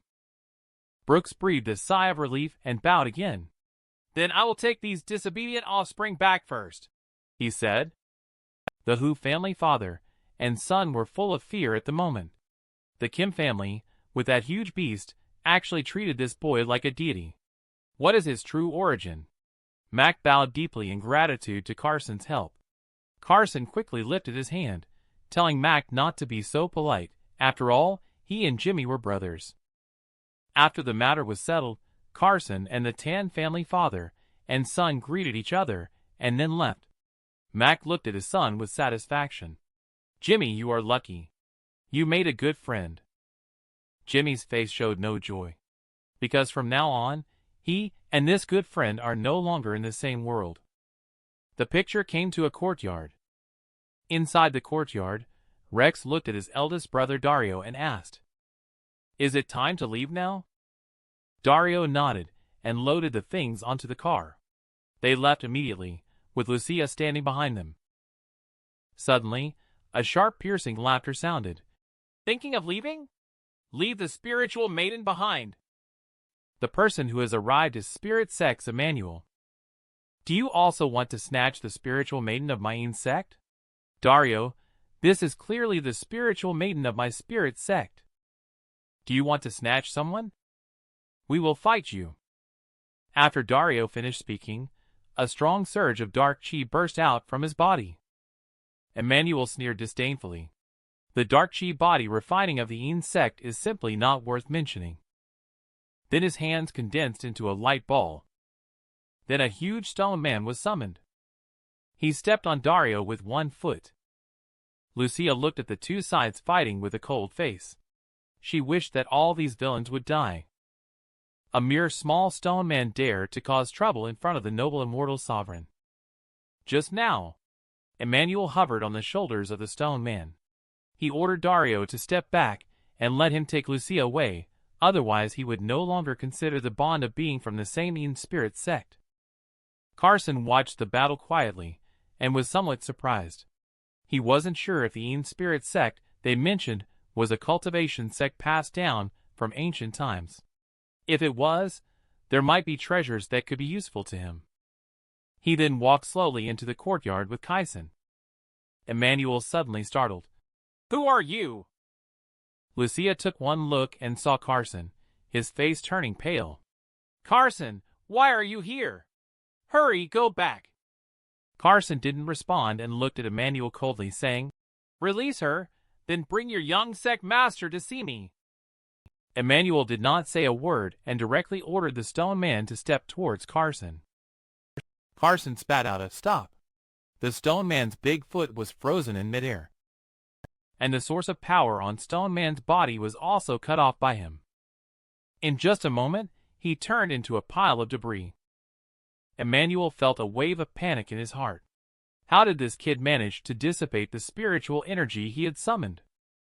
Emmanuel's mind raced as he reached out towards Lucia aggressively. Carson shouted, "Kill!" again.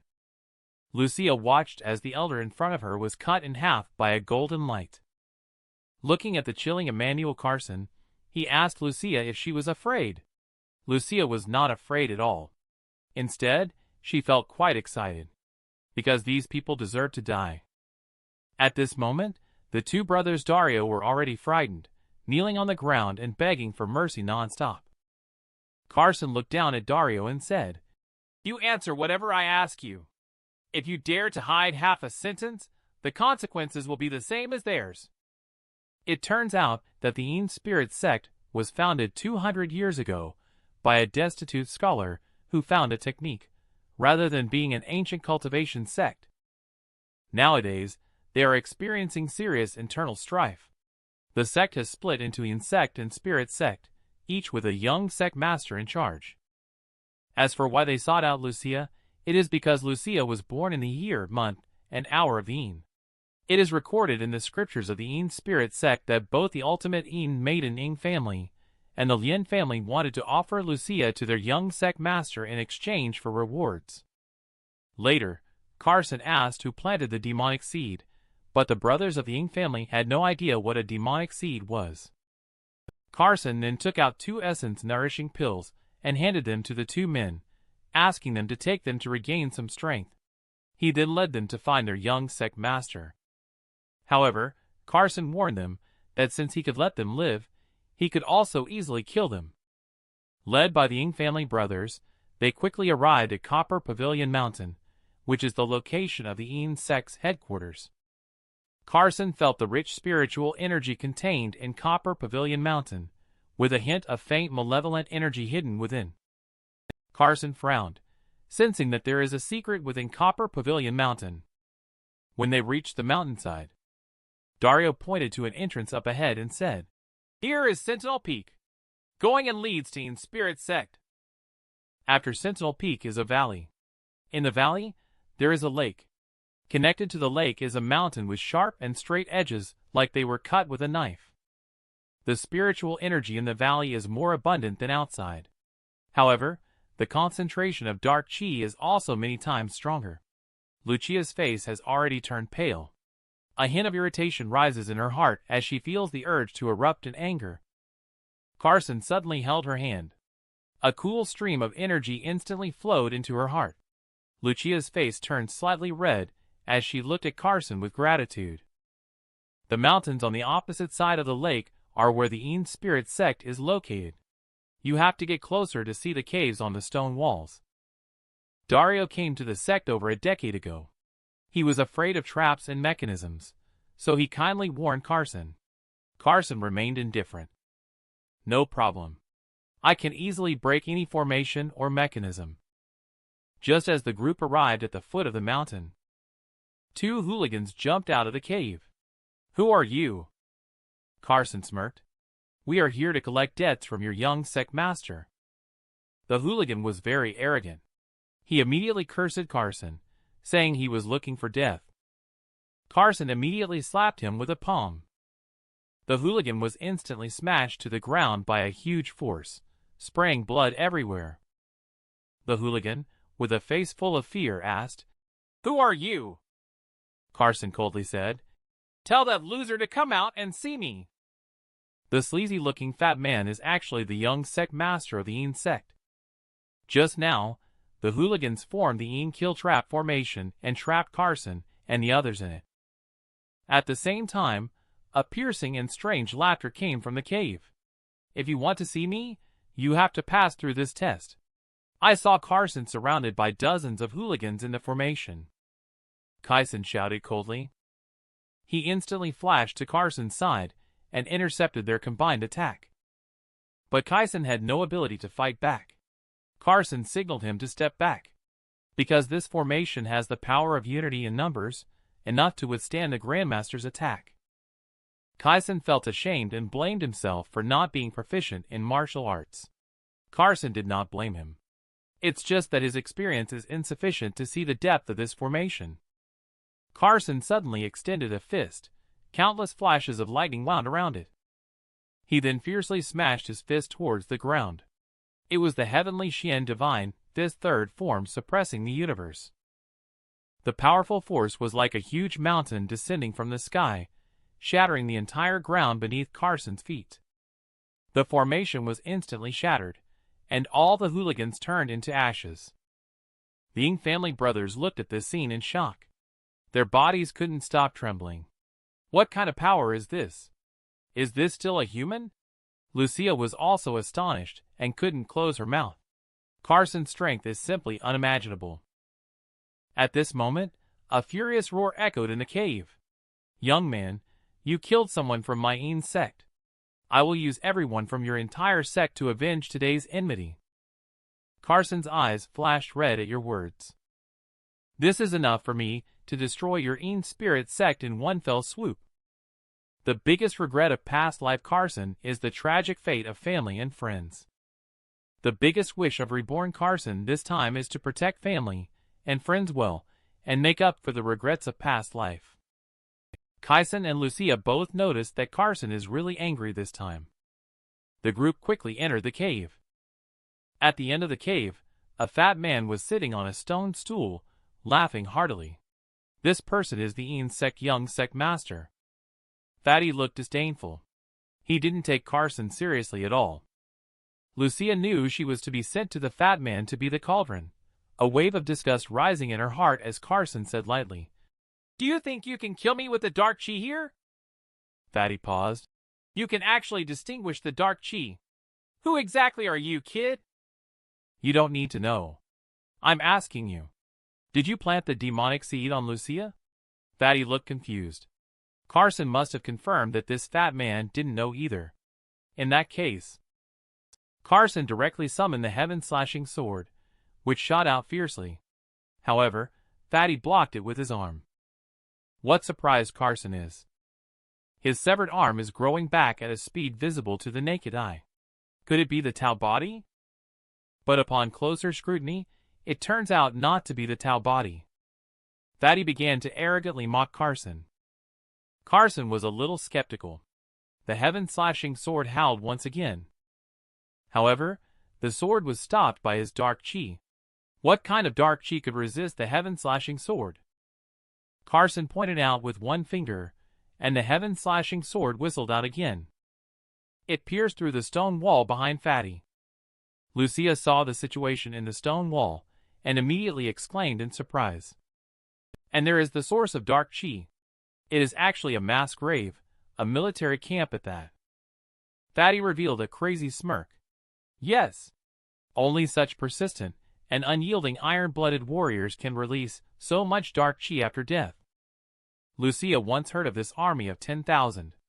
Originally headed for the front lines, they mysteriously disappeared. It turns out they were harmed by a great villain. Fatty, who has not repented, says these people are useless alive, and can only fulfill him by dying. At this moment, Carson's eyes were filled with strong killing intent. Just saw Fatty take a deep breath. His body began to swell into a small giant. Boasting shamelessly, he said that as long as he had these dark chi, he would be an invincible existence.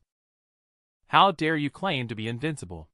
You are nothing but an ant compared to me. True Fire of Samadhi Formation. Activate the jade pendant containing True Fire of Samadhi Formation. Burst out a scorching golden light. A tongue of fire appeared out of nowhere, instantly igniting Fatty's whole body. And this fat man was still mocking Carson for such childish tactics. Soon his laughter turned into screams, because these flames could hurt him despite his dark chi. And the fire cannot be extinguished. Fatty finally got scared. He kept begging Carson for mercy. Carson snorted coldly. See which of those heroic spirits will spare you. Fatty was ultimately burnt to ashes by the true fire of Samadhi. But at the place where he turned into ashes, a pitch-black piece of wood was left behind. Surprisingly, it was an innate spirit wood. Carson was delighted. This is the material for refining top-grade pills and ritual implements. With it, Carson can cultivate the wood elemental body of the primordial immortal body. At this moment, a footstep sounded from behind the crowd. A middle-aged man, with an elegant appearance, appeared in front of me. "Leave my cauldron with you to stay or go as you please. You are the sect leader of Ean's spirit sect, right? The demonic seed in my friend's body was planted by you. It would be an honor for her to be my cauldron and witness me achieve great Tao. So, if I were to kill you, it would also be your honor." Upon hearing this, the Ean spirit sect leader burst into laughter. "Now that my jade nurturing technique has cultivated to the realm of Ean and Yang harmony, which is the transformation realm grandmaster pinnacle in your terms, once I absorb the demonic seed in her body, I will be able to become the first divine realm in 100 years. Do you really think you can kill me? I will just have to put in a little more effort. There is nothing I cannot kill." Carson had just finished speaking when the Ean spirit sect leader flashed towards him. With one palm, he struck out towards him, causing Kyson to turn pale with shock. Even with his cultivation achievement, he couldn't see clearly the opponent's movements. It shows how terrifying the cultivation achievement of this person is. Carson's expression was indifferent. He raised his fist. He punched and sent the Ean spirit sect leader flying. The Ean spirit sect leader was shocked. "What exactly is your background?" Carson coldly snorted. "The dead don't need to know." He then leaped up. He executed the heavenly Xian divine fist first form, mountain-splitting strike. The Ean spirit sect leader also used the Ean evil body guard and the heaven intercepting hand at the same time. The fists and palms collided, but they fought evenly matched. Carson didn't expect he could survive like this. It might be a good opportunity for him to hone his skills. Ean spirit sect leader shouted angrily, "I won't kill you today, but I vow to never be at peace until I do." Suddenly, a cold and violent aura burst out from his body. This move is his ultimate skill, Frozen World. In the blink of an eye, Carson and his companions were all frozen by a layer of ice. Kyson unleashed a mountain-splitting strike, but still couldn't stop the spread of the ice. Ean spirit sect leader let out a mocking laugh. "You are strong, but not enough to contend with my spell," Carson said disdainfully. "How dare you claim otherwise? Let me show you what a real frozen world looks like." With both hands forming seals, Carson unleashed the true water control technique in the realm of cultivation. The ice that originally surrounded Carson and others melted quickly. Then the ice rolled rapidly towards Ean spirit sect leader, and the cold far exceeded him. Ean spirit sect leader was heavily impacted. He could not accept this fact. Suddenly, he pulled out a fist-sized glass bead from his body. Inside, 5 different colored flames were spinning and flickering. Carson sensed that this pearl was very dangerous. It posed a threat to him. He quickly shouted loudly behind him, "Not good!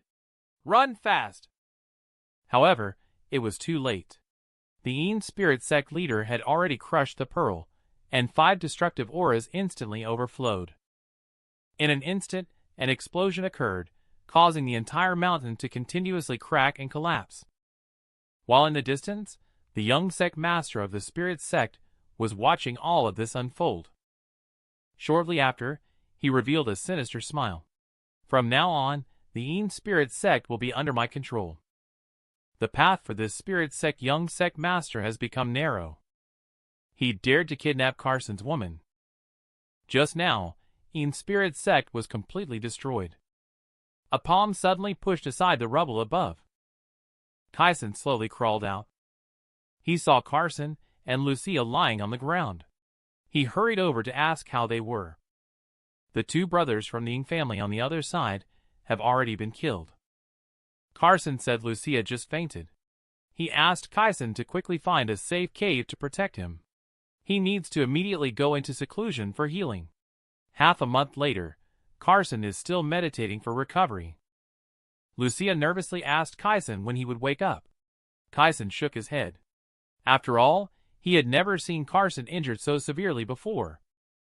At the same time, inside a villa on the outskirts of Feng County, Spirit Sect young sect master is smiling lecherously at the beauty in front of him.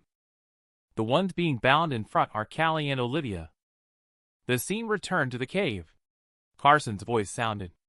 Kaisen, how many days have passed? It has been half a month. Thanks to Crimson Fruit and innate spirit wood, Carson not only recovered from his injuries in a short time, but also made a breakthrough in his cultivation achievement.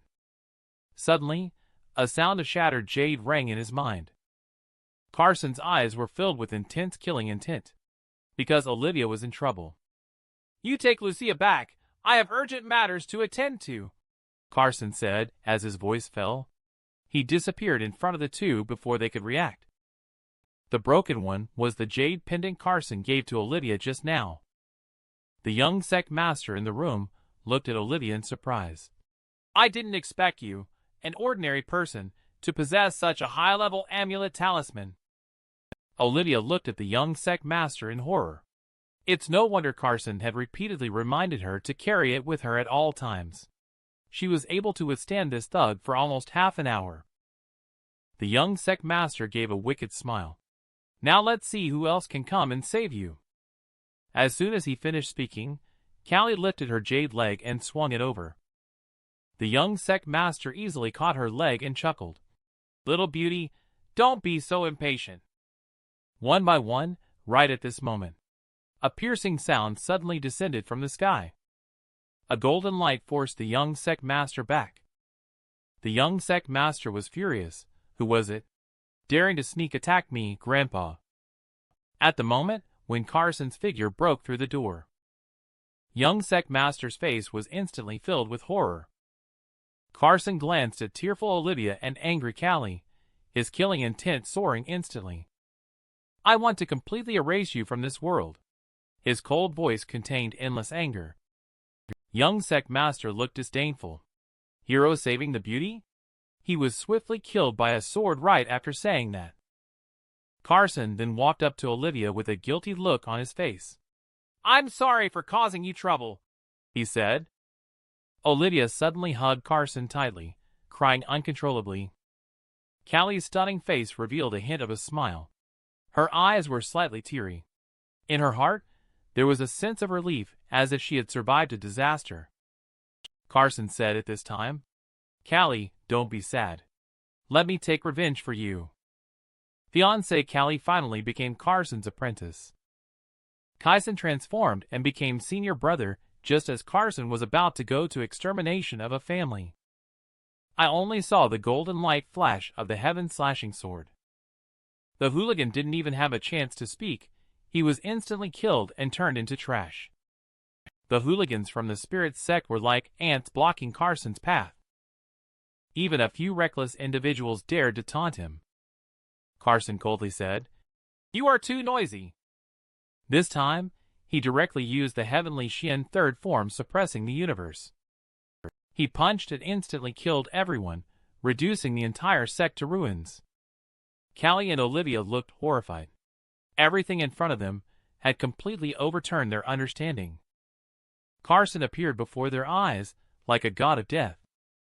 Later, Carson took everyone back to her home. Upon entering the door, Serenity threw herself onto Callie and cried loudly, blaming herself for not protecting her well. Dad Carson and Mom were very curious how he saved them. Carson coldly said, Those people are all dead. Mom asked him who killed them. Carson answered that it was him. He only regrets not killing more. If he kills more, no one would dare to touch Carson's family and friends. He just wants everyone to know what the consequences will be if they touch his family and friends. Carson's intense killing intent suddenly frightened his father and Mom. Carson only then realized that he had been too impulsive just now. He hastily passed the blame to Kaisen, saying that it was all Kaisen's ability and way of doing things that led him to act like this. Kaisen blushed and sneezed. Then Carson gave the 3 jade pendants he had made to his parents and Olivia, reminding them again to wear them close to their bodies. Bruno seems unconvinced. Caroline scolded you to just take it if she tells you to. Where all these nonsense come from? Scaring him into immediately put it on. Carson quickly returned to Chai Sang.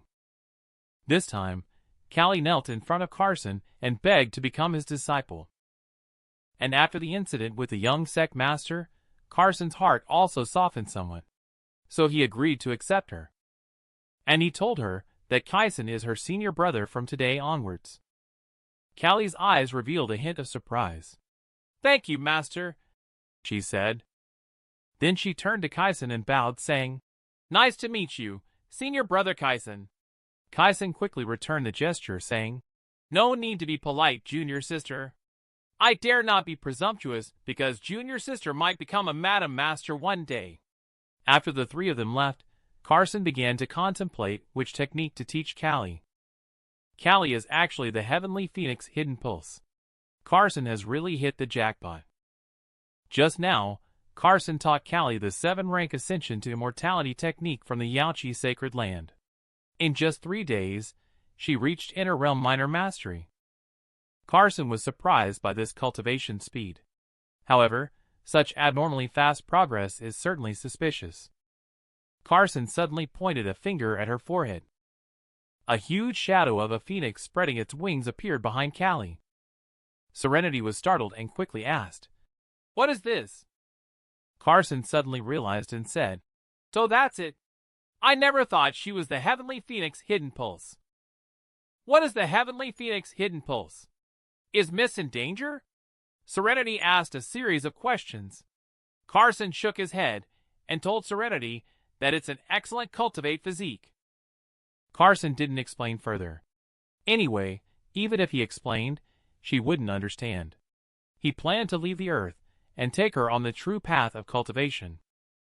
The next day, the school anniversary celebration had already begun. Grayson reached out to greet Carson and asked him to come over quickly to sit down. At this moment, Daisy, dressed in ancient costume, is performing on stage, her beauty breathtaking. A charming glance from her. This made a group of classmates stare with their mouths wide enough to fit in 5 eggs. Grayson was also fascinated. Only Carson smiled faintly. Carson excused himself to the restroom at this time. In fact, it was to avoid trouble, because she must have a lot of questions to consult him about last time's killing of the golden-scaled crocodile. Daisy looked up and saw him. She lifted her skirt and ran towards Carson. She hugged Carson directly, shouting that she thought she would never see him again. The whole place erupted immediately, Carson said with a smile. "Am I not standing here just fine?" Daisy has just left Carson's embrace. "Why can't I reach you on your phone?" Carson said he remembered her number and would add her as a friend.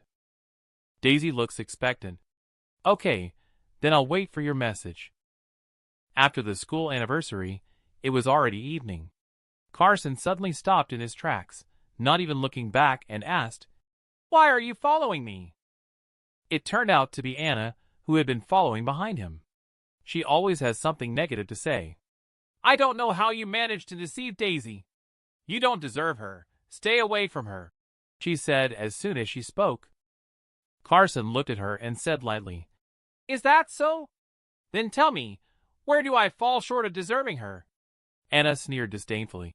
"I know you are very capable and well-connected. You might even take over your mother's company in the future. But even so, you are not good enough for Daisy." Carson laughed heartily. "Anna, you are so foolish. The social status and background you care about are worthless in my eyes. The wealth and status you see before you are simply like garbage to me. Stop using your shallow gaze to measure me. Do you think a mortal's values can be the same as an immortal's? It's extremely ridiculous." He didn't even give Anna a chance to speak. Carson dropped these words and turned to leave. He no longer pays attention to this arrogant woman. Anna still looks down on Carson in her heart. You have to become an immortal. One day you will regret it. This man is really stubborn. How dare he point a gun at the dignified immortal sovereign? Just a moment ago, Carson arrived at the Vast World Hotel to attend the charity auction organized by the Kim family. Kinsley said there would be a ritual implements at the event. Carson said he would leave after viewing the ritual implements, and that's when it happened. Henry walked in with a group of beauties. Clara immediately saw Carson. Henry also noticed Carson. He instantly felt very unhappy. How can this country bumpkin show up in such a classy place? At that moment, Daisy walked over and greeted Clara and the others. When she saw Carson, she looked pleasantly surprised and immediately went over to ask him why he was also here. Carson said he came to see something and asked Daisy if she wanted to join him. Suddenly, a man with a dark expression on his face was staring at Carson. From Clara, I learned that this man is named Frederick, and he is a member of a top special forces unit. He is currently back home visiting relatives, and he has been pursuing Daisy. He quickly stood in front of Carson and the other person. Who are you? Amelia immediately went to tell on him. He is Carson, who made advances towards Daisy at the school anniversary celebration. Frederick immediately yelled at Carson. Who do you think you are? How dare you make a move on my woman? Who gave you the courage? Daisy's face turned red with anger. Frederick, I warn you not to mess around. When did I become yours? Do you have any shame? Carson directly ignored this jumping clown. Daisy, let's go over there. The dog barking here is too noisy. Frederick sneered coldly. Loser, are you only good at hiding behind women? Carson showed a hint of disdainful smile, laughing to death. Not even a woman willing to protect you. It shows that you're not even as good as a loser. Frederick was completely provoked. He raised his fist and smashed it towards Carson. There was a surge of killing intent in Carson's eyes. Roll. Frederick was suddenly struck as if by lightning, and his whole body froze abruptly. Because just now a wave of extreme danger alerted him. If he acted, he would die. Seeing Carson reaching out to pull Daisy away, Frederick, who is stubborn, directly pulled out a gun and aimed at Carson. The scene immediately exploded. He seems to be trying to escalate the situation. Are you crazy, Frederick? Frederick still doesn't put down the gun. I just want to see if he has any bullets left. Carson didn't say anything, but if he dares to shoot, not only will he miss Carson, but he will also be killed by Carson on the spot. At this moment, Kinsley shouts, Frederick puts the gun away.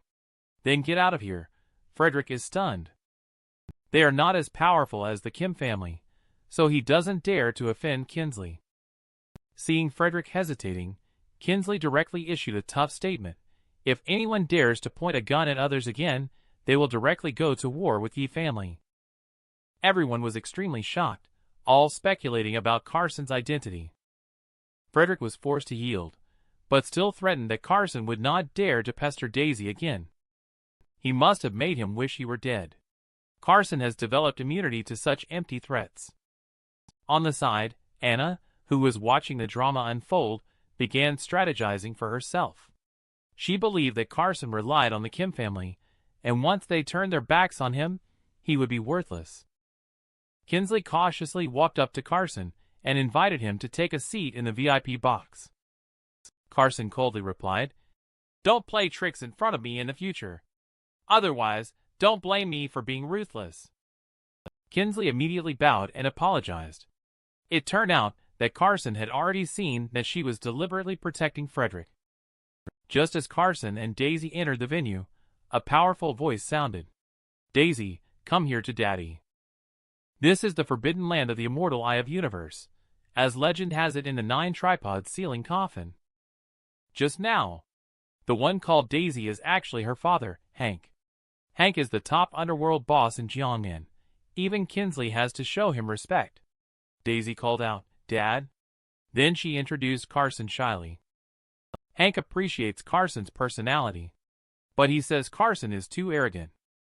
Daisy slightly apologetically explained to Carson that her father is actually very kind. Carson just smiled and didn't mind letting her pass. He looked at the back of this father-daughter pair. Carson's face darkened. He said, I am arrogant? If it weren't for Daisy, you wouldn't even have the right to let me say hello. The auction has started. The auctioneer, please bring up the first auction item. This is said to be an item used by an ancient peerless immortal maiden. Carson suddenly sensed a long-lost familiar aura. It emanated directly from this handkerchief. Carson froze on the spot because this handkerchief belonged to junior sister Lainey. It still retained the aura of the top technique of the mystical Tao sect, the heavenly Xian Tao technique. The starting price of this item is 100,000. Each bid must not be less than 10,000. When the auctioneer finished speaking, the bidding price immediately rose to 200,000. However, Carson made a move and offered 10 million. The scene was completely boiling. Especially Henry and others showed an expression of disbelief. Carson had a blank expression, but he was extremely excited inside. The relic left by the junior sister was an invaluable treasure to him. It was simply immeasurable by money. Such an outrageous price hike. No fool would compete with Carson now. The auctioneer finally announced that this immortal maiden handkerchief belongs to Carson. Carson returned home as soon as he obtained Lainey's handkerchief. He stared at this handkerchief lost in thought. However, he found that this handkerchief had at least 1,000 years of history. Could it be that junior sister has been reborn in ancient times? His thoughts couldn't help but sink into the memories of when little junior sister had just entered the forbidden land of the immortal eye of the universe.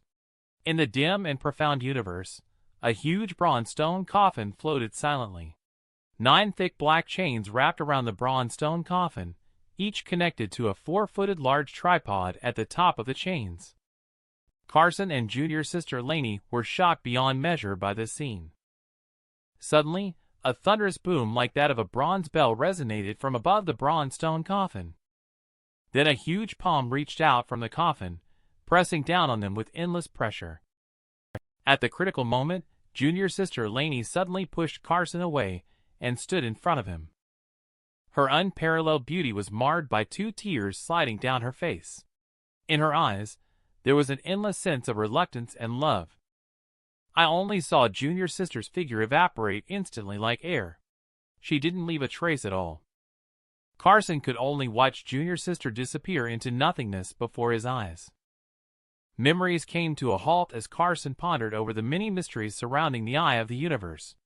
However, with his cultivation achievement still low, thinking about these things was of no use now. He could only quickly improve his strength to explore the clues left by junior sister. Suddenly his phone rang. It was Olivia calling. The martial artists from the Wan family have been causing trouble at the Blue Whale Hotel under MH Company. She wants Carson to ask Kyson to come over and help drive them away. Carson said he would be there soon and hung up the phone. A strong killing intent surged in Carson's eyes. Since the Wan family was seeking death, he didn't mind sending them on their way. The dragon has a reverse scale, and anyone who touches it will die. Not to mention this time, they threatened Carson's mother. This is Caroline's Blue Whale Hotel. He dragged his feet on the dining table without any shame. He's Jake, the troublemaking hooligan. Johnny, the son of the wealthiest person in Giannia City, Carl, sat with a smirk on his face, looking as if he was enjoying the show. The head chef explained that there was absolutely no issue with hygiene here. Caroline, of course, knew there was no problem. These people were clearly sent by the Wan family to cause trouble. When Carson entered and saw this scene, he coldly said, "It seems that the last time was at the Giannia City Summit. I was too kind to you." Seeing my son coming, Caroline finally breathed a sigh of relief. However, when she heard Carson saying that he was going to handle it himself this time, Caroline's heart rose to her throat again. Jake looked at Carson with a disdainful expression. "Just relying on you." "Don't worry, I promise to make sure you have no way back. I heard before I arrived that you are very arrogant. Today I will discipline you on behalf of your parents." After saying that, his figure flashed, and he punched towards Carson. Carson waited for Jake to attack. He casually waved his hand and slapped him across the face. He directly sent him flying out. Jake scrambled to his feet, revealing a look of shock on his face. "You are a Transformation Realm Grandmaster." Several hooligans immediately helped him up. Jake, knowing he was no match, prepared to retreat. But before leaving, he habitually threatened, "Carson, I'll remember this today." Carson couldn't let the talkative antagonist leave. In a flash, He grabbed the villain by the neck and lifted him up. Johnny immediately threatened Carson by saying, "If you dare to hurt him, the Nan Gong family will have reason to crush MH Company." Carson replied nonchalantly, "Are you threatening me?" Johnny just said, "It's a fact." Jake started provoking Carson without holding back. He made Carson obediently release him and kowtow to apologize. Johnny followed along on the side, urging Carson to quickly let him go. Carson saw through Johnny's intentions at a glance. He just wanted to provoke him into killing Jake, but it didn't matter. Carson went along with his acting. With a crisp sound, Jake's neck was twisted. Seeing Carson about to kill him, Johnny brought up the rule of the martial arts world. Those practicing martial arts cannot kill those in the mortal world. Rest assured, I won't kill you. But since you're here, you'll have to pay a price before leaving. Carson pointed with one finger after speaking. 2 beams of spiritual energy pierced through his knee. Johnny let out a scream. Carson said coldly from a high vantage point, "Deliver a message to Carl for me. If there is another time, I will wipe out the entire one family after these people leave." Caroline looked at Carson with a complex expression because her own son really committed murder. Carson knew what they were thinking. He explained how to deal with these people. It's necessary to use tough measures to suppress them. He is willing to be ruthless for the sake of his family and friends. Even if he has to make enemies with the whole world, he doesn't care at all. Caroline's worries were completely eradicated. She took a step forward and embraced Carson in her arms just like when they were children. On the other side, in the mansion of the richest person, Carl, Johnny lay on the sickbed. Several private doctors were bustling back and forth. Carl asked in a gloomy tone if his son's leg could still recover. A doctor shook his head and said Johnny's knee was completely shattered. He will have to live the rest of his life in a wheelchair. Johnny did not give up because of this. Instead, he is waiting for the Nangong family to deal with Carson. Carl is still gritting his teeth with anger. He swears that he will make Carson pay blood for blood. This man is simply mad and has incurred the wrath of both gods and men. Just now, Carson, accompanied by Kaisen and 2 girls, arrived at the luxurious villa at the top of Yen Lake. Kaisen knocked on the door. The hooligan who didn't wait for the door to be opened asked them who they were. Carson led his men straight in. "I know this is Carl's property, but it will be mine from now on." The hooligan looked panicked as he said they were trespassing on private property. Carson's eyes turned cold. Instead, he thanked Carl for giving him this mansion. He even shouted angrily after introducing himself as Carson, followed by Kaisen. The hooligan was scared and hurriedly ran away. Carson is really out of control.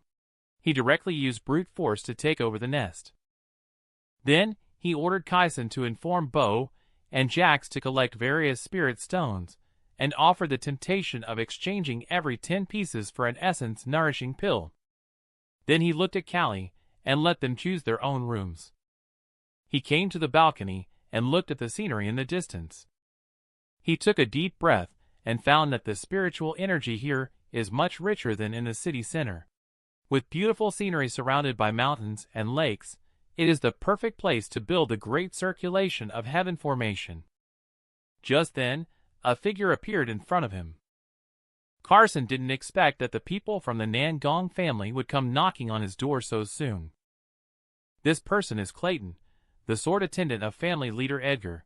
He didn't give Carson any chance to react. He started with the most powerful move, Qing Yun's sword intent. With a furious slash of the sword, Carson still unleashed a punch. Mountain-splitting strike of the heavenly Xian divine fist. The powerful sword intent was instantly shattered and broken apart. Clayton was shaken and spat out a mouthful of blood, then thrown backwards.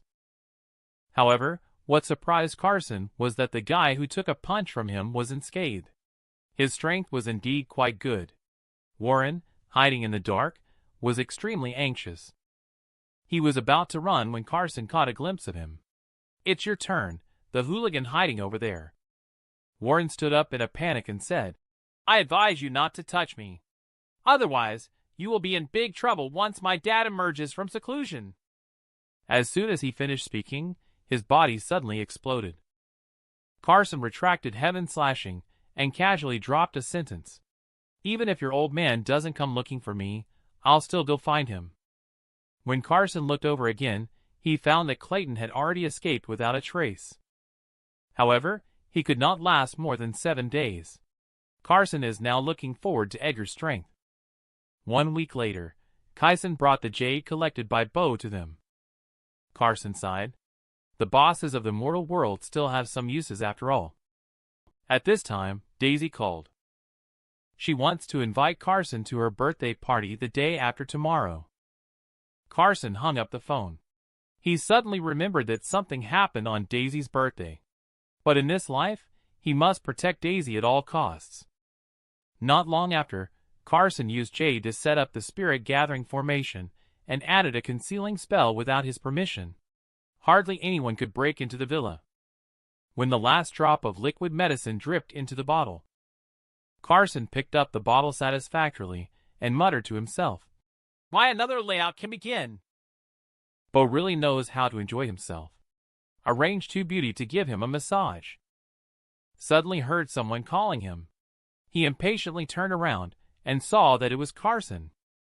He was instantly frightened, sweating profusely. He sat obediently, looking respectful like a good boy. Looking at Carson taking out a mineral water bottle, he couldn't help but be confused. After Carson dripped a drop onto the ground, he said, "This is spiritual energy water." Only when the spiritual energy water fell into the bushes, a flower bud quickly grew. In the end, it actually bloomed into 3 beautiful and vibrant roses. Bo looked incredulous. "This is simply miraculous water." Carson explained that spiritual energy water has remarkable effects on plants, but for humans, it needs to be taken over a long period of time to achieve the benefits of preventing diseases and prolonging life. Bo's understanding was once again refreshed. This is not just miraculous water, but also the legendary elixir of life. Bo immediately wanted to buy it. However, Carson suggested that he establish a company instead and sell diluted versions of the spiritual energy water, offering Bo a 20% profit. Even if he didn't offer any profit, it would be fine. He could live to be 100 or 80 years old without any issues. But Bo had a question. Carson has always viewed money as dirt. Why is he trying to make money by selling spiritual energy water this time? Carson didn't explain and just said he wanted to set up a scheme. Bo knew he couldn't inquire about Master's secrets. He quickly changed the subject and asked what name the company would be given. Carson pondered for a moment and said, "Let's call it Yin Lake Life Elixir." Bo quickly flattered, "It will certainly be a bestseller." The next day, Carson set off for Daisy's home by high-speed train. He remembered that Daisy's 18th birthday banquet was held very grandly. He had to go to White Horse County to attend. Just then, a man and a woman came walking towards Carson. They arrogantly demanded Carson to switch seats with them. Carson couldn't be bothered to deal with such clowns. Purple-haired woman immediately had her brother prepare to teach Carson a lesson, while her brother spoke eloquent words of persuasion. In fact, he had already harbored the intention to take action in his heart. Carson had just gotten off the car a few hours later. He was then stopped by the siblings, who had just stood in his way. It turned out that the man had found it inconvenient to make a move with too many people in the car just now. He clenched his fist tightly and threw out some harsh words. Carson looked disdainful. A guy from the inner realm dared to show off in front of him. He gave him a big slap in the face without hesitation, almost making the hooligan doubt his life choices. If Carson wasn't in a hurry, it wouldn't have been as simple as a slap in the face. The purple-haired woman was so scared that she held onto her shoulders and trembled. Carson always seeks revenge regardless of whether you are a man or a woman. He lifted up this arrogant woman. He directly threw her into the nearby trash can. He took a taxi and soon arrived at Daisy's Cheen garden. Carson originally planned to give Daisy the gift and leave. I did not expect that the couple who looked down on Carson, were also present. In addition, there is also a wealthy second generation from Whitehorse County, Stetson. It seems that there will be some trouble here. This woman repeatedly challenges Carson's patience. She is full of disdain and looks down on others in every possible way. She also said that adding his mom's image company is not as good as any one person at Daisy's banquet. It's simply ignorant to the extreme. Carson finally lost his patience this time. For the sake of Uncle, this is the last time I'll tolerate you talking to me like this. Now get lost. Anna was actually scared. However, she still felt that Carson was unreasonable. Carson felt sad for this ignorant woman. She only knew about the power of the Murong family, but she didn't realize that she was no longer the Carson of the past. At this moment, Stetson greeted the man and woman who walked in. These two people are the siblings who were scolded by Carson, aren't they? Stetson immediately reported that Daisy's rumored boyfriend had arrived. Charlie nodded, indicating that he was going to teach him a lesson. Look over in the direction that Stetson is pointing. He immediately showed a look of resentment. I didn't expect it to be this kid. Charlie then walked towards the door under Stetson's puzzled gaze. Before long, Charlie followed a burly middle-aged man into the room. It turned out he had gone to fetch reinforcements. This man is Matthias, the leader of the Zhou family, second only to the Murong family. Matthias walked up behind Carson with a smug look on his face and shouted, "Kid, apologize to them, and I'll let you off the hook." Carson took a sip of red wine and calmly replied, "Get lost." The remark shocked the whole room. They all thought Carson was asking for trouble. Matthias's face immediately darkened to the extreme. The two siblings, Yuan family, showed extreme joy on their faces. Without waiting for Matthias to speak, the thin elder behind him coldly scolded, "How dare you be so disrespectful to Matthias? You are being reckless. I think you are tired of living." Carson glanced at the thin elder with a hint of disdain. A mere martial artist at the major mastery level of the inner realm dared to act arrogantly in front of me. Get lost. The elder sensed the powerful aura emanating from Carson and immediately stood in front of Matthias. At that moment, Hank walked out. He saw Carson and Matthias confronting each other with drawn swords. He hurried over to mediate. However, Matthias expressed that he had just been publicly humiliated and could not swallow this insult. Hank looked at Carson with a sense of helplessness. This kid really is a troublemaker. He could only let Matthias save face for his sake, although Matthias agreed to give face. However, he looked at Carson with undisguised killing intent in his eyes.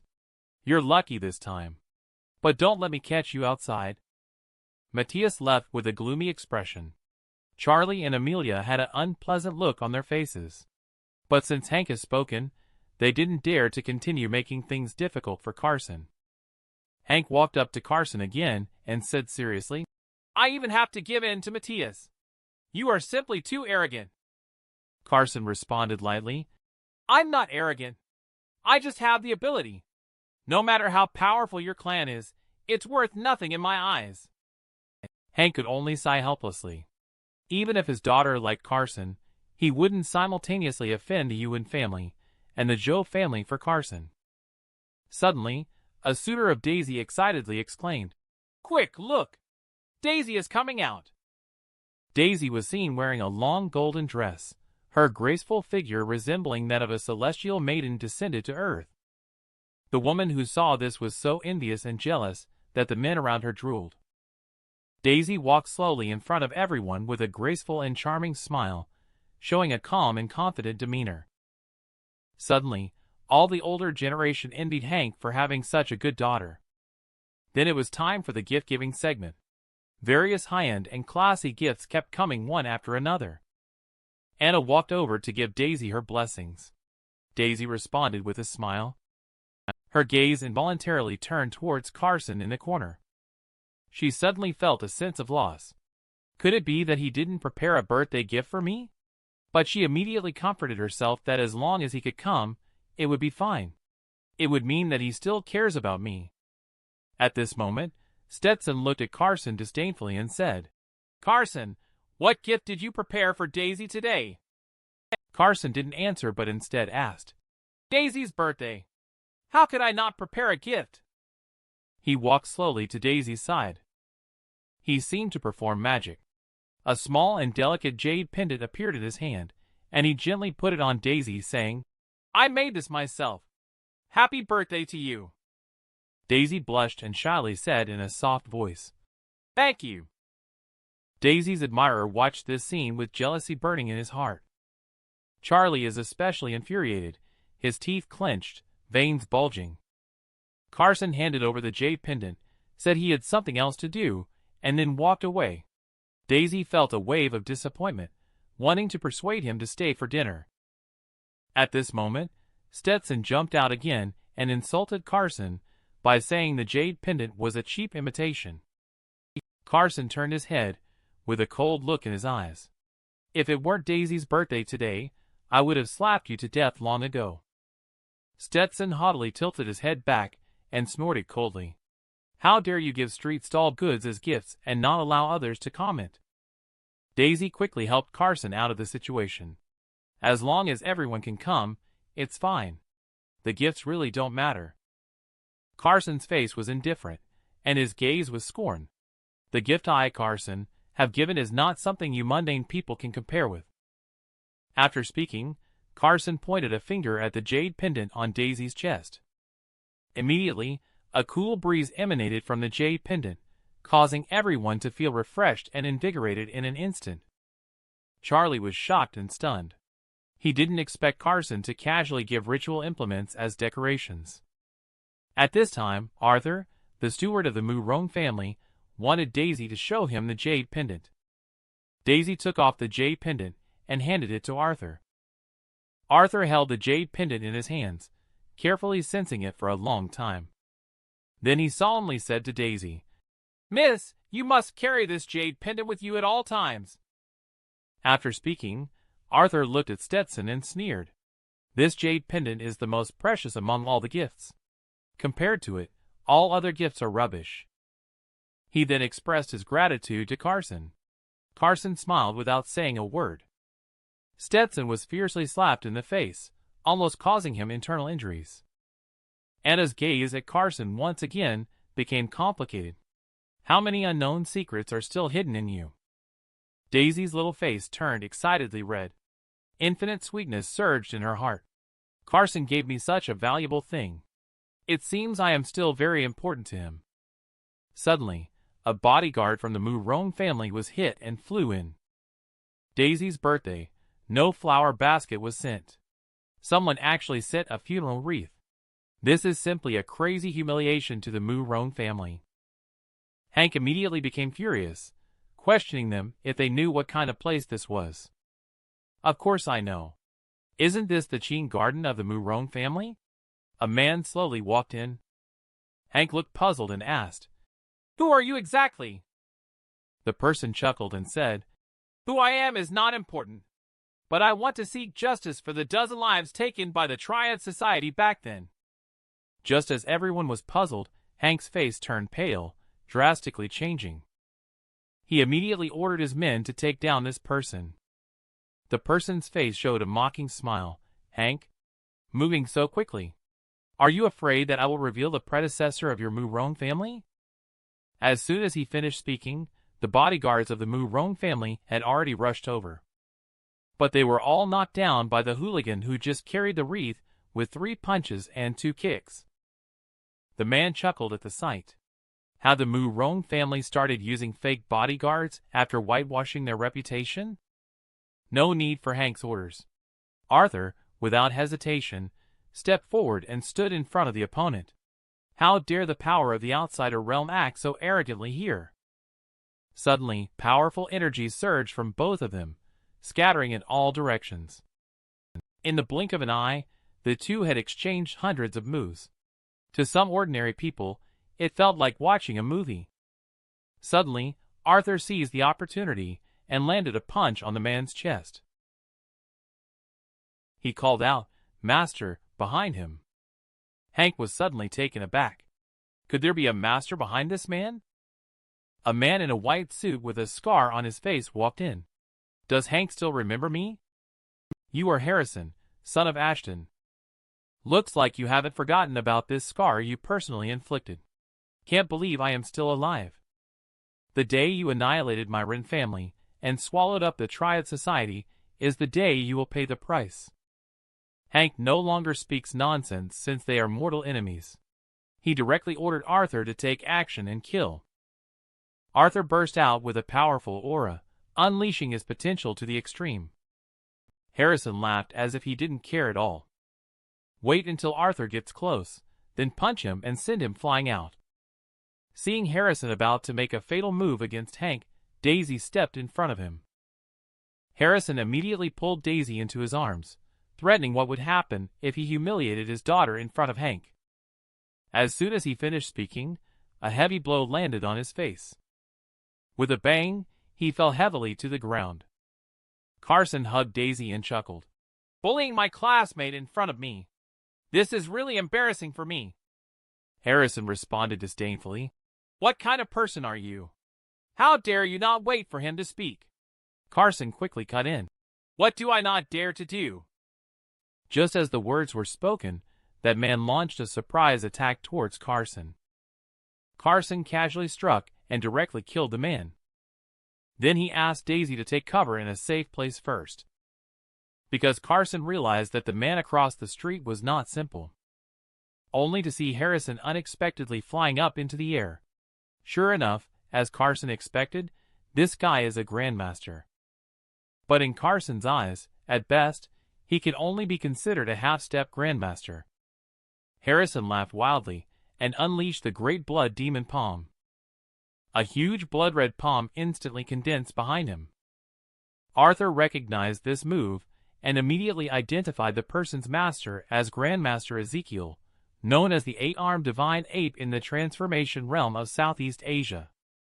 In the blink of an eye, the great blood demon palm with endless coercion smashed down on Carson's head.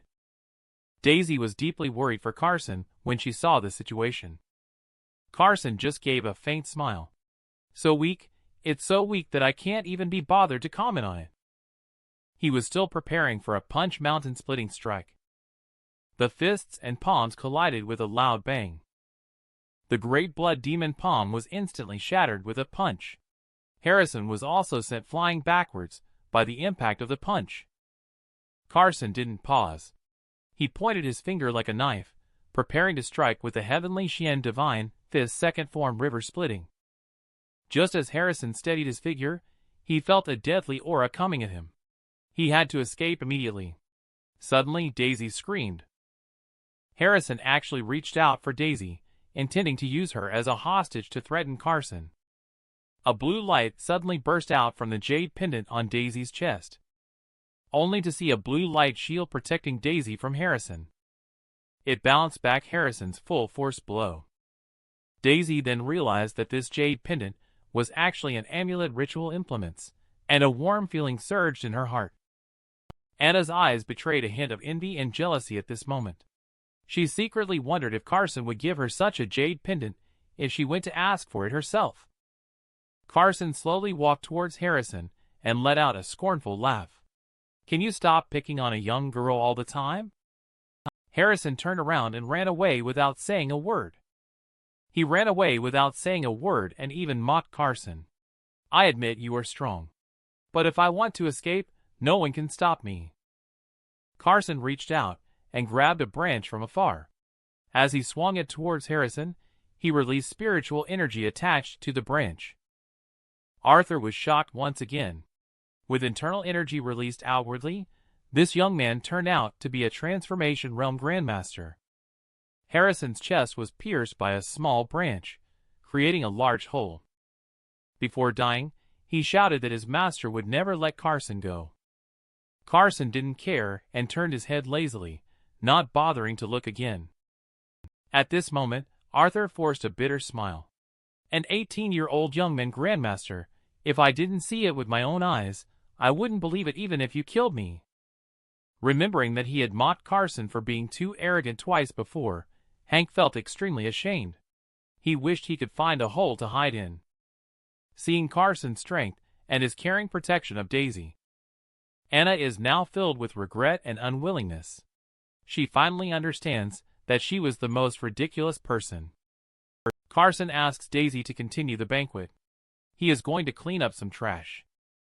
The trash is of course among the crowd and the terrified Matthias. Carson has already walked over. Matthias quickly begged for mercy. Carson has always been ruthless to those who want their own lives. Even Matthias knelt on the ground begging ceaselessly. He still slapped him on the head. Matthias died. Carson turned to look at the siblings of the Ewan family. Amelia was so scared that she immediately collapsed on the ground, wailing and crying loudly. Charlie quickly knelt down to beg for mercy. Carson just looked at him with a plain face. After a brief moment of consideration, Carson only invalidated his cultivation achievement for Daisy's sake. At this moment, Hank hurriedly bowed deeply to Carson, thanking him for saving his life. Carson waved his hand, indicating that he did it only for Daisy.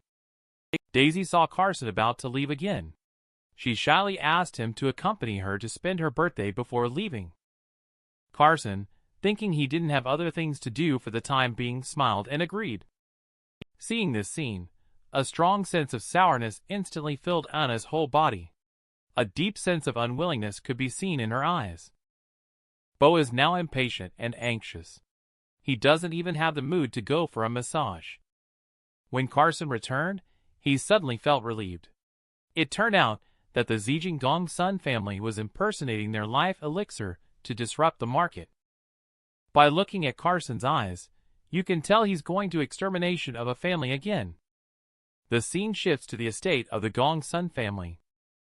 It looks like this time, the Gongsun family has invited quite a few clans. At this moment, the family leader Adonis came out to give a speech. His main purpose for this gathering is to prevent Life Elixir from entering Zijing province, and to counterattack to completely dominate the market. Someone raised questions very quickly. Adonis explained that they have developed a product better than Life Elixir. In fact, he just wants to dominate the market by taking advantage of these unsuspecting big bosses who are eager to follow along. Just as Adonis laughed triumphantly. The Yin family, who is a rival to their family, has yet to make a move. Adonis smiled and asked him to make a statement. Elliot obviously didn't quite believe him. He asked back how he analyzed the life elixir. Adonis's smile froze. He claimed that only by helping him could he share the secret. Elliot smiled knowingly. That won't do. Otherwise, who knows if you are deceiving us? Adonis immediately grew angry. But Elliot still didn't buy it. Adonis also stopped pretending and clapped his hands together. A martial artist named Jeremy stepped forward. He threatened that if they didn't agree with the Gongsun family, it would mean death. Elliot still refuses to compromise. He declares that it's just a matter of changing the family leader from the Yin family. With a command from Adonis, Jeremy's fist slammed toward Elliot. At a critical moment, Carson grabbed his arm and pushed Elliot backwards. Adonis saw that the young man was extremely panicked. Carson's reputation had long been spread. How could he not know him? Elliot is very grateful for Carson's help, but he urged Carson to leave quickly. Do not make meaningless sacrifices, Jeremy shouted angrily. I am Jeremy of the Yu sect. I advise you not to meddle in this, Carson replied with a faint smile. You only have one chance. Show me your best skills. Jeremy, who was humiliated, immediately attacked Carson. Carson smiled and shook his finger. I told you. You only have one chance. Why don't you cherish it? Looking at Jeremy's swift punch, Carson placed one hand behind his back. The other hand made a strong press into the air. Jeremy suddenly sprayed blood from his mouth. His body, as if heavily hit, lay awkwardly on the ground. Adonis now cold sweat and fear all over his face. Jeremy struggled to get up from the ground. He disdainfully said, Do you think you've won? He took out a palm-sized bronze mirror from his bosom and spat a mouthful of blood onto the bronze mirror. Jeremy is very pleased at the moment. Carson looked surprised. He didn't expect it to be a high-quality defensive ritual implements. Jeremy laughed extremely arrogantly and said, "Can you break through the defense?" As soon as he finished speaking, Carson angrily slammed his palm down with the river-splitting move. Just then, a flash of blue light appeared. Jeremy was hit, and flew out several feet, his life hanging in the balance. The palm-sized bronze mirror fell at Carson's feet. Carson picked it up and took a look. The carving depicted a bewitching woman, resembling the female figures from ancient Western regions. With a thought, the bronze mirror was stored into the storage ring. Carson then looked at Adonis. Adonis was so scared that he knelt on the ground begging for mercy. Carson directly pointed out that Adonis was shot in the head.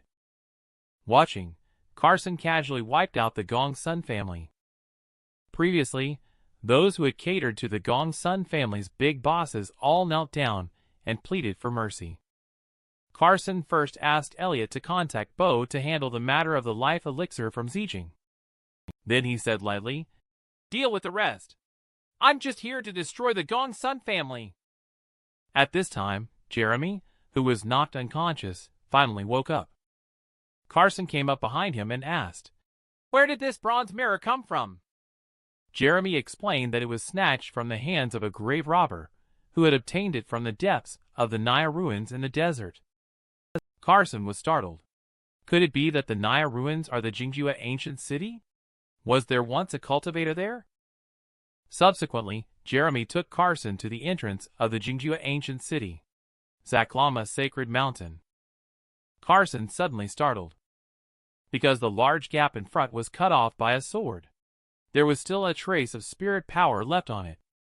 Even Jeremy sighed at the seeming chiseling of this rock wall, smooth as a mirror. The two had already reached the end of this narrow path. What caught their eyes was a vast ruins of an ancient city. This is the former Jingjue ancient city. Suddenly a question arose in Carson's mind.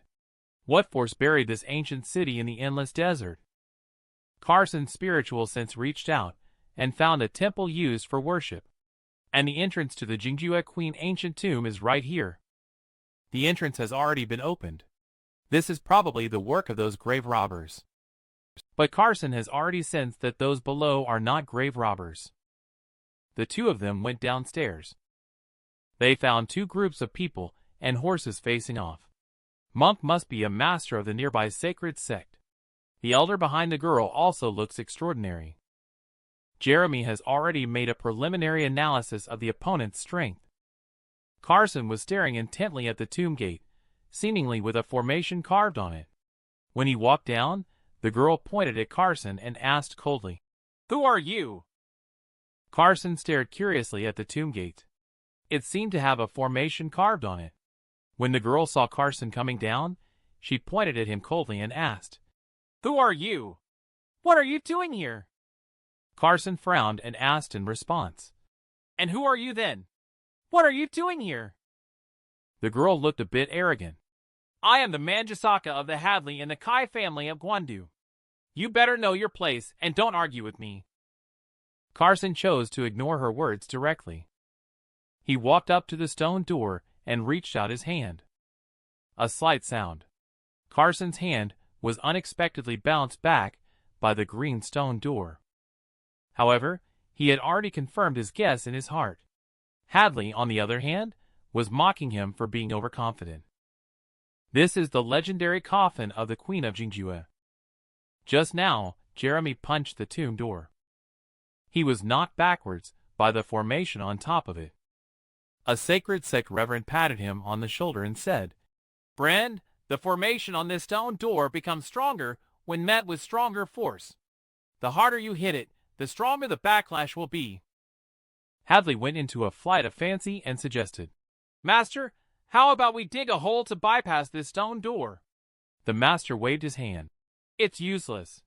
Since there is a formation, it must cover the entire tomb." Just when everyone was at a loss, Carson reached out with a palm. "Open!" As the formation disappeared, a muffled sound of stones rubbing against the ground emerged. The stone door slowly opened. Everything is exactly as Carson guessed. The guarding formation of this stone door is actually a simplified version of the basic defense formation of the mystical Tao sect. The tomb of the Queen of Jingjua must be related to Junior's sister. Jeremy's face lit up with joy, following closely behind Carson. Master Jiang also instructed Hadley to follow closely behind him. A few minutes later, the group finally walked out of the corridor and arrived at a spacious cave. Carson looked up and was suddenly surprised. The top of the underground palace is an open elliptical cavern with a sarcophagus below it. Hadley exclaimed, pointing upwards. Is the Queen of Jingjua inside there? Is Manjusaka there too? Master Jiang nodded. That should be it. Hadley suddenly rushed out. She ran towards the winding stone steps leading up. She wanted to go and snatch Manjusaka inside. Master Jiang hurriedly stopped her and asked the bodyguard to pull her back. 3 bodyguards immediately stood in front of her. A red light shot at one of the bodyguards from an unknown direction. The bodyguard burst into flames instantly. He turned into a fireman. The bodyguard screamed in pain and reached out to Hadley. But before his hand was fully extended, the bodyguard collapsed to the ground, turning into ashes, terrifying Hadley, who let out a scream and ran back. Master Jiang took out a jade plate in the shape of the 8 trigrams, and it emitted a green light.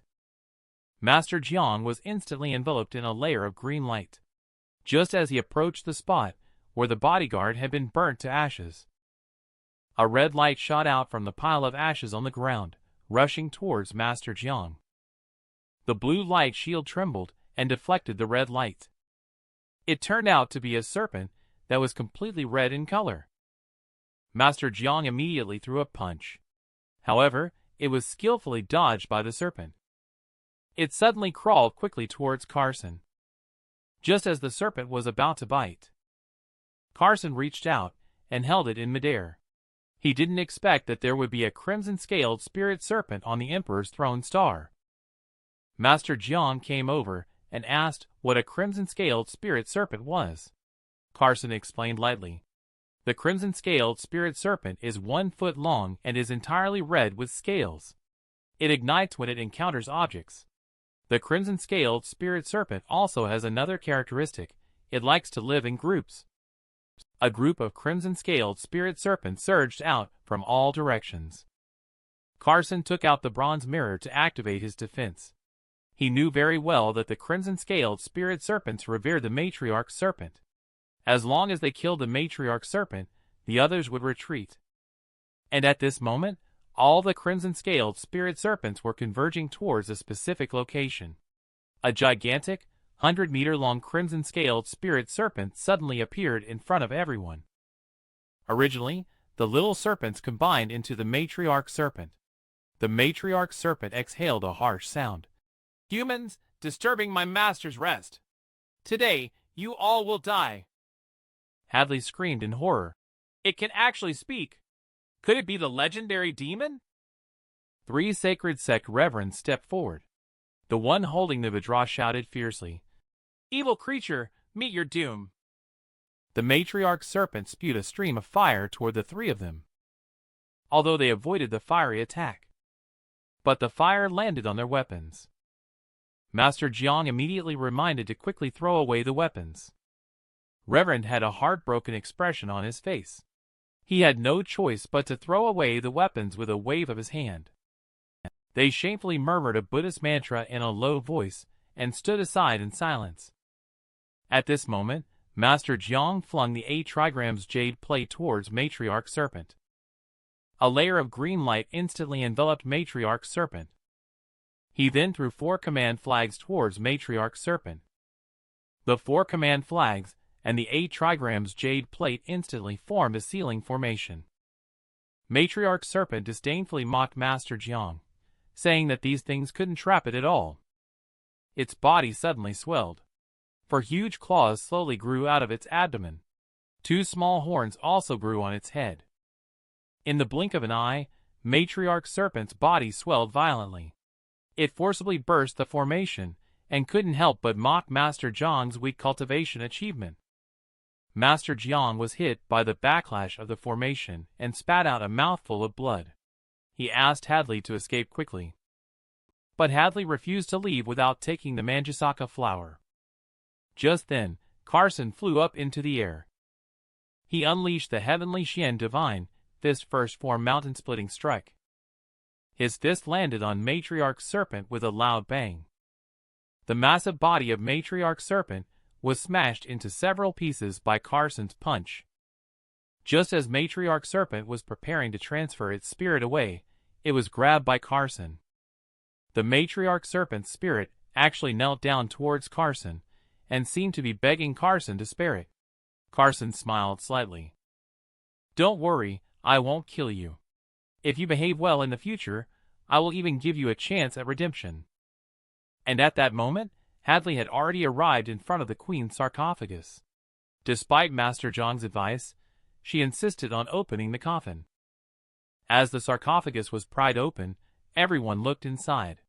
They all gasped in shock with their mouths wide open. It turned out that the coffin was empty with only a piece of clothing inside. Hadley looked disappointed and unwilling. She kept muttering her Manjusaka in her mouth. The sacred sect reverend found a parchment scroll on his clothes. They opened it and found ancient Western region text written on it. "The earthquake has destroyed the spiritual root, making this place no longer habitable. I am leading my people to a new world." Obviously, several people from the sacred sect do not understand the meaning of this text. Master Jiang analyzed that the spiritual root might be an underground river. The earthquake caused the mountain to cut off the underground river, depriving Jingjue Empire of its water source. The text behind the parchment scroll is even more cryptic and difficult to understand. The mysterious realm is incomplete, uniting with the netherworld, passing through the 7 orifices, reaching the heavenly listening, and merging with the circulation of heaven. Upon hearing this passage, Carson was suddenly startled. This clearly is a modified mystical Tao sect technique. Carson thinks perhaps the Queen of Jingjue is the disciple taken in by his junior sister. When everyone speculated about the mantra, Carson, however, looked around. He knew that for a cultivator, that spiritual root was by no means a water source. Only to see Carson smashing the ground with a punch. There was a sparkling and translucent piece inside, as thick as a tree trunk that 2 people could embrace together. Carson's face showed a look of ecstatic joy. Indeed, this is the root of the innate spirit wood. It seems that the earthquake damaged the underground innate spiritual root of the Jingjue Empire, causing it to self-repair and absorb the heaven and earth chi within a radius of 1,000 miles. This has led to the entire Jingjue Empire becoming a ruins. Master Jiang looked down at his innate spiritual root in shock, as his internal injuries were unexpectedly healing rapidly. Jeremy even declared that he would cultivate here and confidently break through to the transformation realm within a year. Master Jiang suddenly suggested taking this tree trunk back. Hadley's grandpa's illness would definitely be cured. But Hadley doesn't know how to bring it back. Master Jiang took out a small knife and said, "Just cut a piece." But as soon as the knife pierced, it was shattered by the innate spiritual root. Master Jiang looked incredulous. Carson said lightly at this time, "The innate spiritual root is impervious to water and fire and extremely tough. Trying to cut it off is nothing but a pipe dream." But Hadley was resolute. She was determined to bring this thing back no matter what. To cure her grandpa's illness. "If you just want to cure the illness and save a life, a pill is enough," Carson said, holding out his hand towards Hadley. A essence-nourishing pill appeared in the palm of his hand. Hadley curiously moved closer. Master Jiang also walked over. Suddenly, Master Jiang exclaimed, "This is actually a first-class spirit herb." Then he turned to tell Hadley that with this pill, it is enough to cure Grandpa's illness. Hadley looked at Carson in confusion and asked, "Are you really willing to give me such a precious pill?" Carson withdrew his hand and calmly said, "Of course, I won't give it to you for nothing. I want you to bring half of the Kai family's assets in exchange for this pill." Hadley was furious. "Are you crazy? You want to exchange half of the Kai family's assets for just this one pill? Why don't you just go and rob us instead? It seems like you don't care about your grandpa's life. You can leave now. Don't think about targeting the innate spiritual root again, or don't blame me for being impolite. Hadley's eyes revealed a hint of cunning. All right, I promise you. But deep down, she was thinking about getting the pill. If she doesn't pay, this person won't be able to take it away. Carson took out a bottle of Essence Nourishing Pill and handed it to Hadley. Hadley took the medicine bottle. She had a look of surprise on her face as the deal was struck. Carson immediately told him to leave, his tone carrying an unquestionable command. Although Master Jiang was unwilling in his heart, he couldn't take away the innate spiritual root. He could only remind Hadley that they should go back. Carson gazed at the innate spiritual root and calculated that he should be able to cultivate the wood element spirit body to perfection. Half a month later, one night, a large group of people were digging everywhere in the underground palace. Carson, who was cultivating, was awakened by the noise. He pointed towards the group of people. A surge of spirit power directly blasted the group of people away. It turns out that this group of people were actually brought back by the return of Hadley. Carson looked at her coldly and said, "You are insatiable." Hadley countered with a question. "You actually want to keep the whole section of the innate spiritual root to yourself and still have the nerve to accuse me?" Master Jiang also stepped forward to threaten Carson, saying, "The innate spiritual root should be shared among those who see it. Give me half, and I won't make things difficult for you." Carson's cold gaze turned towards Master Jiang, who was trying to take something from Carson. "You are not worthy." The name of this book is Earth Kun, which is the main gate method of the Feng Shui lineage. Only Master Jiang's loud shout was heard. "The spirit of the earth pulse listens to my command." Countless fragments of stone flew up into the air like a sky full of stars. Master Jiang pointed majestically at the sky, summoning the majestic dragon of heaven. The shattered stones instantly converged to form a stone dragon, charging towards Carson to bite. A circle of yellow light appeared around Carson. He summoned the defensive barrier of the ancient bronze mirror. Countless gravel stones pelted Carson. A deafening roar erupted. Master Jiang burst into laughter, looking up at the sky. He thought Carson was bound to die when the smoke cleared. However, he saw Carson standing unscathed in front of everyone. Master Jiang looked incredulous. However, he boasted that he had one move that Carson definitely wouldn't be able to block. Master Jiang pointed a finger at the Book of Earth Kun and said, "All beings return to the earth and burial." Carson's feet suddenly cracked open with a gap, like a giant beast opening its bloody mouth to suck Carson in, only to hear Master Jiang shout, "Close!" The gap closed instantly. Just as he thought this move would finally finish off Carson, something unexpected happened. With a bang, Carson burst out of the ground, leaving Master Jiang completely dumbfounded. Carson looked at Master Jiang with a mischievous expression. "Anything else? If not, I might have to take action." Master Jiang gritted his teeth. His face twisted in a fierce expression, saying, "I'll fight you. Spirits of the earth, heed my command." The earthly curse descends. In the blink of an eye, Master Jiang's body has grown to over 5 meters high, with muscles as hard as rocks. He has transformed into a humanoid giant beast. Master Jiang arrogantly declared, "I have now merged with the earth. As long as I stand upon the earth, I can continuously draw power. I am an invincible being." A hooligan screamed in terror. "Oh my goodness!" Master Jiang turned into a demon. Hadley scolded the hooligan. "You fool! Master Jiang, this is when you cast a spell. Don't back down now." Master Jiang swung his huge fist. He smashed towards Carson, who looked like an ant to him. Suddenly, a cold light flashed by. Master Jiang's arm, that was swung towards Carson, was instantly severed. However, Master Jiang showed no sign of pain. Instead, he burst into loud laughter. "Ha ha! I have said that as long as I am still standing on this land, I am invincible." Just as he finished speaking, the arm that was cut off by the heaven-slashing sword instantly healed and returned to its original state. Carson sneered coldly. Next, he extended a palm, unleashing the 5 elements forbidden spell. Master Jiang was instantly immobilized in midair, and he found that he couldn't absorb the earth element chi from the ground. Carson summoned the heaven-slashing sword once again. The heaven-slashing sword transformed into a streak of light and shot out. Master Jiang turned into huge boulders, with no remains of his bones.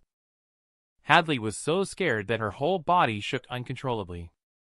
When Carson looked at her, she explained anxiously that Master Jiang forced her to come, and it had nothing to do with her. Carson waved his hand, as if shooing away a fly. If it weren't for the debt you owe me, you would be dead by now. Go away. Hadley, who was pardoned like a convict, and the hooligan turned around and rolled out. Hadley and the others landed back on the ground with a gasp of air. They stopped in the temple, gasping for air heavily. A hooligan asked without thinking, "Miss Master Jiang is dead. How can we still go and steal innate spiritual root?" Hadley was filled with anger and had nowhere to vent. He became furious upon hearing this. That kid is so powerful.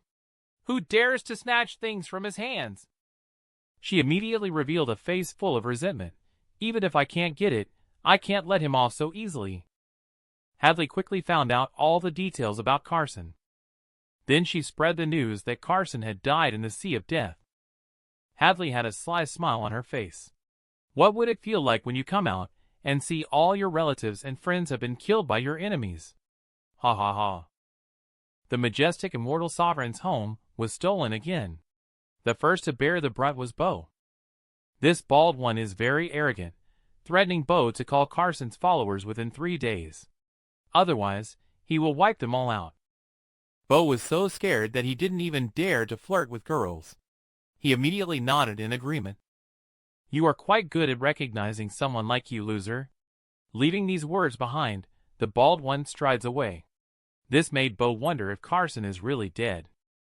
Meanwhile, Carson's mom is here. She was approached by another dagger-wielding hooligan. Without saying a word, he chopped down with his knife in one swift motion. It was fortunate that Kaisen instantly blocked this attack. Kaisen grabbed his neck and lifted him up, saying, "Who sent you?" "I don't know. I only know that after the job is done, I'll be given a first-class spirit herb." "Then you are useless." Kaisen finished speaking and squeezed it hard. Crushed this hooligan. And this is already the 3rd assassination attempt that Caroline has encountered recently. Caroline is quite calm. It's just a rumor that the Wan family is taking advantage of to seek revenge upon hearing about the death of her son. She just needs to wait for Carson to come back. On the other side, Bo has already brought all the big bosses under Carson to the Bald's front. With a thunderous roar, the Bald demanded the surrender of all your assets, as well as the life elixir supply chain. Bo looked embarrassed. None of the big bosses dared to speak up. Don't you want to speak? Do you want to die? Facing the life and death threat from the Bald.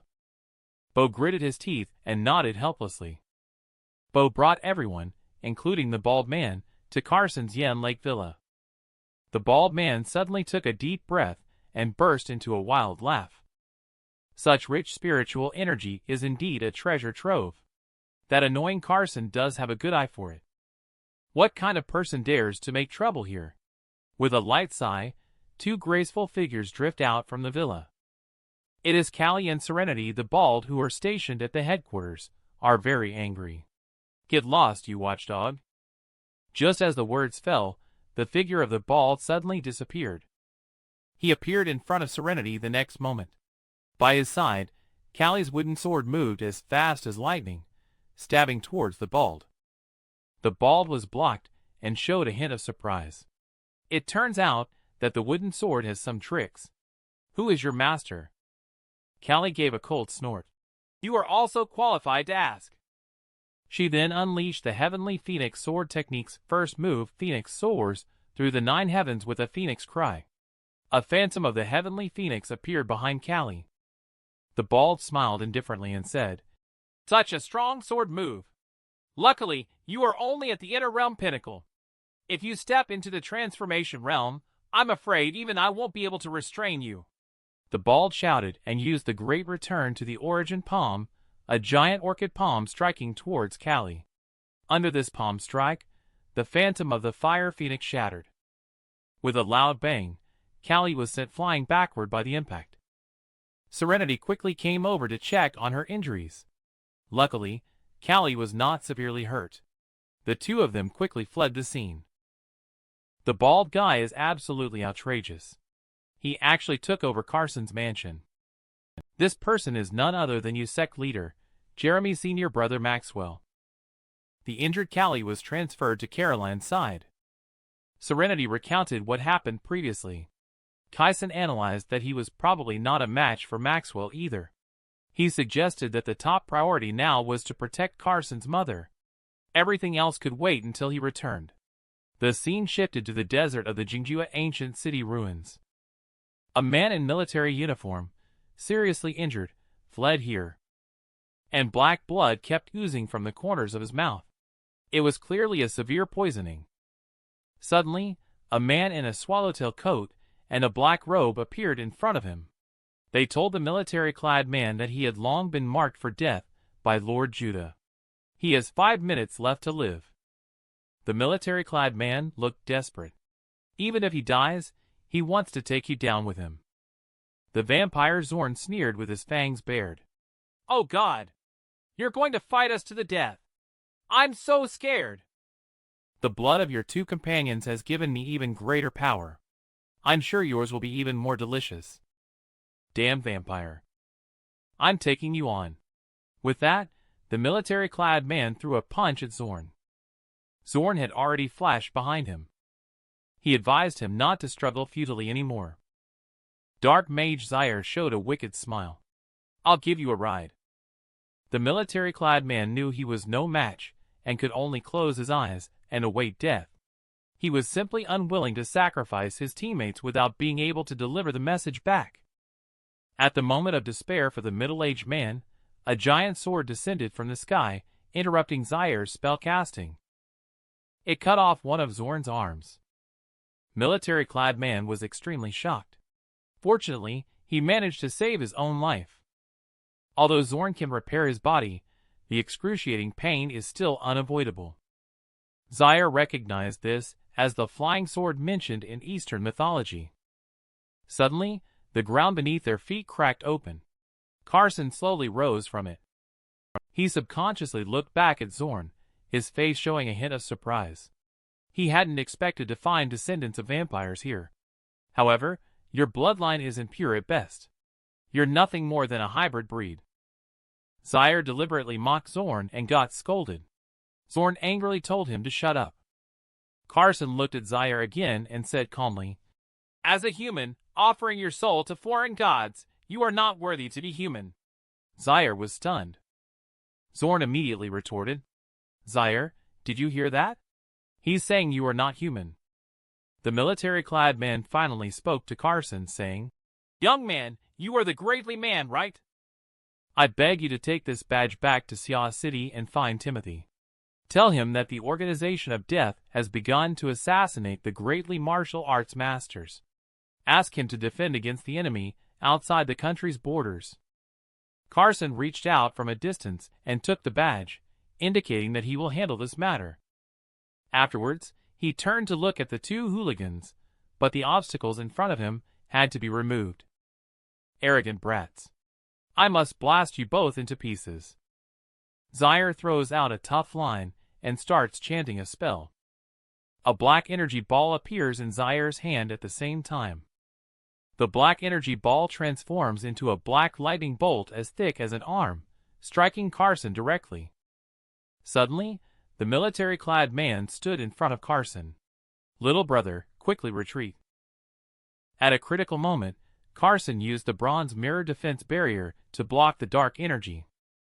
Zaire's incredulous expression was all over his face. Defense magic. You are actually a mage. Zorn, refusing to believe in superstitions, crazily launched attacks against the light barrier.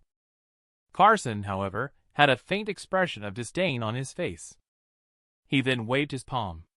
The heaven-slashing sword shot out above his head. Zorn barely dodged. Zaire behind him didn't have time to dodge and was hit. He thought he could withstand the blow with his immortality. He didn't expect that his wound would not heal. Carson snapped his fingers with a smile. Zaire suddenly turned into a fireball. He let out a painful scream as he was being burned.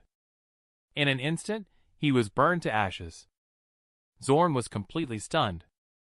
Military-clad man felt incredible that the young man in front of him easily killed a black wizard equivalent to the Transformation Realm Grandmaster. Carson looked at the terrified Zorn and said, "It's your turn, vampire." Zorn roared, "I will suck your blood dry and turn you into my servant."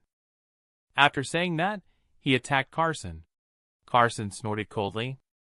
The heaven-slashing sword once again turned into a golden light and cut off his arm. Zorn stepped back and laughed. "Even though your flying sword is fast, you can't kill me. I am an immortal vampire." Zorn's severed arm quickly regenerated. He laughed mockingly at Carson again. Carson directly summoned the heaven-slashing sword and cut this guy into pieces. The limit of the so-called immortal body was broken by the heaven-slashing sword. It can no longer be called an immortal body. After that, Carson let the military-clad man deliver the items to Timothy himself. But the next second, he closed his eyes and finally reunited with his comrades. This task still needs to be completed by Carson.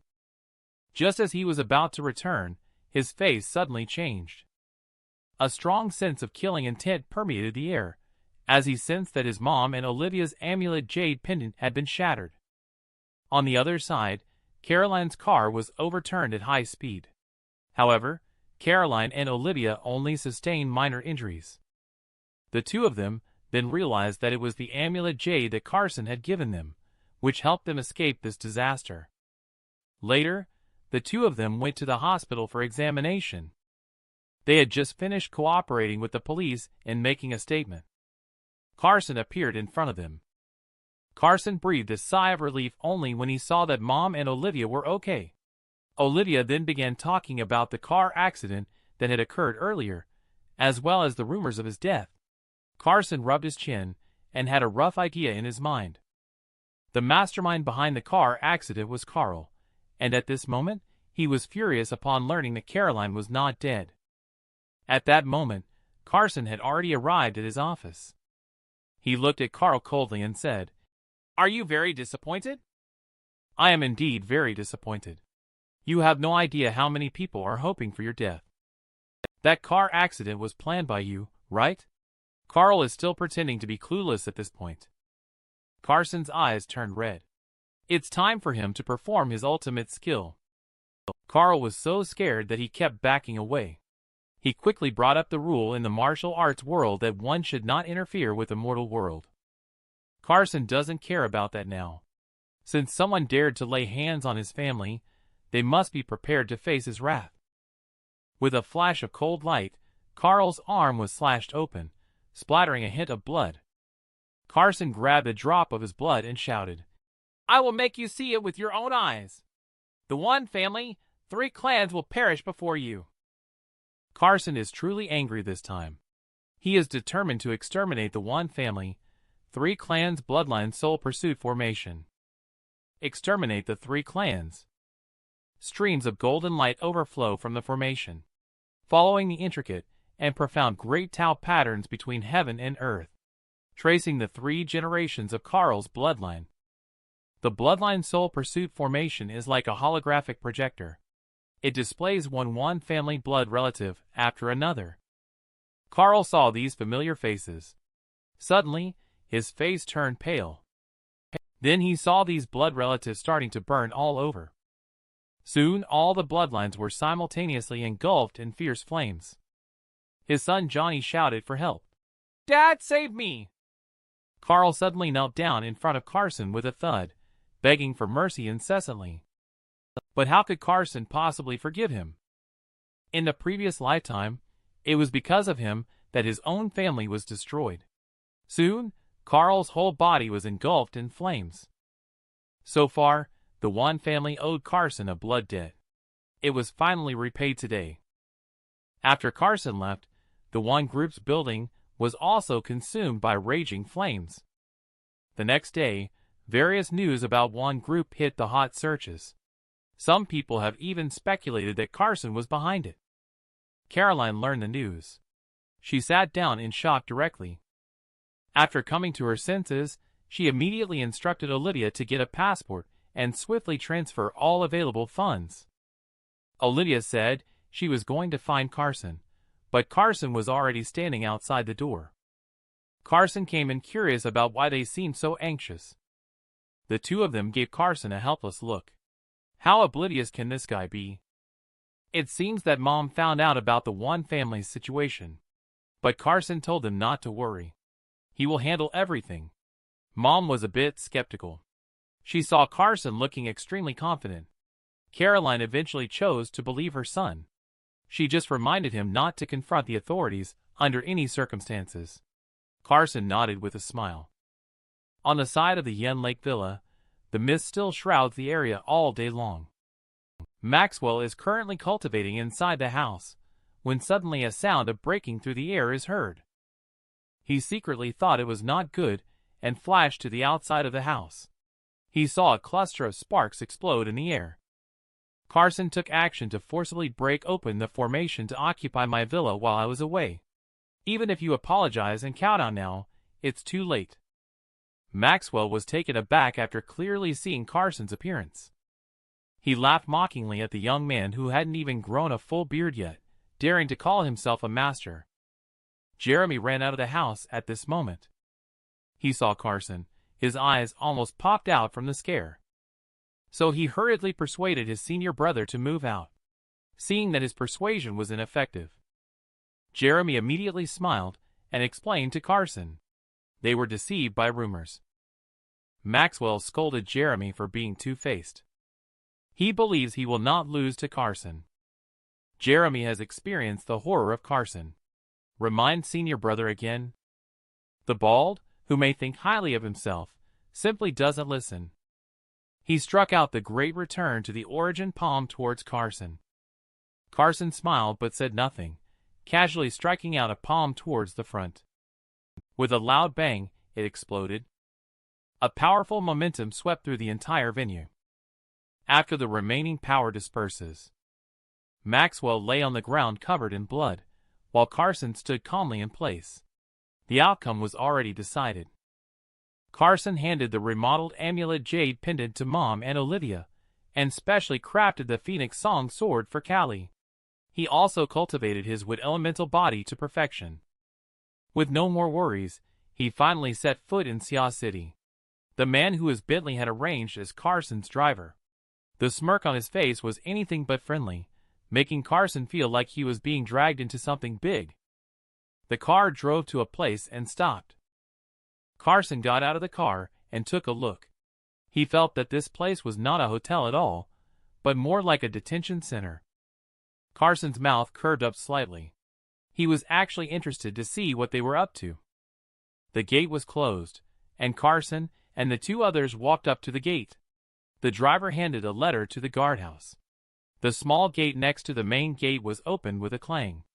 "Mr. Carson, please," said the driver with a strange smile on his face.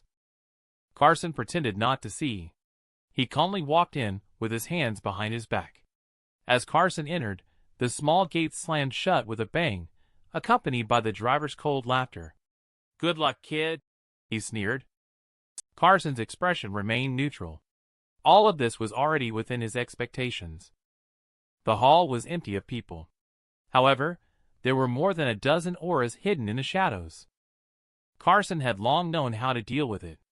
A cold shout suddenly rang out from the darkness. More than a dozen figures instantly appeared, surrounding Carson in the middle.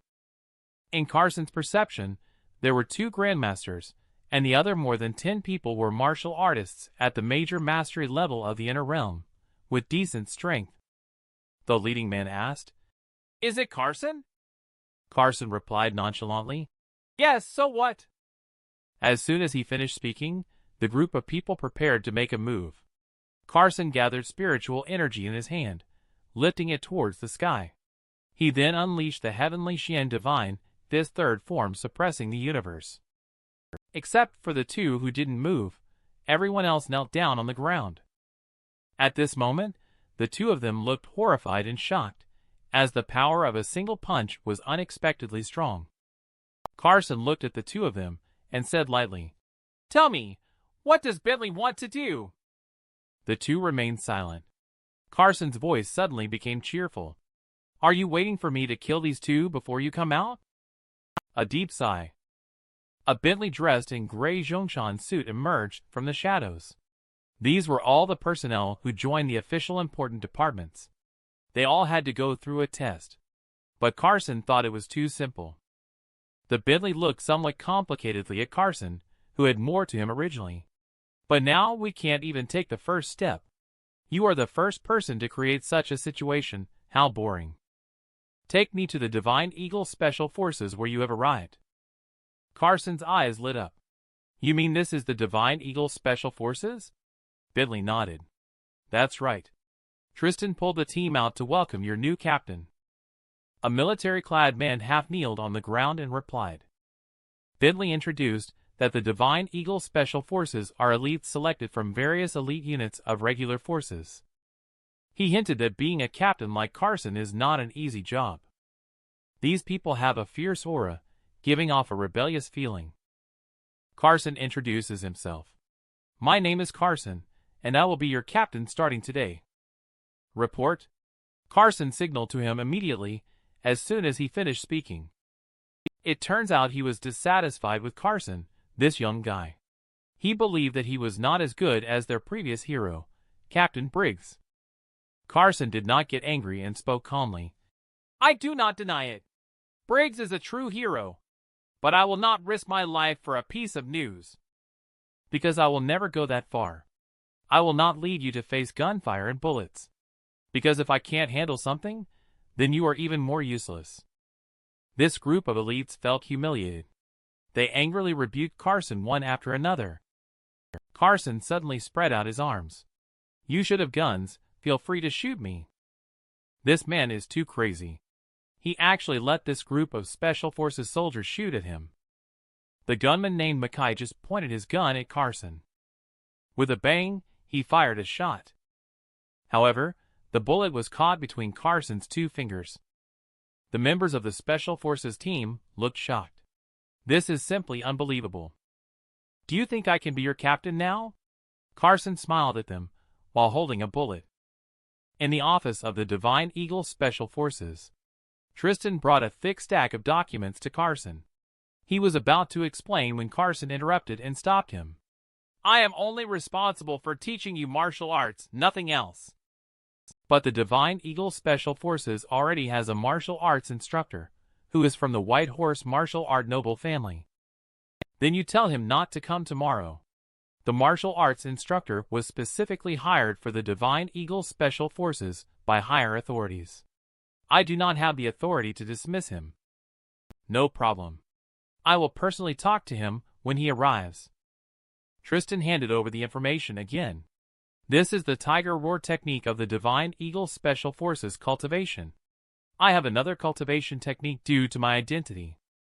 Here your cultivation achievement is the highest. Yes, I am at Inner Realm Pinnacle, while most of the other team members are still lingering in the Outsider Realm. You can go down." "I got it." Tristan bowed and stepped back. Carson picked it up and took a look. He decided to use the Xiantian Ascending Dragon Path with their original Cultivate Tiger Roar technique to improve the technique for the Divine Eagle Special Forces the next day. The members of the Divine Eagle Special Forces stood in a neat formation, waiting for training. Carson looked towards Tristan, the assistant captain, and called him to come forward. Carson threw a book to him.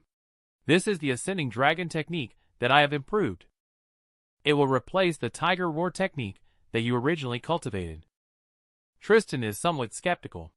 Any cultivate technique has been passed down through countless geniuses' creation, practice, and refinement. What kind of technique could he improve in just one night?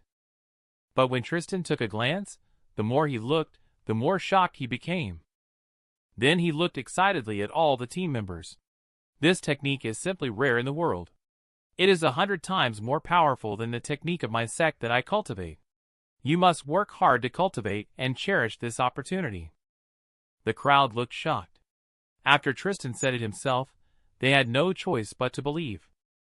Tristan still has a question about this. Captain, I want to ask if the chi cultivated from the Ascending Dragon technique can blend with the chi everyone originally cultivated.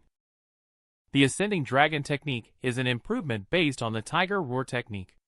The cultivated chi can completely accommodate the Tiger Roar technique. Suddenly, a mocking voice came, ridiculous. A strong man walked up to Carson with a cold snort.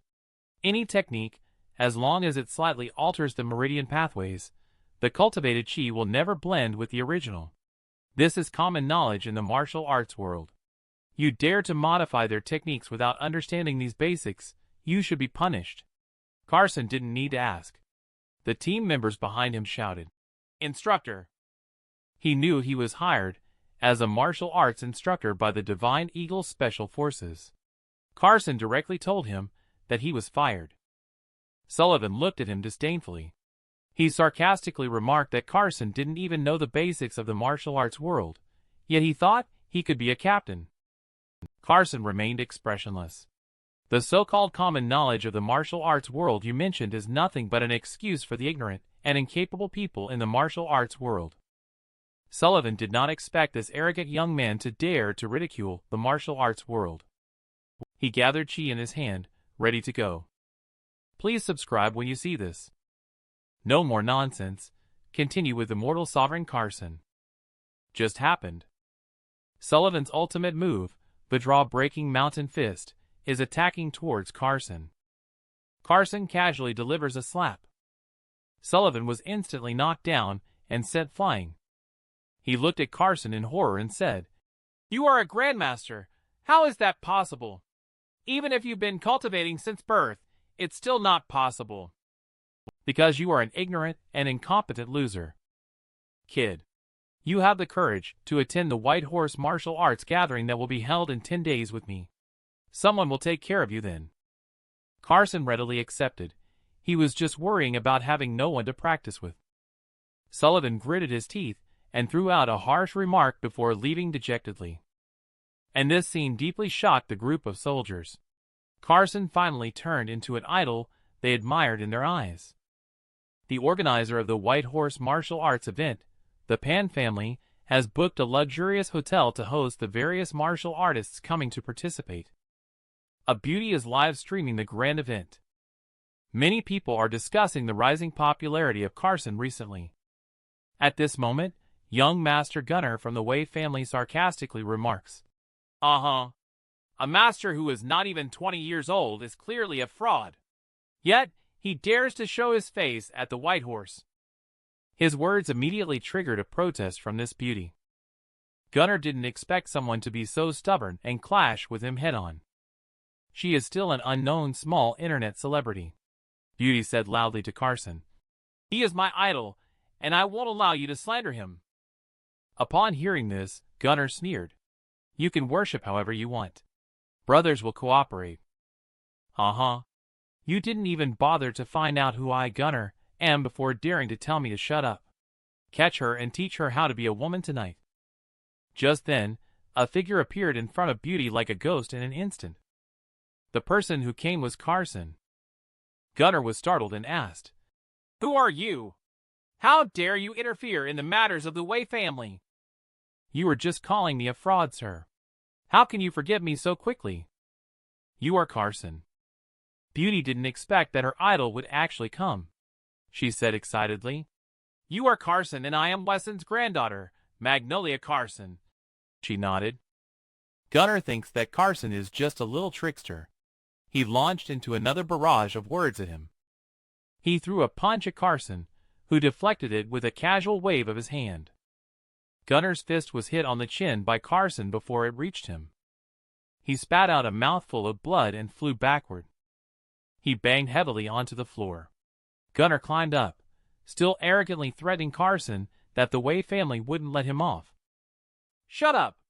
Carson gave a cold snort while reaching forward with his palm.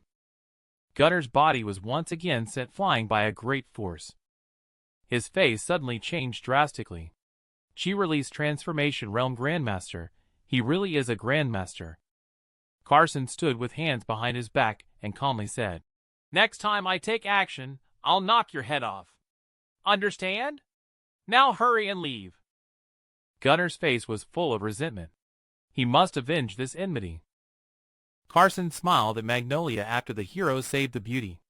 "If you're just here to watch the excitement, you should go back soon." Magnolia nodded. Just catching a glimpse of her idol is already satisfying for her. Inside the secret room of Lakeside Manor sat the famous martial art noble family of Whitehorse County. Sullivan asked them how they viewed Carson's participation in this martial art conference.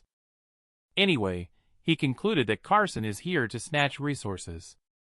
Wei family leader Caesar said that as long as the Wei family is around, Carson can't stir up much trouble. The Whitehorse Martial Art Conference has started soon. The venue is currently buzzing with activity. Sullivan is the host of this event. After finishing his speech, Carson slowly entered the venue, immediately capturing the attention of many people. Carson asked lightly, "Where are the people from the Wei family?" Caesar replied, "The Wei family is here. What do you need?" It turns out Magnolia was kidnapped by Gunner. After all, Wesson is protected by Carson. If his granddaughter is in trouble, Carson must handle it. Carson made a bold statement that if he doesn't hand over Magnolia Whitehorse County, the Wei family will cease to exist from then on. Caesar laughed contemptuously. He wanted to see what this young punk was capable of. Jeremias, a prodigy of the Wei family, took the initiative to volunteer. Jeremias greeted Carson with a gesture of respect. Jeremias from the Wei family requested guidance from Carson. Carson, however, chuckled dismissively as if shooing away a fly. "Come at me. You're not qualified to send someone else in your place." Wei family's talented youth felt extremely displeased at Carson publicly humiliating him. Carson made an annoying remark. He flicked his finger, and Wei family's celestial pride was immediately knocked flying. Carson's move instantly intimidated the whole audience. He looked coldly towards the presidential platform and said, "I'll say it again, hand over Magnolia." Caesar snorted coldly. He still didn't care about Carson. He actually jumped into the fray himself, wanting to fight Carson. He was about to shout out loud. Carson didn't say a word and threw a punch with the mountain-splitting strike. Caesar, who was flipped to the ground, looked terrified. Impossible. Carson asked him again where Magnolia was. Before he could respond, Carson waved his hand dismissively. The two core members of the Wei family group immediately split up. Sullivan gritted his teeth in anger. He started to rally everyone to denounce Carson's cruelty. The whole place was filled with voices calling for Carson to be killed in an instant. Suddenly, 6 Grandmasters attacked Carson. They surrounded him in the middle. Carson instantly killed 6 people with a suppressing the universe move. The whole crowd gasped in silence. Then they began to boil. Is it too much for him to defeat 6 Grandmasters with one punch? Sullivan finally saw the horror of Carson, feeling anxious and confused inside. Before he could recover, Caesar was split in half by Carson right in front of him. Suddenly, a cold shout came. "Stop!" The person who came was Osiris, the leader of the Pan family, the #1 in the Whitehorse martial arts world. He looked at Carson with a smile and said teasingly, "Kid, I can't see through your strength. Your techniques should be really good. Hand him over to me, and you can leave here." "Your technique is also very good. It's just a bit mixed up." Osiris did not expect Carson to see through his cultivated technique. Carson pointed out that he wanted to seek breakthroughs by learning from others, but his limited vision constrained his creativity. Osiris was taken aback. He quickly asked Carson if he could not help him solve it. Carson smiled and said, "You still need a vessel corresponding to this power." Osiris was first stunned, then suddenly realized. He immediately crossed his legs and sat down, operating the Carson technique without planning to take advantage of the sneak attack. This group of hooligans protected Osiris like frightened birds. Carson pointed out Osiris because he saw that he was indeed a genius. He has already grasped the way of the cultivator. The scene once again erupted into chaos, not only marveling at Carson's prowess, but also admiring Osiris's talent. Osiris opened his eyes, and suddenly understood everything. Then he stood up and glanced at Carson. He bowed deeply to him, as a way of expressing his gratitude for Carson's guidance. The moment his words fell, the whole room erupted. The esteemed top player of White Horse actually acknowledged a junior as his teacher. And Sullivan did not expect this outcome. He even imagined having Osiris help him deal with Carson. Osiris directly replied, "What does the White Horse martial art world have to do with me?" Then he tried to show his hospitality to Carson, but Carson shook his hand because he still had things to do. Before Carson could speak, a hooligan took the initiative to explain that Magnolia had been taken to the Wade family villa by Gunnar. Carson is indeed ruthless and cruel. All those who didn't speak up voluntarily were killed on the spot by him. Under the leadership of the hooligan, Carson finally arrived at the Wade family manor. This is the most brutal and inhumane grandpa I have ever seen. He actually let his grandson go to his death to save himself. Just now, Carson just stepped into the Wade family mansion. Gunnar on the second floor immediately saw Carson, but Carson just said, "A near-dead man like me actually dared to be sentenced by someone." Carson directly demanded, "Hand over Magnolia." He unleashed all his strength, threw a punch directly towards Carson.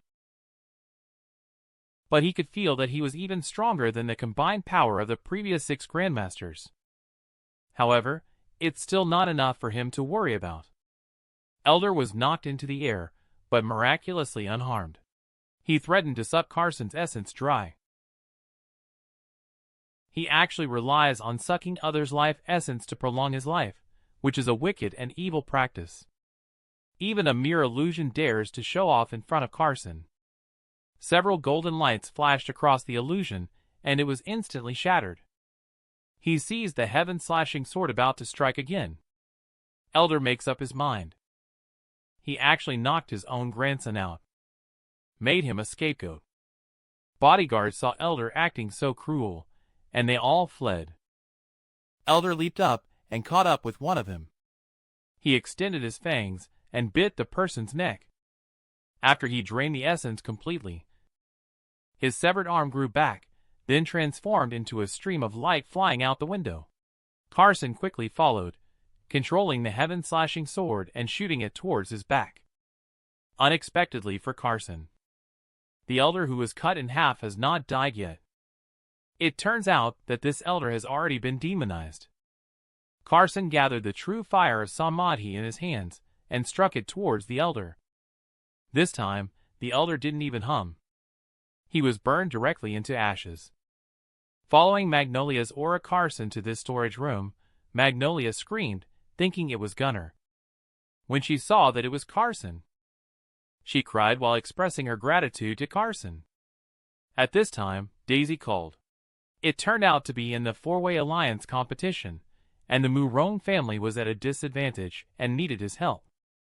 The so-called 4-way alliance consists of the big bosses from North River, White Horse, East Lake, and West Lake, who regularly allocate resources and benefits through martial arts competitions.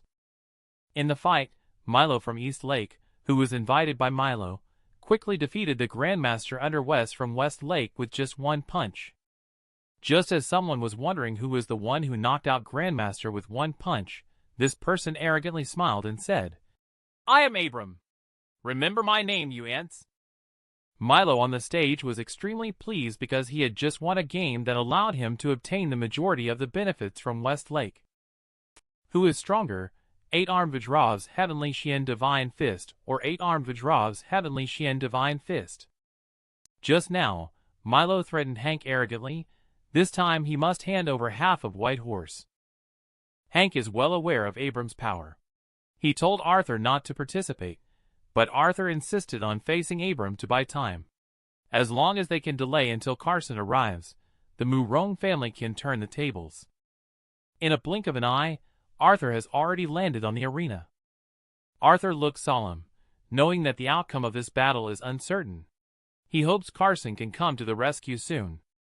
Abram looked at Arthur with a disdainful smile. "You are just cannon fodder. But even a lion must exert all its strength when hunting a rabbit." He finished speaking and his aura suddenly exploded. He slapped towards Arthur. Arthur immediately used the phantom cloud palm, and countless palm shadows appeared in the sky like mist, displaying immense power. However, he was directly scattered by Abram's palm, causing Arthur to be shaken and fly backwards. Arthur clearly suffered serious injuries, but still refused to fall down and insisted on continuing the battle. Abram roared angrily, and then threw another punch. Facing this punch, Arthur knew he couldn't block it, just as he closed his eyes and waited for death. A loud shout came, "Get out of here!" At the same time, a blue light blocked Abram's fatal attack. The one who made the move was Carson, who arrived just in time.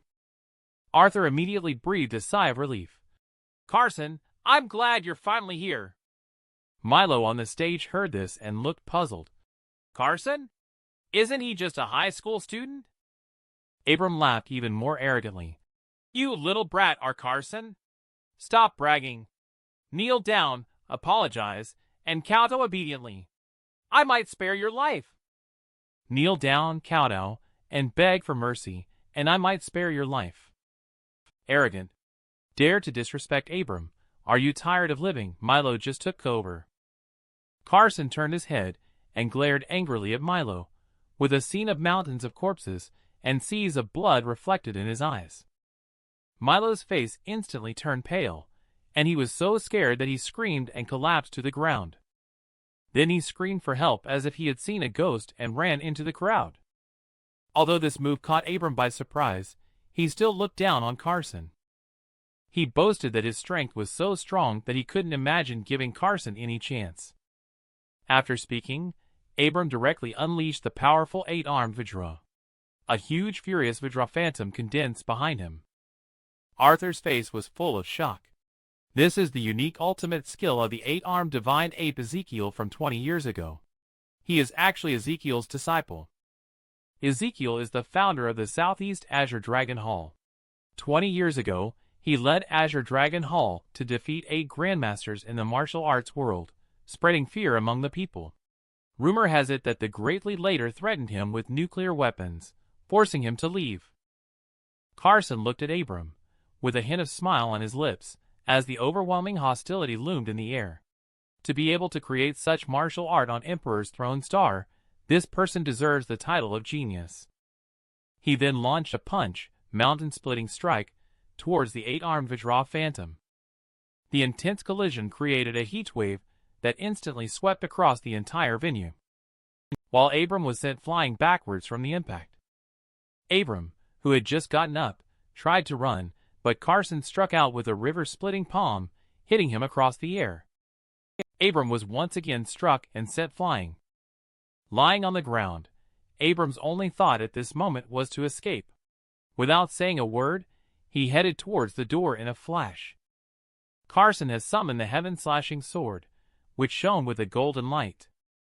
In the blink of an eye, it pierced through Abram's chest, as Abram fell to the ground and couldn't get up. The whole crowd gasped as Carson took down the madman in 3 moves. Carson turned and smiled at Milo. Milo was so scared that he fell to the ground. "Spare me, Carson. I'm willing to give East Lake to you." Carson turned his head and looked at Big Boss Wes by West Lake. Wes immediately understood and promised to give West Lake to him.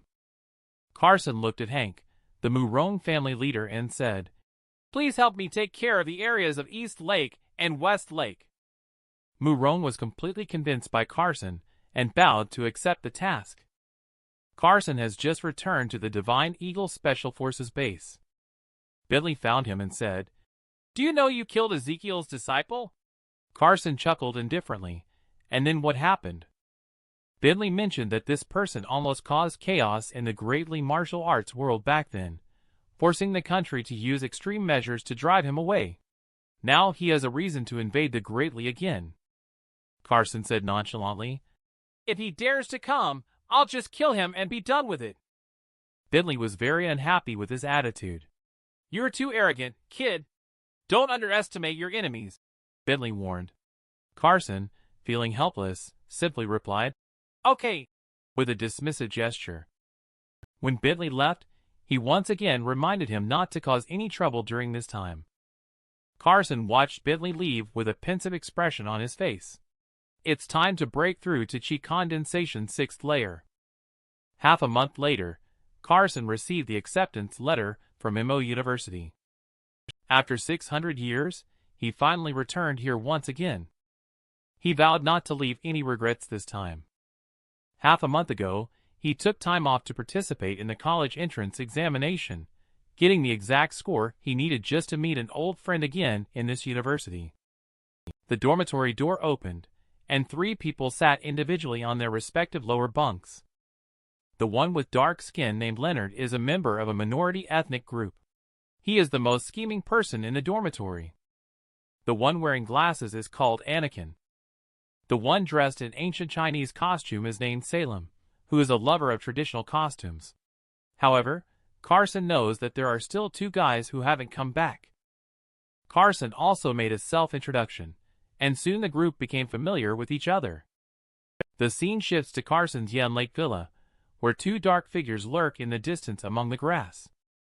Green Viper said to Red Wolf, I remember you have an even more powerful household item. Why didn't you bring it? Red Wolf raised the rocket launcher behind him and said angrily, Don't mention the Great Lees at this ghost place.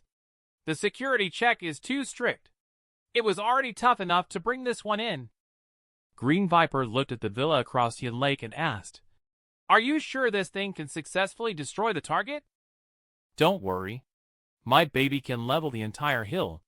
After saying that, Red Wolf pulled the trigger and fired a rocket.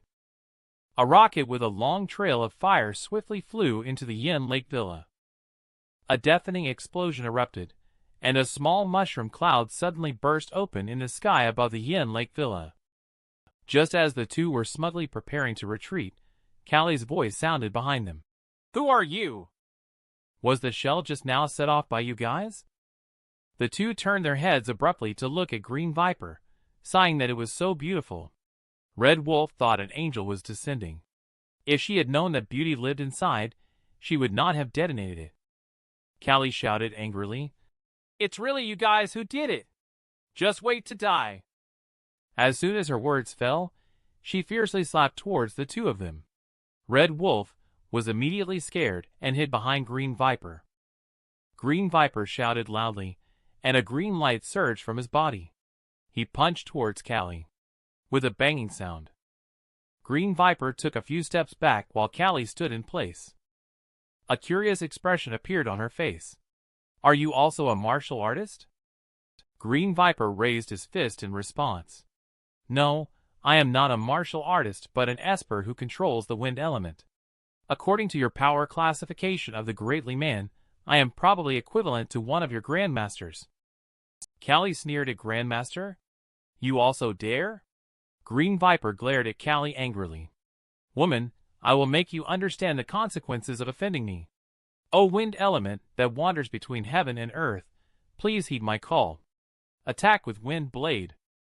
Green Viper finished chanting the spell and pushed his palm forward. 2 blue wind blades shot towards Callie. At this moment, Red Wolf shouted strangely behind. Green Viper, don't hurt her. Green Viper angrily retorted. What are you thinking about at this critical moment? It's either her or us if she doesn't die. What a useless move. Let me show you the true power of the greatly martial art. With a wave of his hand, Phoenix Song's sword slashed through with a chilling light. Phoenix soars through the 9 heavens, only to see Callie seemingly transforming into a fire phoenix, soaring through the sky. Run! A loud cry from Green Viper, who turned around and fled. Red Wolf was caught off guard and didn't react in time. He roared at Green Viper. Damn it! Don't you know I'm just a bomb expert? I can't run fast. Wait for me. Callie in midair accelerated even faster. She directly aimed her sword at the back of Green Viper and struck down. Green Viper felt the huge threat from behind and used Wind Element to form an energy shield around him, but it was unable to withstand Callie's sword strike. His arm was instantly chopped off, emitting a painful scream. "Little beauty, you are too fierce. I'm going to punish you." Red Wolf held a gun behind him and aimed it at Callie. At the same time he fired, Callie also drew her sword. However, all the bullets were split apart by Callie's sword, creating sparks flying everywhere. Red Wolf exclaimed in horror, "How is this possible? My bullets are specially modified to penetrate even steel plates." Callie spat out the word, "Die," and a shadow flashed as the Phoenix Song sword swiftly cut across Red Wolf's neck. After Red Wolf died, Callie did not rush to kill Green Viper. She slowly raised her jade hand, pointing at Green Viper and said, "Who sent you?" Green Viper snorted, "I don't know anything. Don't expect to get anything out of me." Callie smiled coldly, "If I hand you over to the officials of the Great Lee, do you think they will be interested in you?" Green Viper immediately cowered. "We were hired by the Life Chaser assassins from Southeast Asia, commissioned by the Azure Dragon Hall. The target is someone named Carson." Callie squinted her beautiful eyes slightly. "Very well. Thank you for your cooperation." Green Viper thought that he could be let off the hook just by saying a few words. When he had just turned to escape, Callie raised her hand, and a sword swept across Green Viper's neck. "Did I say you could leave?" After taking down these two assassins, she muttered to herself, "Southeast Asia's Azure Dragon Hall. Carson, who have you offended again?" She quickly messaged Carson about this matter. Carson took note of these two names, Life Chaser Assassins and Azure Dragon Hall. Someone called out to Carson from behind. The one calling was Daisy. "Carson, you didn't expect to see me at this university too, did you?" Carson indeed didn't expect it, and couldn't help but sigh inwardly. "With your grades, you could have gone to a better school. How should I respond to your affection?" Daisy smiled at Carson and said, "Thank you for saving my dad last time." "It's nothing. After all, you were the one who asked me, and I didn't make the trip for nothing." Just as Carson finished speaking, he suddenly grabbed Daisy and leaped into the air. The spot where they were originally standing cracked open with a huge crevice. Then, within a few seconds, the crack quickly closed up, as if nothing had ever happened. Daisy was terrified, her heart pounding heavily. "What's going on? We almost got swallowed by the ground." Carson gave Daisy a reassuring look, and then turned to face a small grove of trees not far ahead, his voice sounding somewhat cold. "Come out." As soon as his words fell, three figures leaped strangely out of the grove. A scholar dressed in a long robe holding an ancient book. A powerful black man with a large snake hanging around his neck, and a long-haired elder. Daisy asked in surprise, "Who are these people? They are so strange." Black Man Hooligan looked at Daisy and chuckled. "Hey, little girl, you look very pretty. How about sticking with me?" Daisy felt a wave of disgust in her heart. Long-haired elder snorted coldly, "Musa, stop the nonsense and kill him quickly." Carson looked coldly at the group of people, and finally fixed his gaze on the scholar. "The earth manipulation technique just now was released by you. You surprisingly understand the technique. Could it be that you also come from the technique lineage?" Carson sneered. "You think you can call that a technique? In my eyes, it's just child's play." The scholar, enraged, said, "How dare you look down on my technique? I will take your life for this, kid." After speaking, the scholar pointed fiercely at the ancient book, then cast the spell on the rock golem. With a loud noise, the earth shook violently as three stone giants climbed out from below ground. Musa pointed at Carson and mocked, angering Santana. "Ha ha, kid, you are in for it now." Santana gave orders to the stone giant. "Crush him for me." The stone giant immediately took a step forward and thundered towards Carson to crush him. Daisy was scared and hid behind Carson. She reminded him to be careful, and Carson smiled lightly, saying, Don't worry, it's just a pile of rubble. After he finished speaking, he pushed his palm forward and uttered a word. Ban! An invisible energy wave emanated from his palm, rapidly spreading out in all directions. With a loud bang, the stone giant was shattered by this blast of energy. Santana looked at the stone giant reduced to rubble, their face filled with sadness. You dare to destroy my rock golem. We are now sworn enemies. Musa put away the smile on their face, turned to look at the elder beside them, and said, Raylan, it seems this kid is not easy to deal with. Let's take action together. Raylan snorted coldly. It should have been done long ago. Musa ordered the giant serpent to go suck his blood. My little darling. When the giant serpent flew towards Carson, Raylan also set off. He flashed and threw a punch at Carson. Carson looked at the two of them, snorted coldly. A group of ants. Then he threw a punch with a loud bang. The immense force directly sent Musa and Raylan flying. The giant snake was killed with a single punch by Carson. Musa looked at the dead snake with heartache. You actually killed my precious baby. I will peel your skin off. He roared angrily, and suddenly turned into a round and chubby bouncing ball. He fiercely smashed towards Carson in midair. Carson threw another punch, but this punch landed on Musa. He was unexpectedly rebounded with most of the force. At this moment, Raylan launched a surprise attack from behind with a pair of swords in hand. Carson sneered coldly with a sweep of his eyes and said, Get lost. He turned around and kicked Raylan, sending him flying. Seeing Raylan getting beaten by Musa, he smirked and said, Let's team up. Raylan let Musa take the lead. Musa's body swelled like a ball once again, and he charged at Carson. Raylan then flanked him from behind. Carson spun his hand in front of his chest and calmly recited, Heavenly Shin Divine Fist, third form, suppressing the universe. His palm held the sky, causing the entire space to tremble.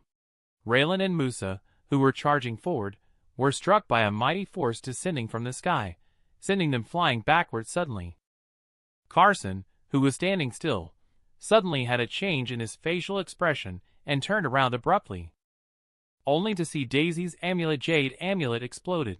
At the same time, a figure was bounced by the reverse force of the shield to the air. In just an instant, that figure immediately disappeared mysteriously, as if blending into the air. This old man is a grandmaster of the divine perception realm. I don't know if Carson can defeat him. Just now, luckily Carson gave Daisy the amulet. Otherwise, this beauty might have been in danger. Carson snorted coldly and came out.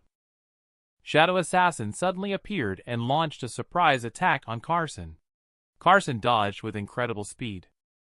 Then he punched Shadow Assassin, sending him flying.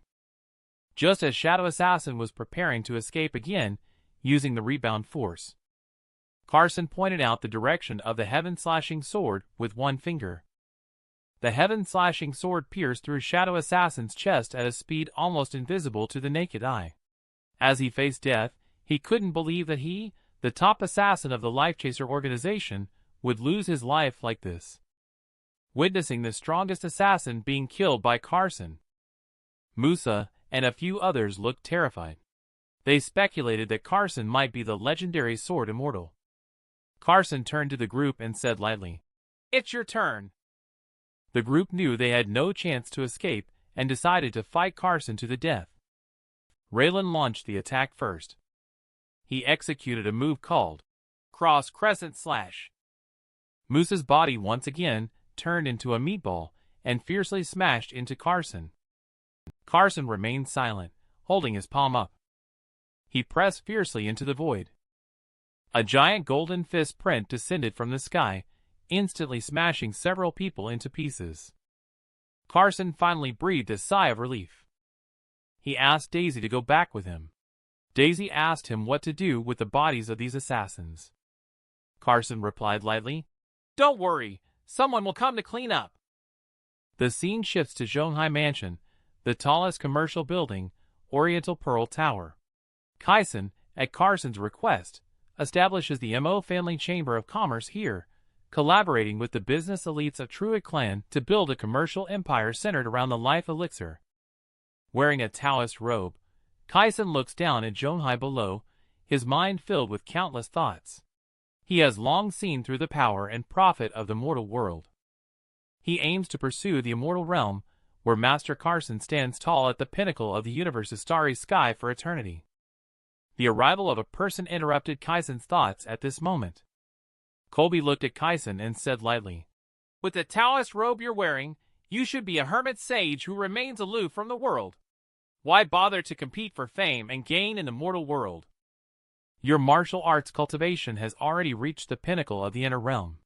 Why can't you let go of the secular world and focus on cultivating diligently, striving to reach the transformation realm as soon as possible?" Colby's eyes flashed with surprise, as he couldn't see through Kaisen's cultivation achievement. However, Kaisen could easily see through his strength, highlighting the obvious power difference. However, he still threatened Kaisen to leave Zhonghai with Mo Family Chamber of Commerce, or else the Yun family, as the largest clan in Zhonghai, would not be easy to deal with. Do you think the Yun family is impressive? In my eyes, they are not worth mentioning at all. Kaisen's cold laughter looks just like Carson's. Being humiliated in public, Colby dares to be angry but dare not speak out. Kaisen continued, "Go back and tell those people that if they are not satisfied, they can come at me openly or in secret. Mo Family Chamber of Commerce is determined to become the uncrowned king of Zhonghai City. You are going to be enemies with the whole Zhonghai. I hope you don't regret it in the future. What ability do you have to resist my master Carson?" At the same time, Carson disguised himself as Raylan and came to the Life Chaser organization. A guard immediately saluted him upon seeing him. Carson ignored them calling himself master. It seems that this Raylan has a high status in the Life Chaser organization. Carson proceeded unimpeded all the way. He entered directly into the heart of the Life Chaser organization's headquarters. He took a close look and surprisingly found that the patterns on the stone pillars were the totems of the 4 great holy beasts of the Greatly. He couldn't help but wonder, could the Life Chaser organization have been created by martial artists? Has the task been completed? A sudden voice rang out. Carson looked across at the stone wall engraved with a soaring dragon pattern. The voice was coming from behind that stone wall. Raylan's voice replied in Carson's tone. "It's done, but everyone else is dead." The voice sounded puzzled. "Then how come you made it back?" Carson said with his head down. "I came back to give you something in person." Just as his words fell, the black stone wall slowly rose up, and a figure appeared in front of Carson. The person quickly flew to his side. He reached out his hand towards him. "Hand over whatever it is to me." Carson shook his head. "I must meet Life Chaser Master in person." A look of surprise flickered in the man's eyes. "Raylan, how come you don't even recognize me?" Carson looked at him with a strange smile. "If a person at the Inner Realm Pinnacle is the leader of the Life Chaser organization, how can they control the Grandmasters under them?" The person exclaimed. "You're not Raylan. Who are you?" Carson at this moment took off his disguise and smiled, saying, "You sent 2 groups of people to kill me. Don't you know who I am?" After speaking, he grabbed his collar and said, "If you don't speak then I will use the soul-searching technique to see for myself. I'll take you to Old Man and lead Carson to enter the area behind the stone wall."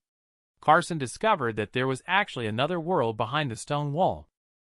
Above, you can see the seawater flowing, and some fish slowly swimming by from above. At the end, a skinny elder is sitting cross-legged on the edge of the stone wall. Just now, that person leaned close to the elder's ear and said, "Master Dark Shadow's mission has failed. The target is now coming to the door." Bloodhen Lightchaser glanced at Carson and said, "Young man, you are the first prey brave enough to come here. Tell me, who hired you to kill me? I can give you a quick death." Bloodhen Lightchaser shook his head and said, "Keeping the employer's secret is the bottom line for us assassins." "It's okay, then I'll find out myself." After speaking, he reached out his hand, ready to search Carson's soul. Bloodhen Lightchaser disappeared in the blink of an eye. His figure suddenly appeared behind Carson, and threw a punch at Carson. Although Carson dodged the punch, he felt somewhat surprised that the person turned out to be a Divine Perception Realm Grandmaster. Grandmaster in 3 realms: Chi Realm, Bodyguard Realm, Divine Perception Realm. Blood Hand and Lifechaser are the first Divine Perception Realm Grandmasters Carson has ever encountered. Carson suddenly looked very excited because he was eager to battle against a top expert. I happen to have Blood Hand Lifechaser on me to test my current cultivation achievement. Both of them were exchanging blows fiercely, each punch hitting flesh. One strike separated them. Blood Hand Lifechaser unexpectedly developed a sense of admiration and wanted to become Carson's disciple. He told Carson that his organization is a huge one with an annual income of billions, and he doesn't know how many people are coveting it. Carson smirked disdainfully, thinking of becoming my master. You are really not worthy. Blood Hand Lifechaser's face changed drastically in anger. You are asking for trouble yourself. Waves of crimson mist began to fill the entire cave. This is the blood domain released by Blood Hand Lifechaser. Carson's figure is no longer visible in it. However, Carson doesn't care about this superficial technique. He kicked him directly in the head. Blood Hand Lifechaser, who was almost knocked unconscious by the kick, was curious how Carson found out. Carson couldn't be bothered to answer such childish questions. Quickly tell me the employer. I can make it easy for you. Blood Hand Lifechaser laughed out loud. You're just a blind cat stumbling upon a dead mouse. I don't believe you can even hit me. Carson didn't waste words, and threw a punch without hesitation. This time, Blood Hand Lifechaser was well prepared. Carson narrowly avoided a punch from him. At this moment, Blood Hand Lifechaser stopped pretending and directly unleashed his ultimate move. The Azura Blood Blade, a blood-red long blade completely formed by chi, appeared in midair, emitting a terrifying aura of death. Blood Hand Lifechaser slashed towards Carson with a single strike. Carson's punch directly shattered his proud ultimate move, Mountain-Splitting Strike. Blood Hand Lifechaser was shaken and slumped to the ground. He was completely shocked by Carson's terrifying strength. Without saying a word, he turned and ran. Carson smirked and said, You can't escape. Soon, at a seaside, Blood Hand Lifechaser was caught up by Carson. At that moment, he was still thinking about handing over the Lifechaser organization to Carson in exchange for his life. He was pierced through the chest by a golden light. Carson smiled. Killing you or me will result in obtaining those things. In this battle, Carson realized that he must break through his own strength as soon as possible. The Elder's strength is a bit exaggerated. He can even transform into a true dragon, almost killing Kaisen, who is already a Grandmaster. Just now, during the Mid-Autumn Festival gathering at MO University, Daisy was a bit disappointed when she didn't see Carson. Our good friend Aubrey joked that she is almost turning into a waiting for husband rock. Daisy blushed and screamed. You are just teasing me. Aubrey laughed heartily and said that you should have taken a picture of her earlier as evidence. At this moment, a cute guy walked up to Aubrey. He mustered up the courage and extended his hand. May I invite you, the great beauty, to dance with me? Aubrey readily agreed, just as her hand was about to rest in the young handsome guy's palm. Suddenly, a hand preemptively grabbed Aubrey's hand. If you want to dance, you can only dance with me, Omari said dominantly, staring at Aubrey. This Omari is the legitimate son of the Zhonghayun family, known as the top martial artist in Zhonghai, coexisting with the powerful Lai family in the martial arts and secular worlds, collectively known as the twin heroes of Zhonghai. The handsome boy didn't know his identity and immediately exclaimed, This classmate was invited by me first. Omari coldly turned his head and said, If you don't want to die, then get lost. Aubrey didn't want to dance with Omari in the first place, so she asked him to let go. Daisy on the side couldn't bear it anymore, and couldn't help but scold Omari to let go of Aubrey. You are bullying people too much. I advise you not to meddle in other people's business. Even if Hank is here, he wouldn't dare to interfere with me. Even though Omari is so arrogant, Daisy still clings to Aubrey's arm and doesn't let Omari drag her away. Omari is gritting his teeth in anger. It seems that you refuse the toast and get the punishment of drinking. Daisy is not backing down. Do you still want to hit a woman? At this time, Carson's roommate and also Gu family young masters Creed stepped forward, saying that treating two girls like this is a bit excessive, isn't it? Omari sneered and said, Creed, your dad is like a dog, begging me to accept gifts at my doorstep for 3 consecutive years. I ignore him completely. What are you then? Creed, infuriated by his father being publicly insulted, threw a punch at him. Omari casually punched him, sending him flying. Omari walked up to him, looking down on him. You trash from the outsider realm, don't bother me again, he said. Who's the trash? Carson's voice came from behind him. Don't bother my roommate, you inter-realm trash. Who do you think you are to talk to me like this? Just a member of the inner realm, nothing more than a snap of the fingers. Carson finished speaking, and then fed the essence-nourishing pill into Creed's mouth. Creed immediately sat cross-legged and began practicing the technique to regulate his breathing. Omari gave a cold smile, and was curious to see what they would perform next. Carson gently patted Creed on the shoulder, and whispered a word softly. A powerful aura emanated from Creed's body, unexpectedly breaking through his meridians, and allowing him to instantly break through to the inner realm. Omari looked at Carson, his face full of shock. Carson smirked disdainfully and said, Open your eyes wider, and keep watching carefully. The aura on Creed surged again, unexpectedly reaching a major mastery in the inner realm. Omari is feeling sour and resentful at this moment. It is said that the first-class spirit herb was actually used by Carson on an outsider realm martial artist, which is simply a waste of a priceless treasure. Carson smiled faintly. I am willing. Omari was silenced by the retort, his eyes darkening. When Creed opened his eyes, his heart was filled with joy. Then he bowed to Carson and said, I can never repay your kindness and guidance in this lifetime. Don't say those useless words. Get up and make the person who humiliated you pay the price. The moment the words fell silent, Creed punched Omari. Omari coldly snorted and did not place Creed in his eyes.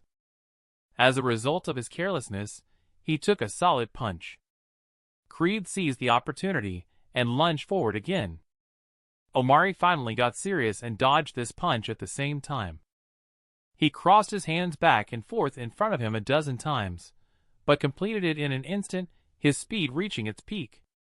Even Carson was slightly amazed that this technique actually coincided with the trajectory of the Great Tao. It seems that the Yun family still has some skills. Omari only saw both hands seemingly holding an invisible giant blade high in the air, slashing down at Creed, a heaven-splitting slash. Creed threw a punch, mountain-splitting Omari was hit, and sent flying back like a shell. Carson walked up to him and said, Omari, you've lost. But Omari was not convinced. Carson threatened Omari that in front of the Yun family, Carson was still just an ant. Carson did not continue to attack and told him to roll away. In any case, the Yun family would come looking for him sooner or later. As he left, Omari gave Aubrey a resentful glare. I will find Chandler to settle our accounts properly. Aubrey angrily shouted, You are simply unreasonable. After the party ended, on the way back to the dorm with Daisy, Carson suddenly stopped. Daisy, is there anything you want to ask me? You will say what you want to say on your own, and there's no use asking if you don't want to say, right? Carson didn't answer, his eyes dimmed. He thought Daisy shouldn't look so humble and lowly. He wasn't sure if he had protected her or harmed her in this reincarnation. Carson quickly returned to the small courtyard of the villa he rented. And there were 2 unwelcome guests on the roof. It is Omari and the Yun family grandmaster Jason that he brought. Carson suddenly appeared in front of the 2. Is it too late to come as a guest now? Jason, knowing that he cannot see through Carson's cultivation achievement, still forcefully pretends to be cool to seek justice for Omari acting arrogantly to make Carson kneel down and apologize. This kind of delusional hooligan ended up being knocked down by Carson with one punch. He sprayed blood all over the place. The powerful force smashed him into the floor, almost impossible to pull out. Then he started kneeling on the ground begging for mercy. Carson would not let him off so easily. He pointed towards Omari and indicated that Omari's knee had been shot through. He was in so much pain that he kept howling on the ground. However, Omari remained extremely arrogant, threatening to kill him for sure. Jason also claimed that the Yun family will not let this go easily. Carson watched them retreat in the distance, already deciding to eliminate the Yun family in his heart. At the same time, under Kaison's leadership, the Mo family Chamber of Commerce began to monopolize the business community in Zhonghai. As the foremost secular family in Zhonghai, the Lai family is in imminent danger in the corporate war. On this day, Lai family leader Chandler came to the Yun family, pleading with Yun family leader Nathaniel to help him eliminate the Mo family Chamber of Commerce. Nathaniel agreed. But the condition is for his daughter Aubrey to marry his son Omari. For the benefit of the clan, Chandler agreed without hesitation. A few days later, the wedding of the two families had begun. Chandler is indeed ruthless as a father. He can bear to let his daughter marry a wastrel for the sake of his own interests. In a blink of an eye, it's already time for the solemn vow-taking ceremony. But at this moment, Kaisen suddenly burst in and interrupted their wedding. Nathaniel immediately stood in front. I don't think it's your turn to meddle in the Yun family's wedding. Do you really think that your Mo family Chamber of Commerce is invincible? Chandler is also following behind, echoing in agreement. Kaisen's gaze narrowed. Regardless of what they were saying, he ordered them to stop the wedding immediately. Aubrey was stunned on the spot, not knowing who this person was, and why he came to rescue her. Chandler showed no sign of backing down when he saw Kaisen, and he accused him of being too overbearing. Kaisen chuckled in response. Chandler went as far as selling his daughter for the benefit of the clan. You, as a father, really went too far. Seeing the atmosphere become tense, an elder walked out from backstage. Elder Dragon Cane suddenly struck the ground making a loud noise. What are you all arguing about? This elder is Yun family's old family leader Bellamy. Kaisen's gaze also showed a hint of surprise. He did not expect that the Yun family indeed had a trump card. The old monster in front of him is probably a Divine Perception Realm Grandmaster, so Kaisen acted directly, feeling that the other party was too arrogant. Kaisen didn't say a word and threw a punch. Bellamy looked at Kaisen's punch with some appreciation while holding the dragon cane. When Kaisen's punch came close, Bellamy quickly raised the dragon cane and created a visible shockwave of air, blocking Kaisen's punch with a booming sound of energy explosion. Kaisen was violently pushed back and took 4 or 5 steps back before regaining his balance. Bellamy didn't fare well either, taking a step back before barely regaining his balance. He looked at Kaisen solemnly. You are indeed exceptional. You already possess some understanding of the Divine Perception Realm. Among peers, you can be regarded as invincible. I don't just set my sights on peers, hee. If you want to challenge beyond your level, I will make your wish come true. As soon as the words fell, Bellamy raised the dragon cane and shouted, Dragon Mirage, loudly. Suddenly, everyone noticed that Elder disappeared into thin air. Then, a giant dragon made of clouds soared into the sky, roaring loudly. Bellamy stood in the void and transformed into a dragon, using the move he had comprehended in seclusion for 10 years. Today, he was going to test this move on Kaisen. Kaisen, full of spirits, yelled, Come on, today I will step on the sky and slay the dragon. As soon as the words fell, the giant dragon roared angrily and lunged towards Kaisen with a fierce bite. Kaisen shouted, Heavenly Mystic 3 Fists, first form, mountain splitting. His fist slammed down beneath the dragon's head, transformed by Bellamy. The giant dragon was hit and flew backwards. But this did not cause much harm to Bellamy. Kaisen aura suddenly surged, striking Bellamy with the Heavenly Mystic Three Fists, second form Flowbreaker. This time, the dragon was dispersed. Bellamy's figure appeared, looking solemn. What a powerful bodyguard realm grandmaster you are. You are the first person in these decades to break my dragon mirage. Kaisen forcefully suppresses the agitation of chi in his body. You are also the most powerful martial artist I have encountered. Let's use all our strength in the final move to determine the winner. Dragon-slaying hand, Bellamy said in a low voice. His hands turned into claws, and he leaped fiercely, covering Kaisen's head. Kaisen suddenly raised his head and threw a punch skyward, executing the Heavenly Mystic Three Fists, third form Sealing Suppression. The two collided again, and a loud explosion of powerful energy heatwave erupted. After the impact, Bellamy took a few steps back to steady himself, while Kaisen was knocked down to the ground. When Kaisen stood up again, Bellamy still gave him very high praise. You have stronger potential. In a few years, I won't be your match anymore. Seeing the situation being controlled, Nathaniel jumped out again to mock Kaisen. Kaisen burst into laughter. Do the Yun family have a trump card while I don't? After speaking, Kaisen bowed towards the direction of the hall entrance, respectfully requesting Master to lend a hand. The mighty immortal sovereign has once again been burgled. This time, Callie and two other women almost fell together. Just now, Carson showed up at the wedding ceremony and said, "Let's be real, only I can handle this situation." Kaisen immediately bowed to him as a sign of respect. Disciple has failed. It brings shame to the sect. Please punish me, Master. Carson smiled faintly and did not blame Kaisen, as Kaisen lost in terms of cultivation time. Nathaniel learned that the person in front of him was the one who broke his son's leg. He angrily struck out at Carson with a palm without regard for his own life. Omari was even more convinced that Carson was bound to die. However, Nathaniel was knocked out by Carson with a single punch. He spat out a mouthful of blood. Omari was so scared that his face turned pale, his eyes widened, and his mouth hung open. He couldn't believe that his father, the bodyguard realm grandmaster, couldn't even block Carson's attack with a move. Chandler was deeply regretful at this moment. He actually thought about marrying his daughter to Carson, and tried to curry favor. Bellamy stood up at this moment, already seeing the terrifying strength of Carson. He turned to the people of the Yun family behind him and said, I am old now.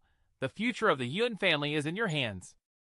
Obviously, Bellamy knew he didn't have the confidence to defeat Carson. He was prepared to fight to protect the dignity of the Yun family.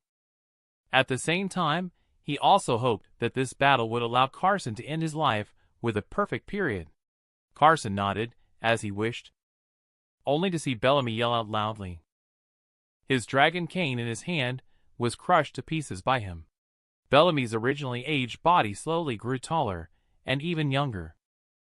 A group of puzzled young members of the Yun family cheered on the side, thinking that Bellamy reaching the realm of rejuvenation would definitely defeat Carson.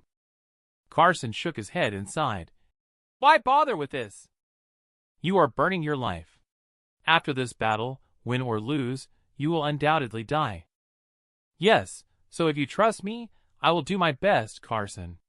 Give me a nod, rest assured that I can do it. Let me show you my dragon mirage. Bellamy in its heyday, with a loud roar as a mist surrounds my whole body. He disappeared from the original spot, and an almost substantial mist dragon appeared in midair. Compared to when dealing with Kaisen earlier, this dragon is more solid. He watched as the huge beast rushed towards him at high speed. Carson suddenly took a step forward and unleashed a mountain-splitting strike. The seemingly all-powerful and dominant dragon. It was unexpectedly sent flying by Carson's punch, as if breaking decayed wood and shattering dried bones. In the mist, Bellamy coughed up a mouthful of blood. He wiped the blood from the corner of his mouth with a loud shout of satisfaction. Come on! The dragon soared high again and descended towards Carson. The sound of the heavenly Xian divine, this second form river splitting Carson rang out again. Each of his punches carried tenfold strength, stemming from his respect for Bellamy. This punch directly broke through the layers of chi barriers surrounding Bellamy. Bellamy was sent flying backward by the impact. He was spewing blood uncontrollably in midair. Ha ha ha. Enjoyable? Bellamy burst into a hearty laugh, leaping up from the ground and standing before Carson once again. Carson couldn't help but admire this elder. If it were anyone else, they would have been beaten to death by him. This elder truly lives up to being the mainstay of the Yun family. Carson is seen joining his palms together. He is gathering his strongest move. Bellamy felt the irresistible terror and pressure, not retreating but advancing with an expression of embracing death as home. If I can die under such earth-shattering martial art, my life would not have been in vain, he said, his hands flashing with lightning at the same time. He unleashed the ultimate move, Dragon-Slaying Hand. Carson's palms probed out, and he utilized all his cultivation achievements to execute this strike, suppressing the universe. As the powerful residual force dissipated, Bellamy had already turned into flying ashes. Carson pointed a finger at Omari again. A blood hole suddenly appeared on Omari's forehead, and he died on the spot. Nathaniel roared and glared at Carson with a fierce expression. The enraged Nathaniel, overwhelmed by anger, rushed towards Aubrey, watching Aubrey on the verge of being killed. A golden light instantly pierced through his chest, and his outstretched hand also froze in midair. Then he fell to the ground with a thud and couldn't get up. He had just been killed by the heaven-slashing technique summoned by Carson. Carson controlled the heaven-slashing technique and looked at the remaining members of the Yun family with a smile. "Face reality," he said. "I can easily annihilate all of you from the Yun family." As soon as the words fell, everyone kneels down and worships me, willing to submit. Carson suddenly shouted coldly, "Yun family is now under the MO family chamber of commerce. Those who refuse will die." After the matter was resolved, Carson then said to Aubrey, "Remember, you never need to compromise with anyone." But she did not understand why Carson was being so kind to herself. Carson casually said, "Because I owe you." Aubrey was even more surprised by this. They had only met for the second time, and Carson didn't offer much explanation about their past connection in past life. He couldn't explain clearly either. After all, this woman was his official girlfriend from college in their past life. Later, due to the class difference in their clans, they were forced to separate. He doesn't want Aubrey to become the second Daisy. Carson then instructed Kaisen to hand over the MO family chamber of commerce to the most trusted person to manage it while he returned to Jianya's city. At the same time, an elder dressed in purple A trigram's attire. He flew to Carson's main camp. He gazed at the villa by Yen Lake shrouded in spiritual energy mist. Ezekiel took a deep breath. This rich spiritual energy is simply amazing. Just then, Serenity flew out of the villa, looking wary as she asked Ezekiel, "Who are you?" Ezekiel glanced at Serenity, slightly surprised, and said, "You're quite young to have reached the inner realm pinnacle. It seems Carson indeed has some skills." "Carson killed 2 of my disciples, so I'll kill one of his first." As soon as he finished speaking, Ezekiel threw a punch towards Serenity. Serenity hadn't reacted yet, and was sent flying by the punch. She fell heavily to the ground, seeing that Serenity still had a breath left. When Ezekiel was preparing to strike again, Callie had already blocked his path. Ezekiel was surprised to see another female Grandmaster appear. Immediately, he revealed a sinister smirk. "Are you also Carson's disciple? It seems that Carson enjoys being served by women." "Shameless!" the damn Callie shrieked. The Phoenix Song sword flashed with a cold light, aiming straight at Ezekiel's head. She was effortlessly caught the sword by Ezekiel, who let out a disdainful smile and said, "This sword is good, but you are still not enough." Callie's figure suddenly retreated, sensing the formidable strength of the despicable elder in front of her. She directly activated Phoenix Swords through the 9 heavens. Callie transformed into a fire phoenix descending straight from the sky. Ezekiel struck with a Vajra fist, shattering the fire phoenix phantom. Callie was knocked into the air and fell to the ground. Then Ezekiel took out Callie's phone and recorded the scene, sending it to Carson as a challenge. 3 days later, they will battle here. This time, the face of the dignified immortal sovereign was slapped loudly. Who would have thought that the humble matriarch serpent's soul has grown into a red dragon today? Carson really hit the jackpot with this one. And just now, Carson's house was robbed again. Almost all the martial artists have gathered at his old home. On the 3rd day, Carson finally showed up. Callie and the other 2 girls saw Carson as if they had seen the savior coming. After checking the 2 girls, Carson found that they were basically unharmed. He turned his head and glanced at Ezekiel. Without saying a word, he threw a punch towards Ezekiel. Ezekiel met it with his own punch. He didn't expect the little guy in front of him to actually stand his ground against him. They were seen exchanging blows, with tens of thousands of punches making it hard to tell who had the upper hand. Suddenly, Ezekiel shouted loudly, "We've been testing each other for long enough. I'm about to unleash my ultimate move." Behind Ezekiel, the 8-armed Vajra phantom suddenly condensed. Carson felt the power of Ezekiel's move, but for him, it was not enough.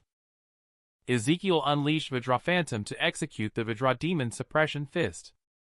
Carson still delivered a mountain-splitting strike with a bang, sending Ezekiel flying directly. He fell into Yen Lake. An elder dressed in a talus robe whispered to the Scar Man next to him, "This kid definitely has secrets on him. If we can obtain them, it's possible to break through to the divine realm." The Scar Man nodded but indicated that they would need to find someone to help. The talus robe elder smirked. "Don't worry, with the huge temptation of the divine realm, helpers are easy to find." On the other side, Ezekiel rose from Yen Lake. Carson looked at him and sneered. "Is the water comfortable to soak in?" Ezekiel angrily said, "If I had met you 30 years ago, I would probably have no choice but a dead end. But after 30 years of precipitation, you can only be my defeated subordinate." After speaking, Ezekiel suddenly raised both hands high and shouted, "Vajra descends!"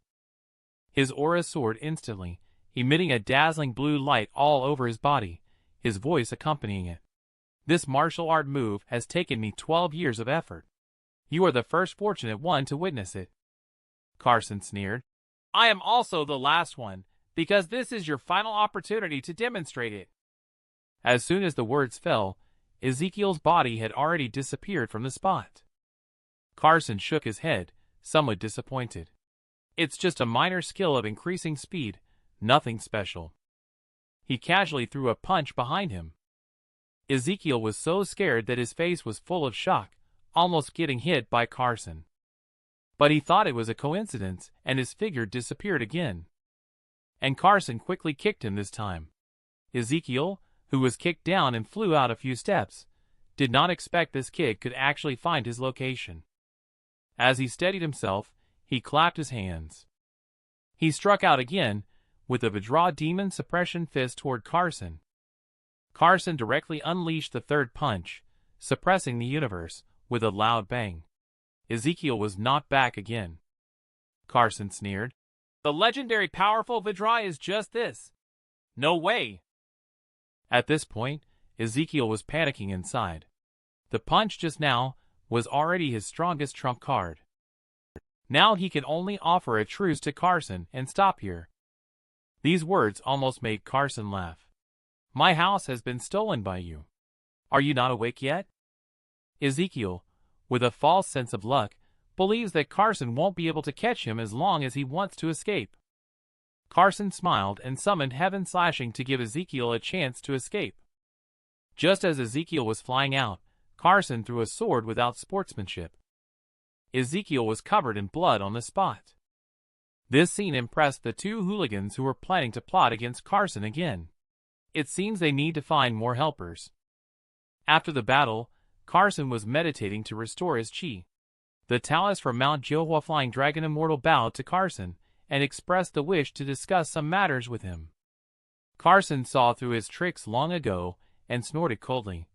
"Discuss? Avoiding discussion? Come out." Flying Dragon Immortal stopped pretending. With a wave of his hand, 11 old men appeared behind him. Carson laughed. 12 Divine Perception Realm Grandmasters gathered together. Are they planning to turn my home into a party venue? Flying Dragon Immortal sneered coldly. Hand over the technique on you, and we will leave immediately.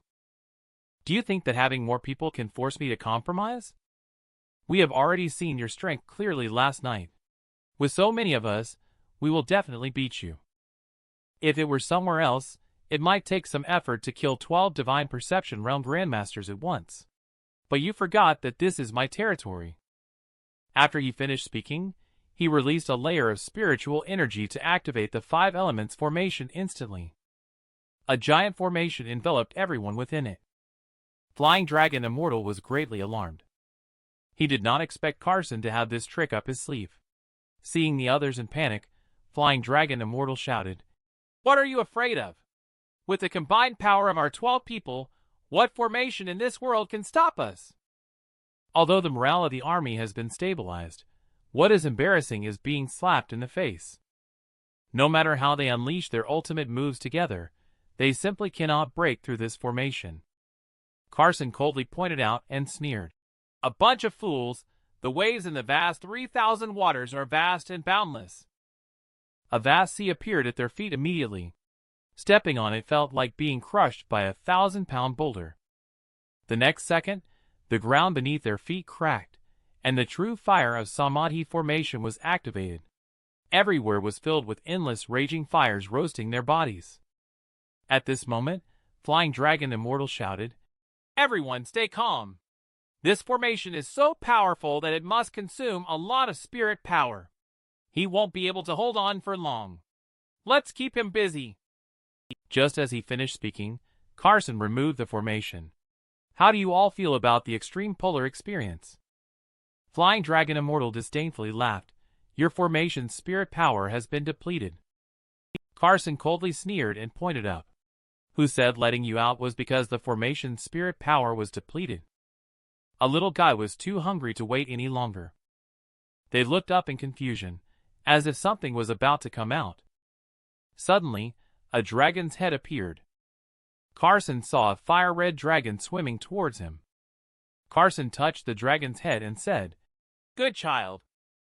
The dragon unexpectedly transformed into a small dragon and coiled around his arm, looking pleased. Carson smiled at it and said, "Go ahead. Eating them will compensate for a year of your hard practice." Flying Dragon Immortal looked serious. "So this is the real reason he let us out." As soon as the words fell, everyone started fleeing in all directions. And the giant dragon has already entered like a wolf among sheep. All 12 Divine Perception Realm Grandmasters have all become food for the red dragon. After eating this red dragon, they felt satisfied and burped. Judging from the situation, this Jiao dragon will definitely be able to ascend to a true dragon in the future. But for now, it can only serve as Carson's mountain spirit demon. With this battle, the entire martial arts world's power structure will be reshuffled. Carson is playing the role of a pig to eat a tiger again. Just now, Carson was strolling and chatting with his ex-girlfriend Aubrey from his past life. The soldier from the Divine Eagle Special Forces came over. It turns out that there was a problem with the Divine Eagle Special Forces. I hope he can go back and check it out right away. Carson just returned to base. Just then, Vice Captain Tristan rushed over to Captain in a great hurry. "You're finally back. What on earth happened?" "There was a problem with the player's cultivation, so we had to temporarily stop the training." Carson frowned.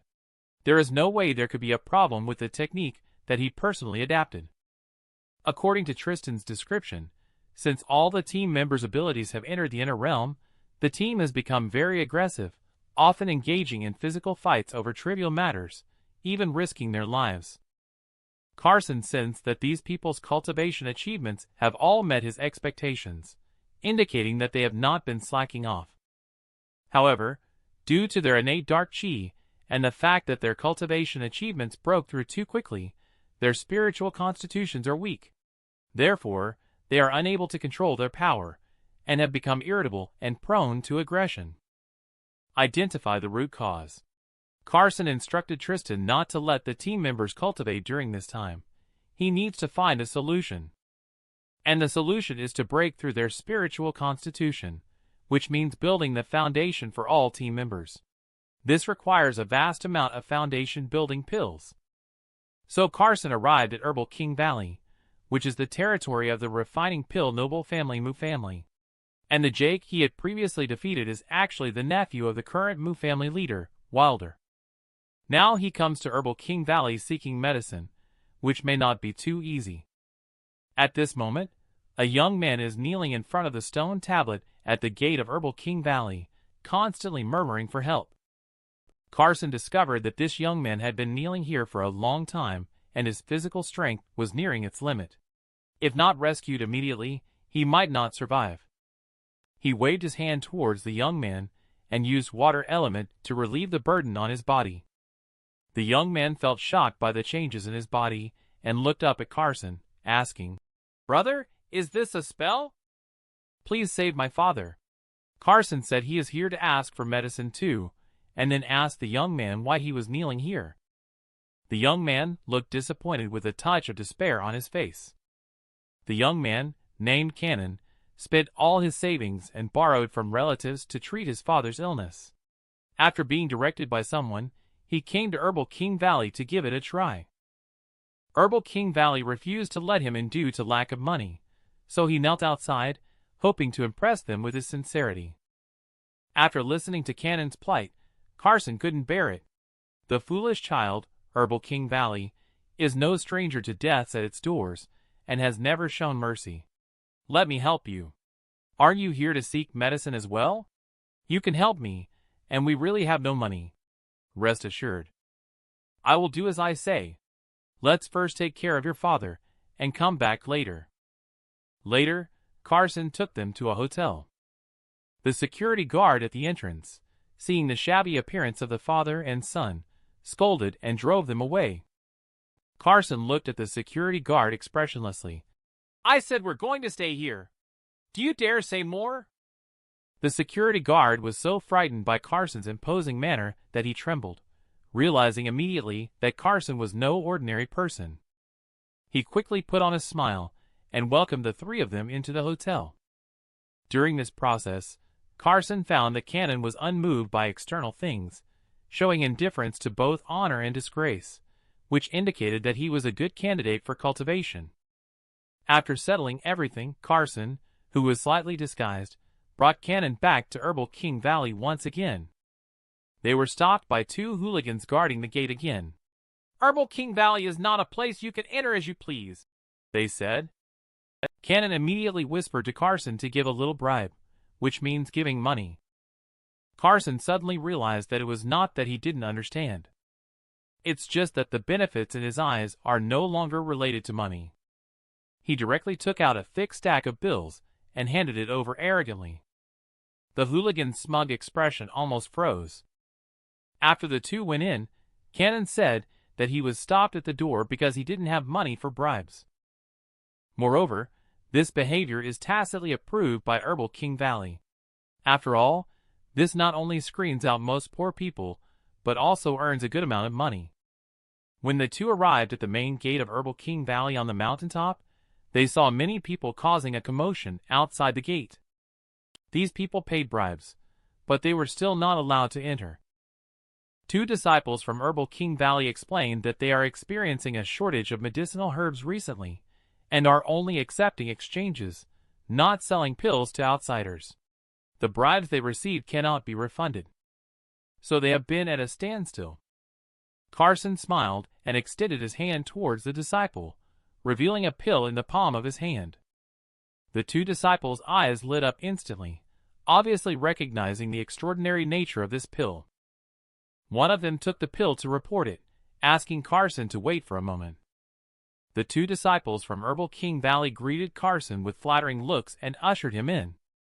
Carson had just entered the Medicine King Hall. He saw Mu family leader Wilder staring at him. "Was that pill just now refined by your master?" "I refined that myself." Several members of the Hall of Herbal King Valley upper echelon were secretly surprised. Wilder immediately bowed to Carson as a sign of respect and asked, "May I ask for your honorable surname and given name? What brings you to our Herbal King Valley this time?" "My name is Sunkar. I came to Herbal King Valley to look for some medicinal herbs. Can you take me to the warehouse?" Just as the words fell, he was opposed by Elder Kingsley of the Mu family. How can this be allowed? The warehouse of Herbal King Valley is not to be viewed by outsiders just because they wish to. Carson took out a paper with an elixir formula and smiled. "If the Mu family has what I need, I can exchange the elixir formula of that pill for it." Wilder and the two of them immediately had a drastic change in facial expression and were greatly delighted. Cannon looked at Carson with a hint of shock and gratitude in his eyes, never expecting that this big brother would go to such lengths for him. Wilder accepts the deal but requires the elixir formula to inspect the goods first and guarantees never to copy the elixir formula. This condition could be considered quite shameless. Even Kingsley on the side felt ashamed in secret. After all, people like them remember things at a glance. The members of the Mu family were staring intently at Carson, their eyes full of anticipation, hoping that Carson would agree. Carson's eyes flashed with a hint of disdain as he casually tossed the elixir formula over. Wilder quickly held the paper in his hands and carefully looked at it, his face filled with a look of shock as if he had found a treasure. After finishing reading, Wilder had a smile on his face. This elixir formula is indeed amazing. We still need to verify its authenticity. Please wait a moment. Carson waved his hand indifferently. Let them take their time. The upper echelon of the Mu family are all gathered in the Mu family refining pill room. Wilder sighed as he looked at the pill refining furnace in front of him. If I'm not mistaken, this should be an ancient elixir formula. I'm afraid that the ingredients he needs are not available in our Mu family. An elder beside him flashed a hint of greed in his eyes, reminding him that no matter what, this elixir formula must be kept. Wilder had this idea a long time ago. The greed in his eyes prompted them to quickly transcribe a copy of the elixir formula. And his ambition is even greater analyzing Carson. There's something better, even the divine elixir formula. So he decided not to exhaust Carson and never let him leave Herbal King Valley. Suddenly, the pill furnace exploded with a bang. Kingsley excitedly laughed and said while holding the pill, "It's done! It's done! First-class spirit herb." Wilder carefully examined several sparkling and translucent pills, convinced in his heart that this was definitely an ancient elixir formula. From the leisurely tea-drinking hall, Carson knew from the sound just now that they had successfully refined it.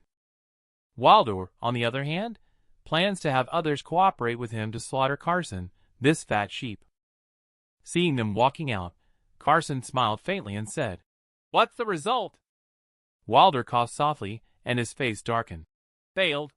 Your elixir formula couldn't even form a pill. It's clearly fake." Kingsley behind him looked shocked. Although he also wanted to stay, Carson had never thought of deceiving Carson like this. A cold light flashed in his eyes. "Since you couldn't make the pill, just return the elixir formula to me." Wilder also readily returned it to Carson. Carson suddenly looked at Wilder and gave a strange smile. "I have added some small techniques to this elixir formula. Before long, your memories of this elixir formula will disappear, including those transcribed texts will also disappear." As soon as the words fell, those who had just read the elixir formula had already begun to forget. Wilder looked stunned. He turned to look at Kingsley, who had personally refined the pill, but Kingsley had also completely forgotten at this moment. Carson sneered inwardly and waved at them. "Wait." Wilder quickly stopped Carson. "Do you have any other matters? Perhaps we made a mistake during the refining process just now, so we couldn't produce the pill. It's not an issue with your elixir formula, but its value is limited. If you want to exchange for the medicinal herbs from us, you may need to add something more." Carson has never seen such shameless person before, which made him laugh directly. "Family leader, you are really shameless. Aren't you afraid of being overfilled by your greed?" Being embarrassed in public, Wilder started to threaten Carson boldly. "How dare you insult me, Herbal King Valley. If you don't give me an explanation today, you won't be able to leave. The rest of the Mu family members immediately understood Wilder's intentions. They immediately surrounded Carson and Cannon. Kingsley quickly stepped in to advise Wilder not to ruin the reputation of Herbal King Valley over this trivial matter. Wilder has long been clouded by greed and is not listening at all. He used his identity as the family leader to pressure him into not meddling in other matters. Kingsley sighed and said, "My Mu family is going to be destroyed by you." Wilder ignored him and turned to Carson. "Are you going to surrender on your own, or shall we take action?" "I haven't put any skill points into surrendering," Carson said casually. He removed the spirit power from his face, immediately restoring his original appearance. Carson was about to start his performance again. Carson is really ruthless this time, directly annexing the Herbal King Valley.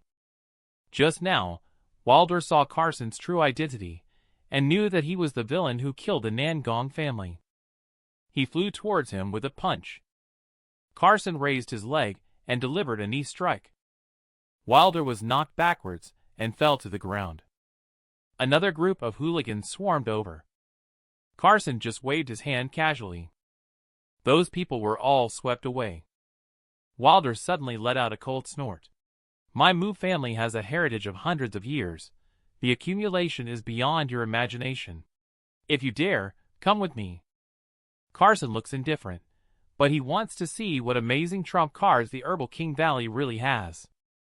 Before long, Wilder brought Carson to a low hill. He knelt in front of the stone door on the mountainside and shouted loudly, "Descendants of the Mu family, please come out and help solve the crisis facing the Mu family. Wilder requests the ancestor to intervene." Carson squinted his eyes, wondering who this ancient creature from the Mu family ancestor is. The stone door was pushed open, and a figure slowly appeared. Wilder's face lit up with joy, and he quickly shouted, "Ancestor!" "This person is the Mu family ancestor, Yusef." He glanced at Wilder and asked, "Which generation family leader of the Mu family are you?" "I report to ancestor that I am the 37th family leader of the Mu family." Wilder Yusef muttered to himself, 37th already? That means I have been in seclusion for over 60 years. Wilder's face showed surprise. Has ancestor been immortal during this over 60-year seclusion? Carson was also somewhat shocked. Based on his contact with Earth martial artists, it seems that there is no technique that can sustain a martial artist for decades of seclusion at once. He obviously relied on pills for support. Yusef's gaze turned to Carson. "May I ask how to address you, sir?" "They all call me Carson." Master Yusef sneered. "Master, such a young age and yet so arrogant, lacking in manners," Carson retorted. "Then does the Mu family's upbringing teach you to scheme and plot against others for their elixir formula?" After speaking, he pointed at Wilder, calling him shameless and shameless, distorting black and white. Yusef's face turned icy cold. "Go ahead, let me see what you're relying on." As soon as the words fell, Yusef's whole body surged with chi, bursting forth with a powerful aura. Carson threw out a punch at Yusef. Yusef's face changed drastically and immediately used the ultimate skill Thousand Threads Knot. However, he couldn't withstand this seemingly ordinary punch. With a bang, Yusef was sent flying. Wilder beside him looked horrified, never expecting that their own ancestor couldn't withstand a blow from Carson. Yusef realized Carson's terrifying power and suggested making a deal with him. He said that as long as Carson left the Mu family would allow him to take what he wanted. Carson smirked mockingly and said, "I originally intended to have a fair trade with your Mu family, but you played me with tricks. Now that I am using my fists to speak, you want to trade with me again." Yusef's face darkened as he said, "If you are unwilling to compromise, then don't blame me for being impolite." He took out a parchment scroll that seemed to be surrounded by a hint of black aura. Carson's face changed as he could feel the taint on the parchment scroll. It must be a poisonous item. Yusef threw the parchment scroll up and shouted, "The 8th guardian of the Mu family is here to solve the crisis of the Mu family. Please activate the Mountain Protection Formation. As soon as the 100 Poisons Devouring Immortals formation was activated, after Carson finished speaking, darkness suddenly enveloped the surroundings. Yusef and Wilder were nowhere to be seen. Cannon looked around in a panic, but remained unfazed. At this moment, Yusef's voice came from seemingly nowhere. Formation of the Mu family. It only stops after the immortal devouring vine has devoured all living beings. You are just waiting to die. Carson was stunned. This immortal devouring vine was the first time he had heard of it. Suddenly, a green and oily venomous vine flew quickly towards Carson. He was caught off guard and had one of his arms entwined by the venomous vine. He shouted a curse word. Heaven slashing swiftly cut off the venomous vine. Carson once again controlled the heaven slashing sword to attack the venomous vine. However, these venomous vines seem to have an immortal body. As soon as a few vines are cut off, they can immediately grow a new one. Carson's face turned cold as a fluorescent jade amulet appeared in his hand. As Carson activated the jade amulet, the true fire of Samadhi burst out from it, instantly incinerating the venomous vine filled with impure chi into ashes. Just as Yusef smugly thought Carson had turned into a puddle of concentrated water. When Wilder was still worried about the treasure on Carson, the formation in Yusef's hands suddenly rose aflame. The flame quickly spread all over his body. Yusef let out a desperate scream that was chilling, making Wilder turn pale with fright and quickly step back a few paces. As Yusef was burned to death, the spirit was destroyed, and the 100 Poisons Devouring Immortals formation was broken. Wilder could see the normal scenery outside again. He found Carson standing across from him, staring at him coldly. "Take me to the herbal medicine storage of your Mu family." Wilder sighed in defeat and agreed repeatedly in response.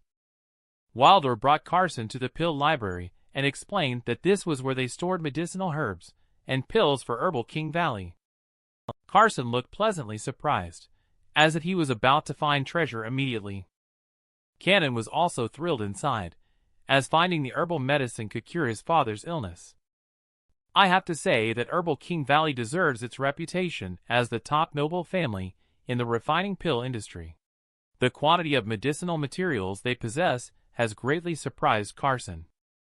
Carson did not immediately take the required medicinal materials, but instead walked up the stone steps to the second floor. Wilder's face immediately turned incredibly ugly. He seemed to be planning to rob Herbal King Valley clean. The second floor is where the books are stored, but Carson looked through them roughly, and none caught his eye. Suddenly, his eyes lit up as he sensed a surge of spiritual energy. He quickly followed this spiritual energy and found this book. The book recorded that the Herbal King Valley turned out to be the cultivation place of the alchemical cauldron immortal 800 years ago. Carson's gaze suddenly turned towards Wilder. Today is truly a good day. Your Herbal King Valley has occupied the cultivation place of others for hundreds of years. It should be returned today. Wilder's face turned pale. As the current family leader of the Mu family, he knows some things, such as the true origins of the Mu family. But he is unwilling to admit it. If he admits that Herbal King Valley does not belong to their Mu family, then Carson can rightfully take away everything from Herbal King Valley. Carson snorted coldly. It is clearly written in the alchemical cauldron immortal's legacy that whoever finds this legacy first. Now I am the master of Herbal King Valley, giving your Mu family 3 days to leave Herbal King Valley. Wilder wanted to argue, but he was beheaded by Carson with a sword. After all, his consistent style is that even killing can get him everything. Shortly after, Carson smashed Yusef's seclusion chamber with one punch. Suddenly, a sharp voice sounded from all directions. Cannon felt that the sound was like a baby's cry and instinctively said, "Could it be a ghost?" At that moment, a white figure shot out from inside. Carson jumped up and reached out to grab the white figure, which was extremely agile. Carson's grab didn't work. Instead, it skillfully avoided Carson's attempt and floated in midair, saying, "You're quite clever, but you can't escape."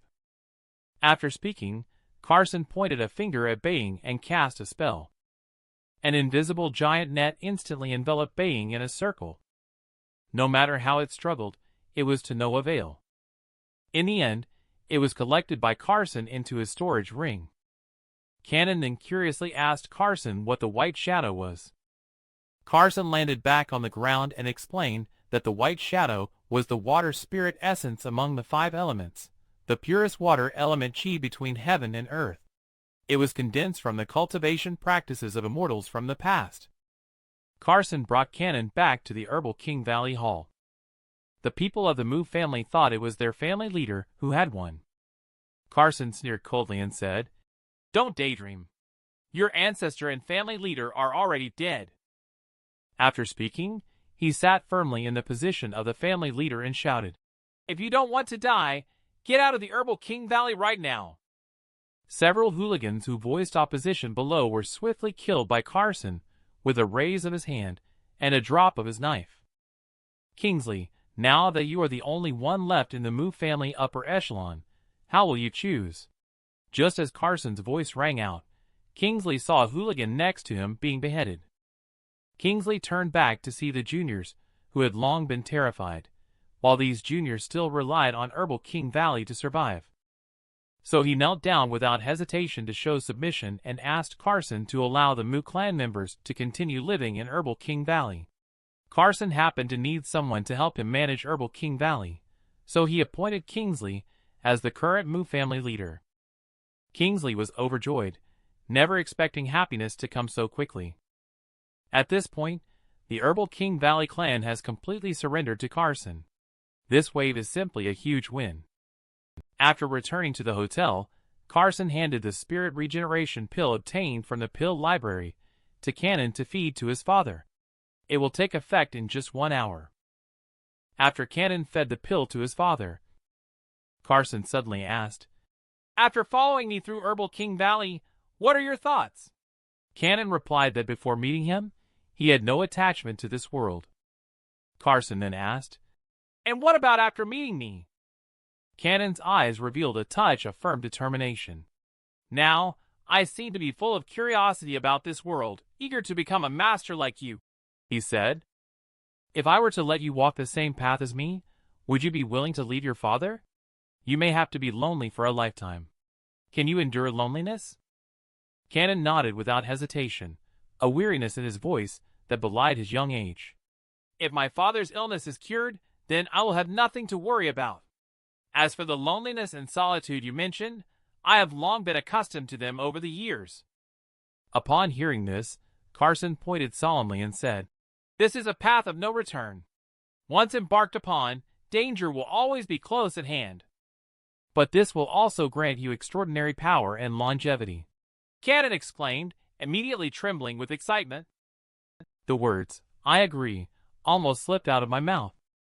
Carson's expression suddenly became somewhat frightening. "Those who enter my sect must respect me as their master and abide by my rules. If there is any violation, even if it reaches the farthest reaches of the azure sky above and the depths of the yellow springs below, I will still extinguish your spirit. Do you still agree?"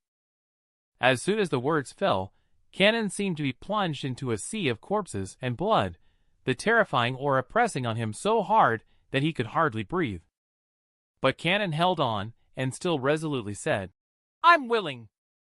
At this moment, all the pressure disappeared, and that terrifying scene receded like the tide. Carson looked at Cannon with a face full of relief. "Kneel down and worship as a disciple." Cannon knelt down with a thud in front of Carson and said, "Cannon pays respect to master." Carson is very satisfied with this disciple. He helped Cannon up and said, "You can choose to stay in Herbal King Valley or go to the Chai Sangyan Lake Villa, where you have a senior sister. Stay in Herbal King Valley for now, disciple. We'll talk about it after my father gets better." Also good. This is the build the foundation technique. Remember not to pass it on. After speaking, Carson pointed his finger at Cannon's forehead. After that, Carson returned to the Divine Eagle Special Forces base and handed the foundation building pill to Bentley. Bentley, this old fox, still found it to be insufficient. Carson would never not understand his intentions. He told him that these were enough, and before long, these team members would definitely become grandmasters. Bentley was so shocked that he couldn't close his mouth for a long time, and his heart was shaking wildly. A special operations team composed of 36 grandmasters is simply capable of sweeping any martial arts sect in the martial art world. Then he burst into laughter. This kid finally did a good thing. But just then, Carson received a call from Brody. He told his old classmate Lucia had an accident. Carson made another big mistake, and someone actually gave away the identity jade amulet of Void Mountain for free. Just now he arrived at Brody's house. Lucia is lying in bed and coughing incessantly. Brody then explained the cause of the incident. That day, Lucia, covered in blood, ran to his house and passed out. Before losing consciousness, she asked him not to take her to the hospital but only to inform Carson. Carson found that although Lucia was seriously injured, her cultivation achievement had actually reached the Grandmaster realm. Carson helped Lucia up and sensed that the meridians in her body were almost in a state of chaos. Without saying a word, he directly circulated his inner energy into her body, delivering spirit power. Brody was shocked, thinking, could this be the legendary internal energy healing? It took Carson a full half-hour to tidy up Lucia's meridians. Even with Carson's current strength, he was feeling a little overwhelmed. Carson didn't ask Lucia what had happened until he saw her wake up. It turns out that her cultivation achievement was the result of the demonic seed in her body back then. After achieving cultivation achievement, she visited some famous mountains and rivers. She wanted to see if she could meet fellow cultivators to learn about cultivate technique. When she arrived at the deep part of Daliang Mountain, she discovered a strange place. 3 powerful martial artists suddenly appeared and attacked her. She couldn't fend them off and couldn't escape. She had no choice but to enter that strange place. Even stranger is that she could enter, but the 3 martial artists could not. However, her sixth sense told her that the place was too dangerous, and she could only linger on the edge. So she waited inside for a day. When she saw that the 3 people outside were no longer there, she walked out. But she didn't expect that the 3 people had never left. They were actually lying in ambush on the side waiting for her to come out. She was severely injured in the fight, and eventually managed to escape. However, when she came out of that place, she had something extra in her hand. Carson picked up the thing from Lucia's hand. He found that this was actually a piece of jade containing heaven and earth chi, likely an identity jade amulet that was the reason she could enter that place, and this jade had the same spirit power wave as Carson's storage ring. He immediately concluded that the place was most likely Void Mountain. Carson handed her an essence nourishing pill to help her regulate her body. Then he prepared to go to the place she mentioned, which might have a great opportunity. Lucia immediately brightened up when she heard this, and said she was willing to show the way. Soon she led Carson to Daliang Mountain. On the way, they saw many martial artists who seemed to have found out about the news. These people should also be looking for Void Mountain. Seeing Lucia looking worried, Carson smiled to reassure her not to worry. He candidly stated that if anyone dared to provoke them, he would kill them directly. Arriving deep in Daliang Mountain, the cave that Lucia pointed to was the same mysterious place as before. Carson's eyes lit up, and he called her to quickly run towards that direction. This immediately attracted the attention of some martial artists around. Those martial artists hastened their steps and followed the 2 closely. The 3 hooligans who had injured Lucia earlier were now at the mountaintop and quickly stood in front of Carson and the other 2. Lucia saw the 3 men and said angrily, "They are the ones who injured me, Carson." One of the hooligans, with a green spot on his face, shouted coldly, "Give us the jade amulet, or you will die." He then reached out towards Lucia. Carson was puzzled at this moment. He felt that the strength of these 3 individuals should be at the bodyguard realm grandmaster level, but their auras were even more powerful than some divine perception realm grandmasters. He then struck Green Spathualigan with a mountain-splitting strike, sending him flying. However, he felt that this punch had not completely broken through. He concluded that these three individuals were definitely not ordinary martial artists. Green Spathualigan stabilized his stance. He was shocked by Carson's strength, but this attracted the mockery of the nearby Glasses hooligan. Are you unable to handle it? You were actually knocked back by a kid with a punch. Green Spathualigan ignored his taunts. This kid is weird, probably from our ancient martial arts lineage too. The hooligan called Boss looked at Carson in surprise and asked, Kid, what lineage are you from? Carson smiled and asked back, And what lineage do you guys belong to? We are from the Lingyan sect, one of the 12 sections. How about you? Being one of the 12 sects means there are many other sects like yours. Upon hearing this, the three of them knew that Carson did not belong to the ancient martial arts sect, so they immediately rushed towards Carson recklessly. Carson quickly asked Lucia to hide in the back, because he also felt a hint of pressure, but this level of attack was still not able to take him down. The surrounding martial artists, who rushed over, all speculated that the entrance to Void Mountain was right where they were fighting. Just saw Carson throwing a punch, and three people were shaken and flew out. They slid for dozens of steps before finally stabilizing their stance. They looked at Carson in disbelief, not expecting the young lad in front of them to be so strong. But they are not willing to give up the jade amulet on Lucia. Then they unleashed their trump card triad sword formation. The three figures started spinning in place, spinning faster and faster. In the end, almost no one could see the shadows of the three people. At the same time, a powerful aura emanated from them. The three individuals unexpectedly transformed into an immensely large blue sword. It hovers in the sky. As three people shouted in unison, Kill! The giant sword swung down towards Carson's head. Carson unleashed another mountain-splitting strike. The moment their fists and swords collided, a deafening roar erupted. A powerful energy shockwave swept violently towards the surroundings. Three hooligans were once again shaken and flew backwards. On the other hand, Carson simply took 2 steps back, looking relaxed. The three of them struggled to sit up, looking at Carson in horror, realizing that this kid was incredibly strong. They could only quickly run away and call for help. Did I let you go? Carson's voice came faintly, as he blocked the three of them with a flash of his figure. Then he threw a punch into the sky, suppressing the universe was already ready to be unleashed. Three hooligans, seeing the situation, covered their boss as he retreated. The remaining two fought desperately to block Carson. Under Carson's strongest attack, suppressing the universe, the two of them were already beaten into a pulp. And that boss was pierced through the heart by Carson's finger in midair. After he took down three hooligans, Lucia then walked over. Carson asked her strangely if this was the place. Because he found that there was no fluctuation of spirit power here, it didn't seem like there was a barrier.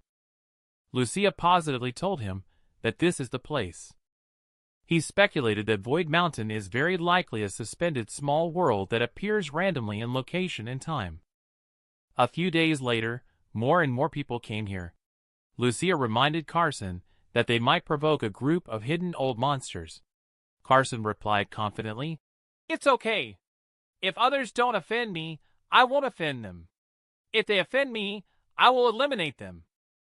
Then he gave Lucia a jade amulet, adding an extra layer of protection for her. After that, the two of them sat cross-legged, waiting for the appearance of Void Mountain. Suddenly, a sharp cry for help rang out loudly. Lucia ran over to take a look. It seemed like someone was fighting. A man was being chased relentlessly by three people. As he ran, he shouted, Who can protect me? I'm willing to give away the identity jade amulet of Void Mountain. Three people were watching from a hidden mountain top. One of them is Carson's big cousin, Lane. He was willing to share the identity jade amulet with others, but still no one was willing to come forward to help him. The man, in anger, threw the jade amulet out. It flew straight towards Carson, who raised his hand and caught it. This felt even better than winning the jackpot. The man laughed at Carson. You're lucky. Let's see if you have the ability to hold on to it. At this moment, the three men in black chasing the man shouted at Carson to hand over the jade amulet. A look of surprise flashed across Lane's face not far away. He wanted to see how far his cousin had grown. Carson took the jade amulet, looking playful. I handed you three men in black, who were humiliated, rushed towards Carson. Carson casually gestured. 3 people were knocked out. They were directly shattered into pieces in the air.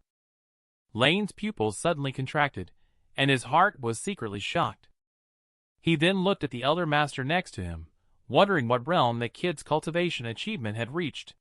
The elder's expression was serious, and I couldn't see through it either. That kid's cultivate technique should have the effect of hiding cultivation achievements. Lane was even more shocked. However, the elder indicated that Carson was at most just a bodyguard realm grandmaster, far inferior to his divine perception realm. Just then, in that moment, a dazzling green light burst out from the valley. Void Mountain appeared before everyone's eyes. Carson instructed Lucia to stay close to him and not to leave. Then, the two of them flew towards Void Mountain. They arrived at the foot of Void Mountain. An invisible barrier blocked everyone's path. Someone suddenly realized that they needed an identity jade amulet to enter. These 2 people actually dared to target Carson, not knowing the severity of the situation. The result was that they were killed on the spot by Carson. When Carson entered barrier with Lucia, Lucia looked shocked at the scene in front of her. It is a huge palace, and everyone entering stands in the open space in front of the palace. Carson sensed a strong fluctuation of spirit power inside, proving that this is indeed a cultivator's cave. Lucia's face looked unpleasant at the moment, feeling that the palace in front of her was extremely gloomy. She advised Carson not to go in. Carson knew that Lucia was not afraid, but rather sensing the spiritual pressure from the higher cultivator. He signaled her not to worry, as he was there for everything. But the palace was enveloped by a layer of formation, leaving everyone powerless. Carson stepped forward, smiled, and asked them to step aside for a moment. He then used spirit power to strike the front of the palace, creating a gap. Everyone followed Carson and walked inside. And this palace turned out to be just a gate. Upon entering the palace, it was a completely different world. Not only was the space inside more expansive than outside, but the concentration of spiritual energy was thousands of times higher than outside. Lucia is absorbing the rich spiritual energy here with her eyes closed. She was even feeling a bit sleepy, but thankfully Carson reminded her in time to keep walking forward with him, which helped her regain her strength. The martial artist who was already cultivating with crossed legs urged the 2 of them to also start cultivating quickly. Carson sneered inwardly, knowing that the rich spiritual energy here would surely give birth to some powerful life forms. It was impossible to cultivate peacefully. As soon as his thought crossed his mind, there was a loud bang, as if something had fallen to the ground. It turned out to be a giant rat that absorbed spiritual energy and became a spirit. Lucia looked horrified and asked Carson what kind of monster it was. Carson explained that it was originally just a small rat. It evolved into a demon due to the spiritual energy nourishment here. The demon rat suddenly surged towards the crowd. Carson gathers spiritual energy in his hand. He punched directly and sent this huge demon rat flying. Other martial artists showed gratitude towards Carson, their faces expressing a sense of relief and gratitude for surviving the disaster. Then they charged towards Demon Rat, but Carson didn't want to waste time here. After all, he didn't know when Void Mountain was going to close, so he reminded Lucia to hurry up with him. Lucia pointed ahead and said that many people had already run towards a stone tower, but were blocked by a group of armor golems. Surprisingly, all these armor golems emitted the aura of the bodyguard realm grandmaster. Carson speculated that they should be the guardians of the stone tower. Before he could make a move, these golems were already taken care of by other martial artists. He sensed powerful spirit power fluctuations inside, accompanied by a strong aura of death, as expected. The martial artists who ran in first were all scared and ran out in a panic, shouting that there are ghosts inside. At this moment, Carson smiled at Lucia, indicating that she could go in now. The first floor of Stone Tower is a place for offering sacrifices. Arriving at the second floor, Lucia was puzzled to find it empty. Carson told her that it is where the souls being sacrificed reside. Then he softly said to an empty space, "Come out, don't hide anymore." Suddenly, a transparent ghostly shadow suddenly appeared, scaring Lucia so much that she sat on the ground. The ghostly shadow looked at Carson and asked, "Are you a survivor of the big battle back then?" Carson followed up with his question, "How long ago was that big battle?" The ghostly shadow rubbed his chin as if trying to remember, but the time was too long ago, and he couldn't recall clearly, only vaguely remembering that there were no winners. When Carson asked where they were, the ghostly shadow replied, "Spirit Tower." As soon as he uttered those words, he became excited and agitated. It turned out he thought he hadn't died in battle. He repeatedly roared, proclaiming himself as the unbeatable champion of that time. Suddenly, he struck out with a palm towards Carson. Carson quickly dodged and Lucia hurried to the third floor. A strike of true fire of Samadhi directly burned Ghostly Shadow into nothingness. Other than a pile of spiritual tablets, there is nothing else on the third floor, but no other treasures. Carson glanced at the spiritual tablets inscribed with the names of Infamily's powerful individuals, realizing that this is the spirit tower of the Infamily. Lacking interest, he left with Lucia. All martial artists followed behind Carson and continued to move forward, covering some distance. The crowd discovered another group of people standing in front of a palace. It seems that there is more than one entrance to the Void Mountain. And this palace named Sanyan Hall should be the cave mansion of Song Song Taoist, who broke through the divine realm 1,000 years ago. Lucia saw that none of them entered and curiously asked Carson what was going on. Carson casually replied, "There is a formation." Just as Lucia couldn't figure out why these cultivators always liked to arrange formations where they lived. A pretty girl walked up to Carson and smiled as she asked, "Hey handsome, since you can see there's a formation, do you happen to know how to break it?" Carson seemed not to like this woman very much and instead asked her who she was. The pretty girl's eyes showed a hint of surprise, not expecting that her appearance did not catch the interest of the handsome guy. She quickly introduced herself as Cecilia from the Flying Feathers sect. Carson directly said that he didn't want to get to know her because he could tell at a glance that this woman had ulterior motives. Next to them, the bald man smirked at Cecilia. Unexpectedly, even Cecilia, one of the 4 spirits of the ancient martial arts lineage, could be ignored by others. Cecilia glared at him and said, "Less nonsense." Then she leaned in towards Carson and asked him if he was also from the ancient martial arts lineage. Irritated, Carson replied, "It's none of your business." The proud genius beauty has never experienced such anger before. However, she couldn't see through Carson's strength and didn't dare to confront him rashly. She could only say, "Excuse me for bothering you," as she turned and left. At this moment, Carson's approach to Hall drew a lot of mockery from many people. He couldn't be bothered to pay attention to these people because they couldn't see the formations at all. Carson tentatively struck out with a spirit power, followed by a thunder that exploded loudly. He just smiled contemptuously. It turns out to be just a simple thunderstrike formation. It seems that the legendary Song Song Taoist is nothing more than this. He raised his fist to the sky, using his physical body to resist the thunder in the formation. He depleted all the energy stored in the formation, and the formation was instantly broken. The crowd followed his footsteps into the hall. The palace was empty except for some tables and chairs. All the martial artists looked disappointed at the sight. Even Lucia felt like she had wasted her effort just to see an empty palace. Carson told her it wasn't that simple. At that moment, the hallstone door suddenly closed on its own in a bizarre manner, causing panic among many people. Carson immediately grabbed Lucia's hand, looking serious, and signaled her to follow him closely. Suddenly, an old voice accompanied by a misty blue fog appearing out of nowhere. Why?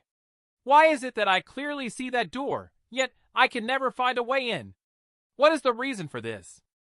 The martial artists looked in panic at the blue fog, loudly questioning, "Who is speaking?" The blue fog instantly transformed into a man, and answered that he is the master here, and this man is the Taoist Song Song. Carson looked at Song Song with a hint of disdain in his eyes. How dare a mere remnant of grudges and resentment dare to call himself master?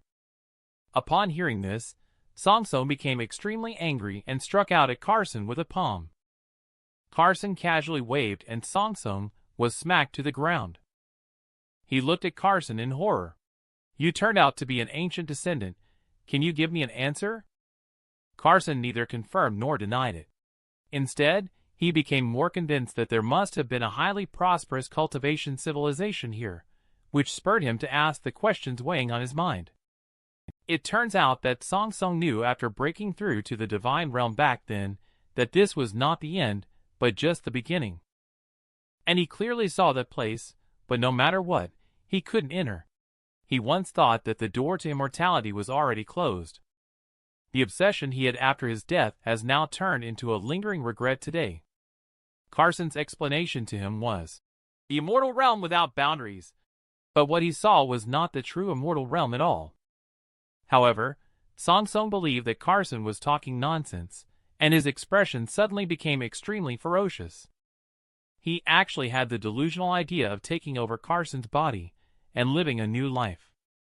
Carson smirked and coldly snorted. "Nice arrangement. But can you really do it?" As soon as the words fell, Song Song burst into maniacal laughter and unleashed the heart-devouring sword formation. Several spirit swords shot towards Carson. Caught off guard, Carson felt like being hit by 1,000 arrows. This scared Lucia so much that she screamed in panic. Big Cousin Lane, hidden in the crowd, revealed a smug grin. Song Song laughed even more wantonly. When he heard Carson's voice again, his pupils suddenly dilated.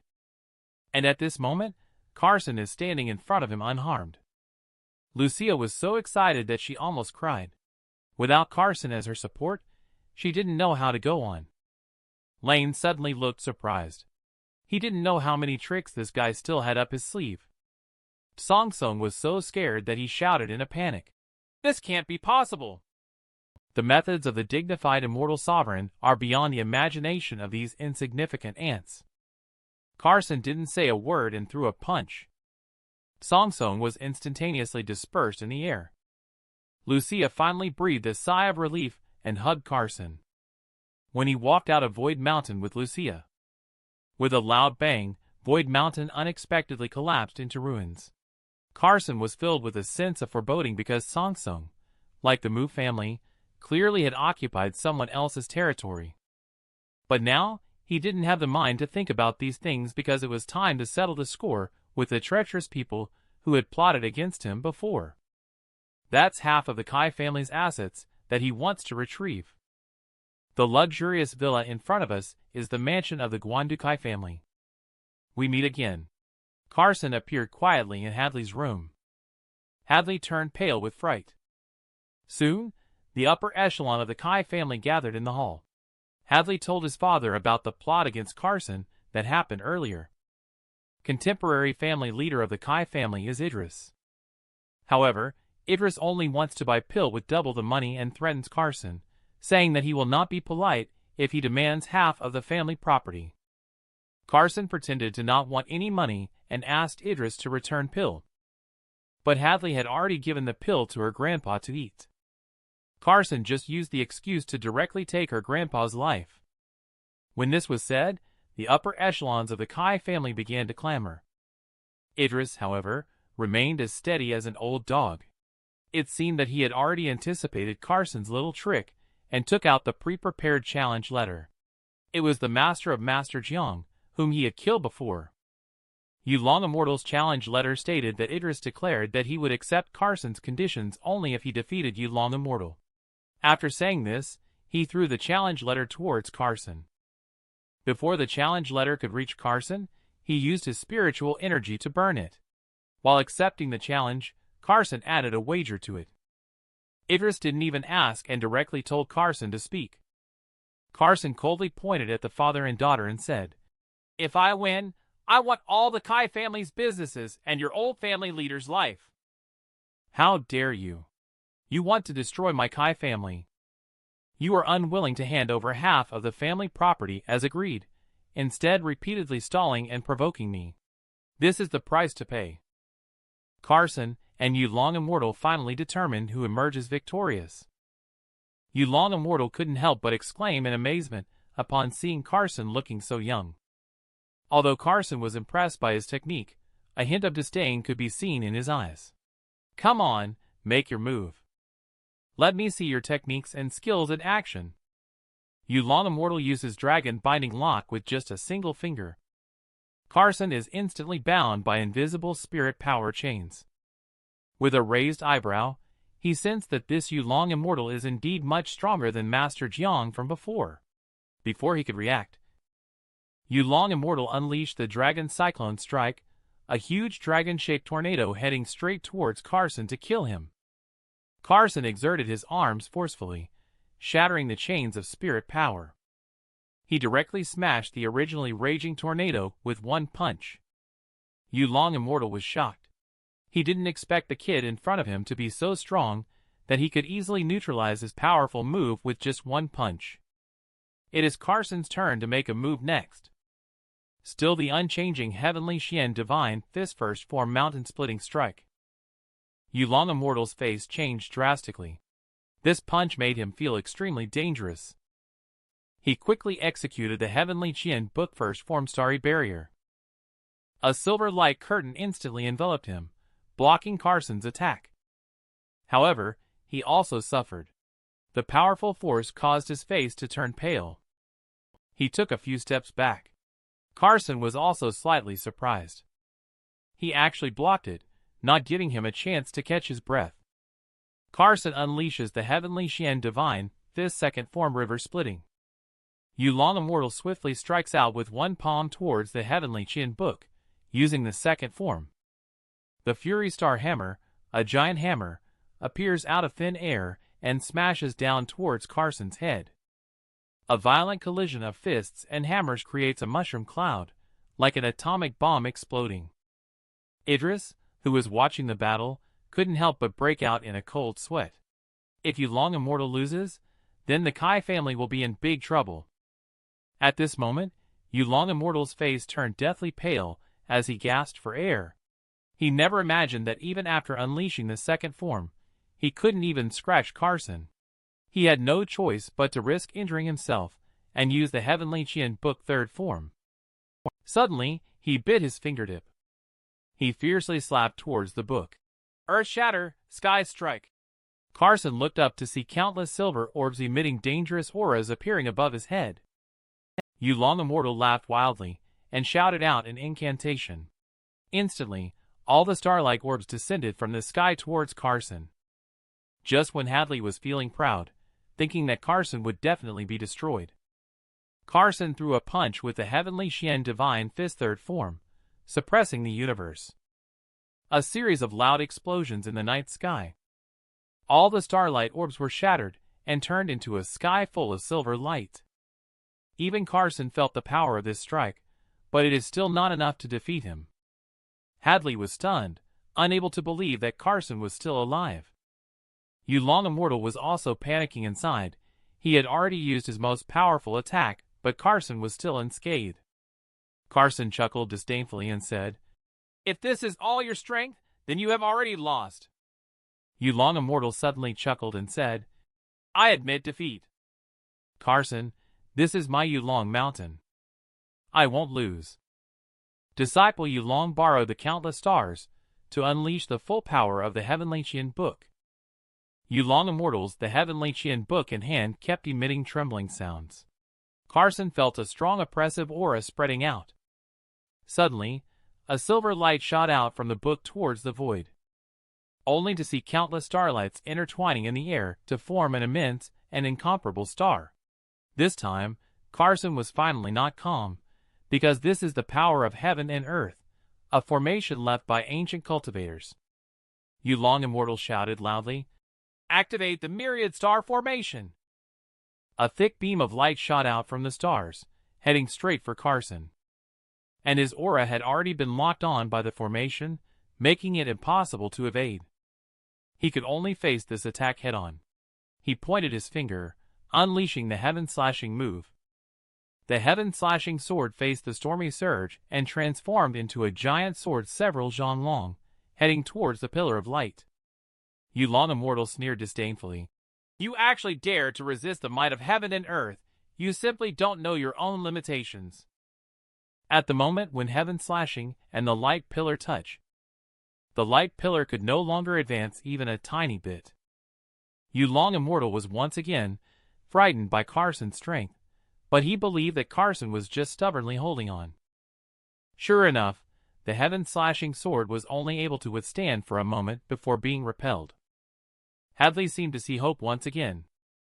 Witnessing Carson about to be engulfed by the myriad star formation, some onlookers couldn't help but sigh in regret.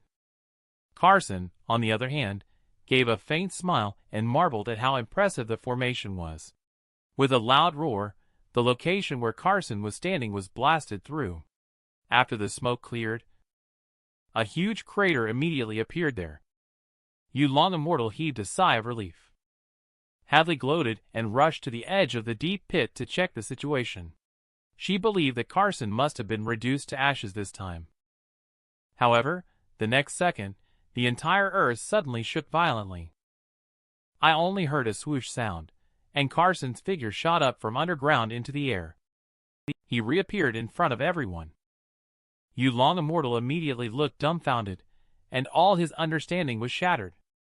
Carson couldn't be bothered to say more, and casually waved his hand. You long immortal's neck spurted a 40-meter-long column of blood and died instantly. The father and daughter of the Kai family have been scared speechless. Carson leaped into the air, looking down from a high vantage point, and let out a cold snort. Go prepare yourself. Tomorrow, I will reclaim what belongs to me. With these words, Idris weakly knelt on the ground. The Kai family is truly done for this time. Carson has already flown to the Yulong Temple, the headquarters of the Yulong Immortal. As soon as he entered, the people inside the temple were frightened and scattered in all directions. To be honest, Carson was also in great danger just now. If he hadn't cultivated his golden body, and with elemental body of the primordial immortal body, he would have perished with one blow. He came here to take advantage of the situation, and he was not disappointed. Just the massive amount of spirit herbs here is enough for him to refine a life essence pill to recover from his injuries. Carson came to the Kai family again on the second day. Even though the upper echelon of the Kai family was very unhappy, they could only grit their teeth and say nothing. The Kai family did not hold back this time and invited the former family leader Carson. They are determined to reclaim the Kai family's assets. One member of the Kai family upper echelon finally couldn't help but question him. On what grounds? Carson turned his head with a cold snort. Just because my fist is bigger than all of the Kai families. The person immediately broke into a cold sweat and closed their mouth. The old family leader of the Kai family wanted to negotiate with Carson, but Carson shook his head, indicating no room for negotiation. The old family leader only wanted to beg Carson to spare the younger generation of the Kai family. Carson nodded. As long as they did not provoke him, he was not interested in causing unnecessary bloodshed. Afterwards, he pointed a finger and ended the life that should have been ended long ago. Carson made Idris hand over all of his family's possessions. But he still can't see the situation clearly and insists on going head-to-head with Carson. As a result, he was ruthlessly harvested by Carson again. Carson yelled loudly, "Is there anyone else from the Kai family who can take responsibility? If no one takes responsibility, do not wait for him to finish speaking." A man named Fat Man raised both hands immediately and said, "I am Dylan. I will take responsibility. Please don't continue the killing." Carson glanced at him. He asked him to temporarily take care of the Kai family and promised that those who perform well can have their personal assets returned. All the younger generation of the Kai family suddenly felt relieved. Hadley then jumped out and sternly questioned, "Do you even remember who you are? Do you have any dignity left?" Carson stared and instructed Dylan to handle it. If it's not handled well, he doesn't mind changing to someone else. Dylan gave a flattering smile and said, "Carson, please rest assured. I know what to do." Hadley looked at Dylan in panic and asked him what he wanted to do. Dylan, in order to show loyalty of course, wants to do things that will please Carson. Hadley is still thinking about using the identity of Miss Kai family to suppress Dylan with a smirk. "Now, it's the Kai family where I have the final say. Who is willing to serve Miss Kai family?" As soon as the words fell, a hooligan immediately volunteered. Hadley was so frightened that her face turned pale, and she kept retreating. The hooligan smirked and said, "Hadley, I will give you an immersive experience of a joyful life." Seeing Hadley screaming that she is also a member of the Kai family, Dylan was so angry that if it weren't for this crazy woman secretly scheming against Carson and them, the Kai family wouldn't have fallen to this point. Others are afraid of being struck by lightning during tribulation transcendence, but Carson is using the heavenly thunder body tempering method. Carson will soon break through to the chi condensation 7th layer after fully absorbing the life essence pill.